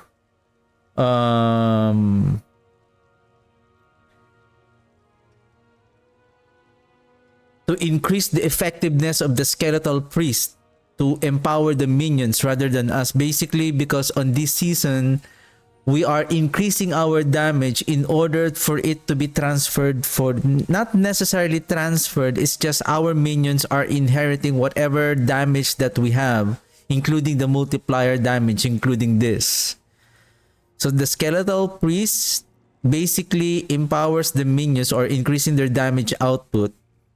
But instead, this aspect increases our damage by 74% effectiveness, and that effectiveness is based on 75 effectiveness, meaning 75% of the 30%, where's that? 30% increased damage. So 74% of 30, approximately 21, 22. So we are getting a 22% multiplier increase, for example. And then that multiplier will again scales the minion, because after being transferred to us, now it will be transferred to minion. That's why it's so confusing. Like we get our buff and then we transfer our minion. So to avoid those confusion, for all summoning, not just for the Necromancer, all minion type build classes that raises minions, including the Druid Companions, the Conjuration of the Sorcerer, and the Necromancer's minions, will have their own multiplier now, which is the summoning multipliers. That is why it's going to be interesting to see that the Army of the Dead will be will get a better multiplier through the summoning multiplier, like this one, summoning damage.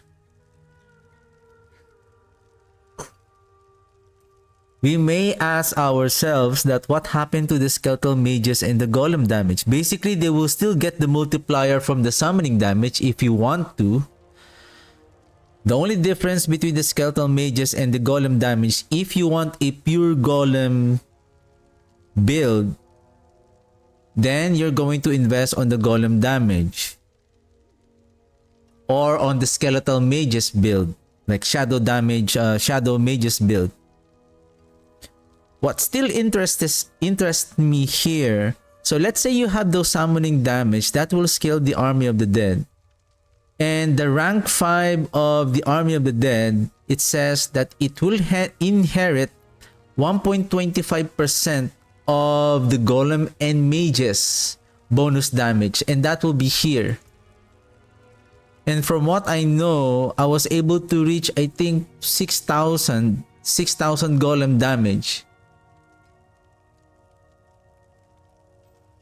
I think that you can still build a golem build wherein you're still using the hulking monstrosity, but one of the glyph, probably the skeletal mages, so that they will have it will increase their damage also.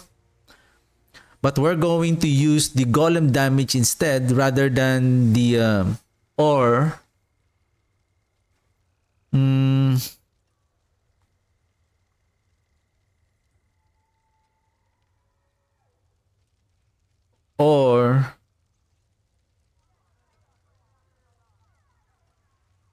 summoning damage still, because that will still increase the damage of the overall of the minions. And then,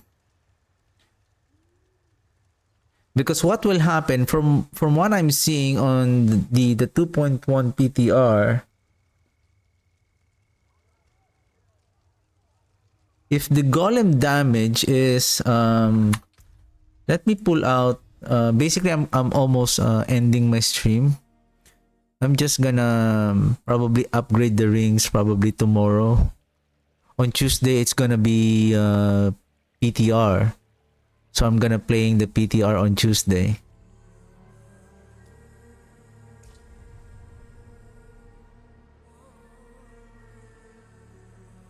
Because according to the patch, at rank 5, the Army of the Dead summoning damage will increase its damage based on the skeletal mages and the golem damage bonus. Okay. If the golem damage has a very large number, plus it is more scale multiplier compared to mages and especially the warriors. See, it is now 6,410. From 2,070, it was able to scale, we were able to scale the golem damage by 6,410. Now, where is the Army of the Dead?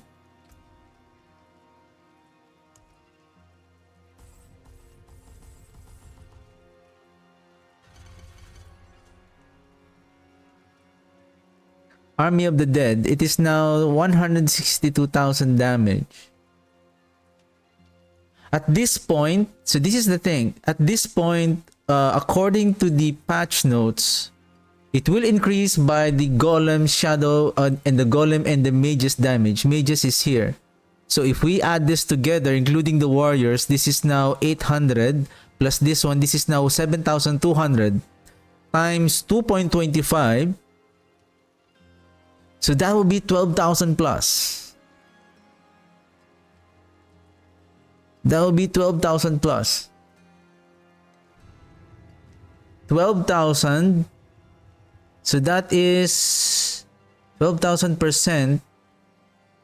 So that is 120 multiplier.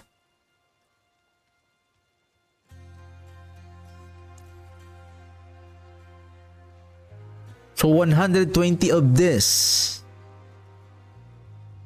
Now, if my assumption is correct, because if we're going to use the summoning damage here, The thing is, the summoning damage has its own bubble. The summoning damage only. The golem damage is still there. Even the skeletal mages are still there. Yeah. If we use the summoning damage tempering affix, it will not scale any further. Unless, where is our golem? Because golem is still golem. Do we have the mage?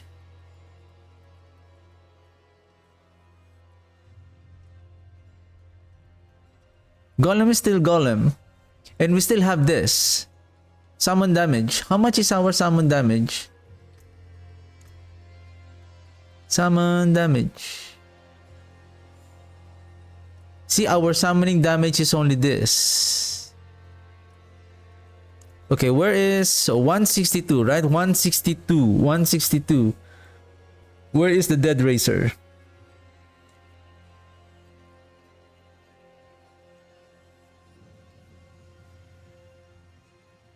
Well, that's interesting. If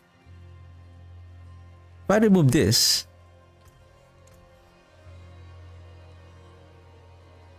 bonus damage with summoning skill. So this is, see, this is the problem. Where is that summoning damage?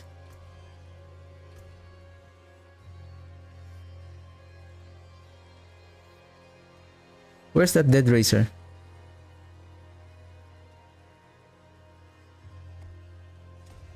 See, I have 113 additional summon damage. But where is it here? You have 40% of this stat from the items and Paragon board. I have 113. So where did the 113 go?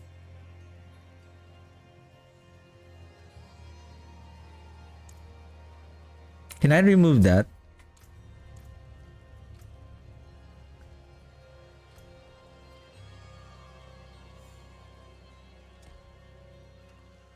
See? It doesn't add up.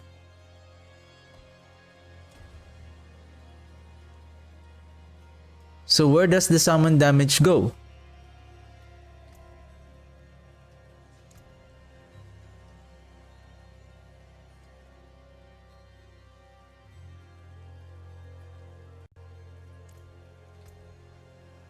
And I believe same thing with the Golem Mastery. Where are you? Golem Mastery? Oh, Golem Mastery, Golem Aspect. Oh, legit. See? It is also bug. That is 100% increased damage. Where did it go?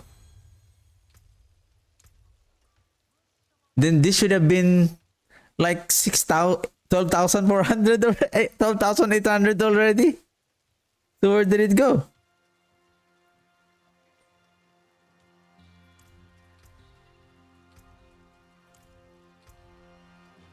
Golem damage.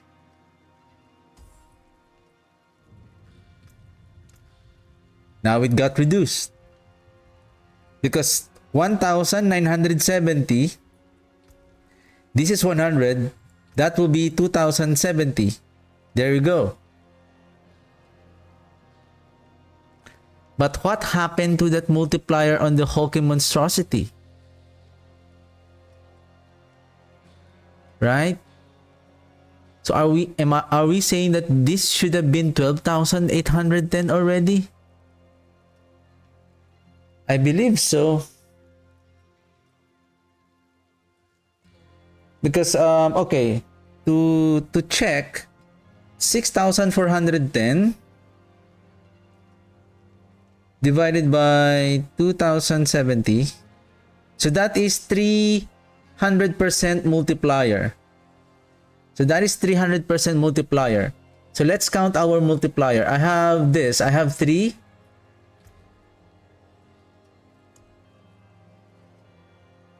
So basically I have 8. 200%.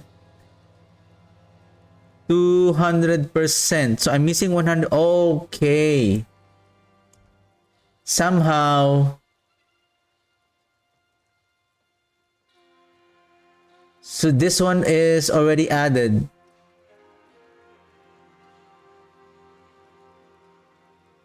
Oh, where is it? Sorry. Where is it?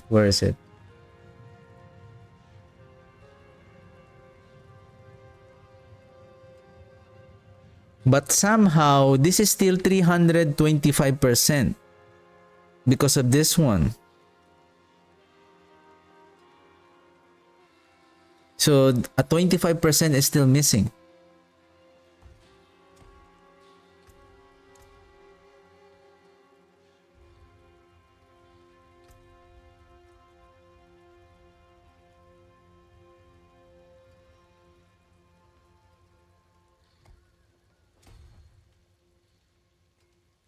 So yeah, that Army of the Dead scaler is, I find it intriguing. Right now, if we really want, like for example, for this season, can we really utilize the Army of the Dead by Welcome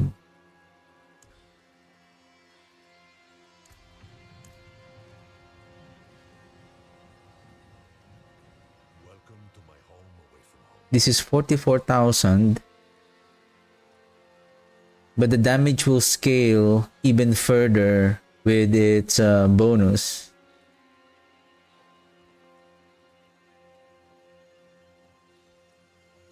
Because are we saying that if I should add summoning damage here to scale this, it says at rank 5, Army of the Dead will increase its damage based on your golem damage and mage's damage. So for example, this one is 6,800 times 2.25, so that's roughly more than 12,000. So it will gain that bonus. So it's like the Army of the Dead is having its own scaler here. It's like an imaginary scaler here that says, after adding all of these minions, like this one, damage with actually there's no warriors, only mages and golem. So mages and golem, then damage with Army of the Dead, 2.25 of the sum of these two. So that's the damage of the Army of the Dead. So technically, instead of summoning damage that I'm going to place on the Tempering Affix, it should be the Golem still. But I'm not using the Golem to empower to do the damage, but it is the Army of the Dead. Then from what I'm seeing here, we are double dipping here. What I mean by that is we are, with the use of the Ring of Menden, increasing further the attack speed, the Golem will still deal a lot of damage. Plus, the Golem itself will deal a lot more damage if this Grasping Veins is the Unyielding Commander. Because the Unyielding Commander, like in this setup, Unyielding Commander is 110. Then putting it on the 200 weapon, then it will be twice the multiplier, twice the value of that aspect.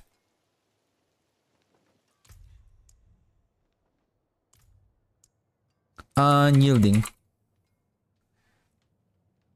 The value of this 108 is for one-handed weapon value.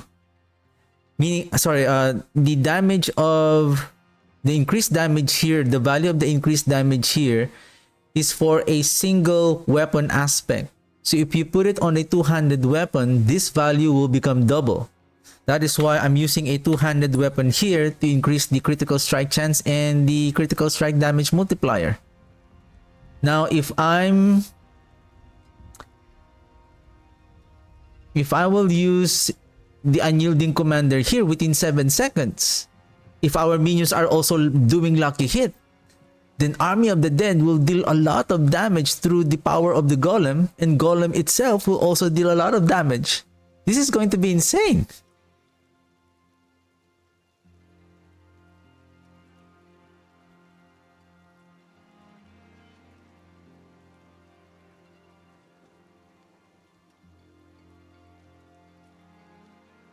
this is going to be, the golem is going to be very powerful in combination with the Army of the Dead. So on Tuesday, I'm going to test this Army of the Dead damage scaler. I feel like this is super powerful because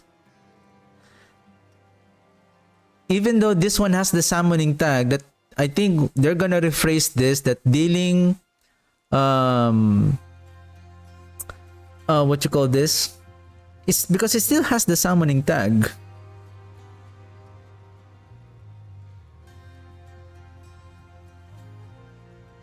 But right now, let's try this. And let's observe the 252% damage here and the 162 damage here. Let me grab a weapon or a do I have gloves? Gloves. Any gloves?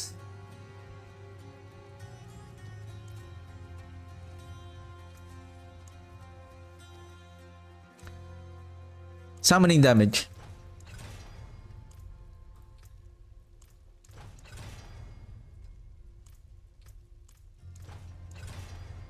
Okay, 55. 52. 162.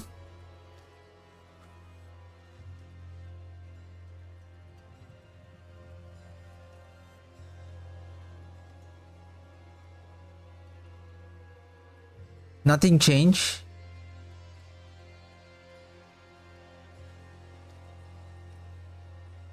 Oh, give me a second. 4474 28 790 4474 24 and 44 and 28. Aha. 24, it becomes 27, 49 from 44. This is 28. This is now 55. I don't know where is the 55% is coming from. Like, where is it coming? 55% from what? It added around 3,000. Like around 2.8.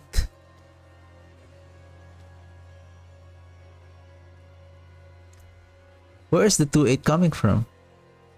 Of course, weapon damage.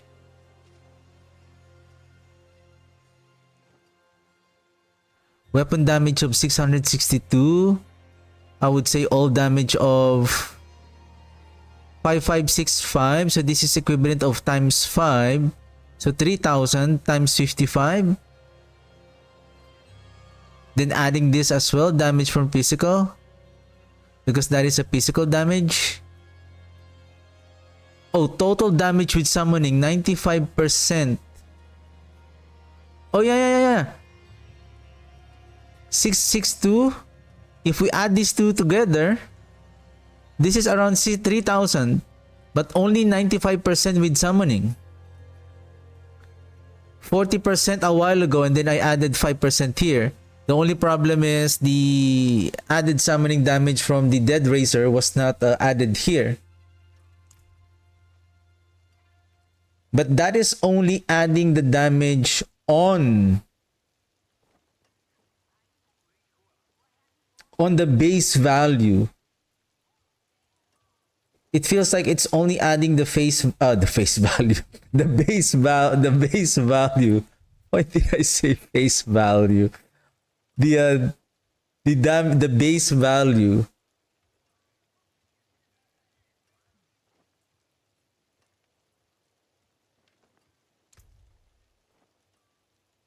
Because with regards to Golem, we are comparing Golem with 5,602, 5,862 to 64.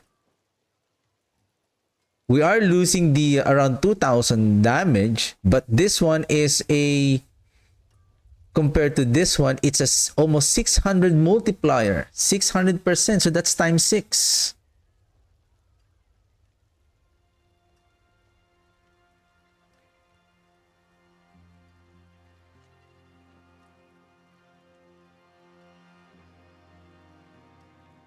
The fact that we have already summoning damage. Let's say we have all the summoning damage here.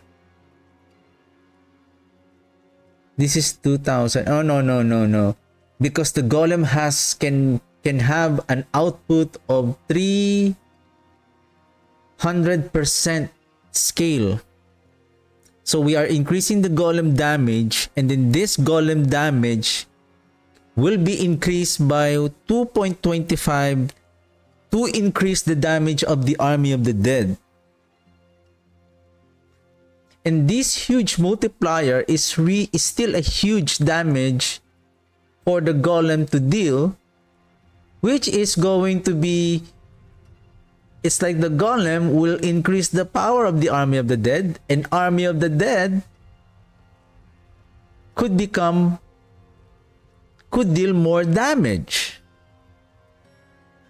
And with the help of the unyielding commander, I believe they are rephrasing this with our minions gain, our summoning gain 110% increased damage, then times 2.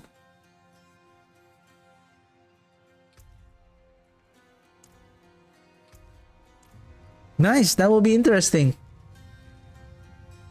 That is going to be really interesting for that new changes on the summoning. And then now that they can lucky hit, they can proc now the Decrepify, which reduces the cooldown of the army of the dead. Then we can continuously cast the army of the dead. And this one has a very high lucky hit chance, which will also reduce the cooldown of the Decrepify, reducing also the golem cooldown. This is going to be amazing. Anyway, we're gonna see it on Tuesday, and for us to see for ourselves, and let's not get too hype on what's going to happen, but we'll see on the PTR. Anyway, that's it for today. There's still more things that needs to be upgraded for the the Blight build. I still need to upgrade those 2 rings, and then I'm gonna try out whether would the two-handed weapon would outperform the sacrificial by placing the decay or the blighted aspect on the two-handed weapon. Alright, that's it for today, and again, I'll be streaming tomorrow, and thank you very much for watching, and have a good one, guys. See you tomorrow. Bye.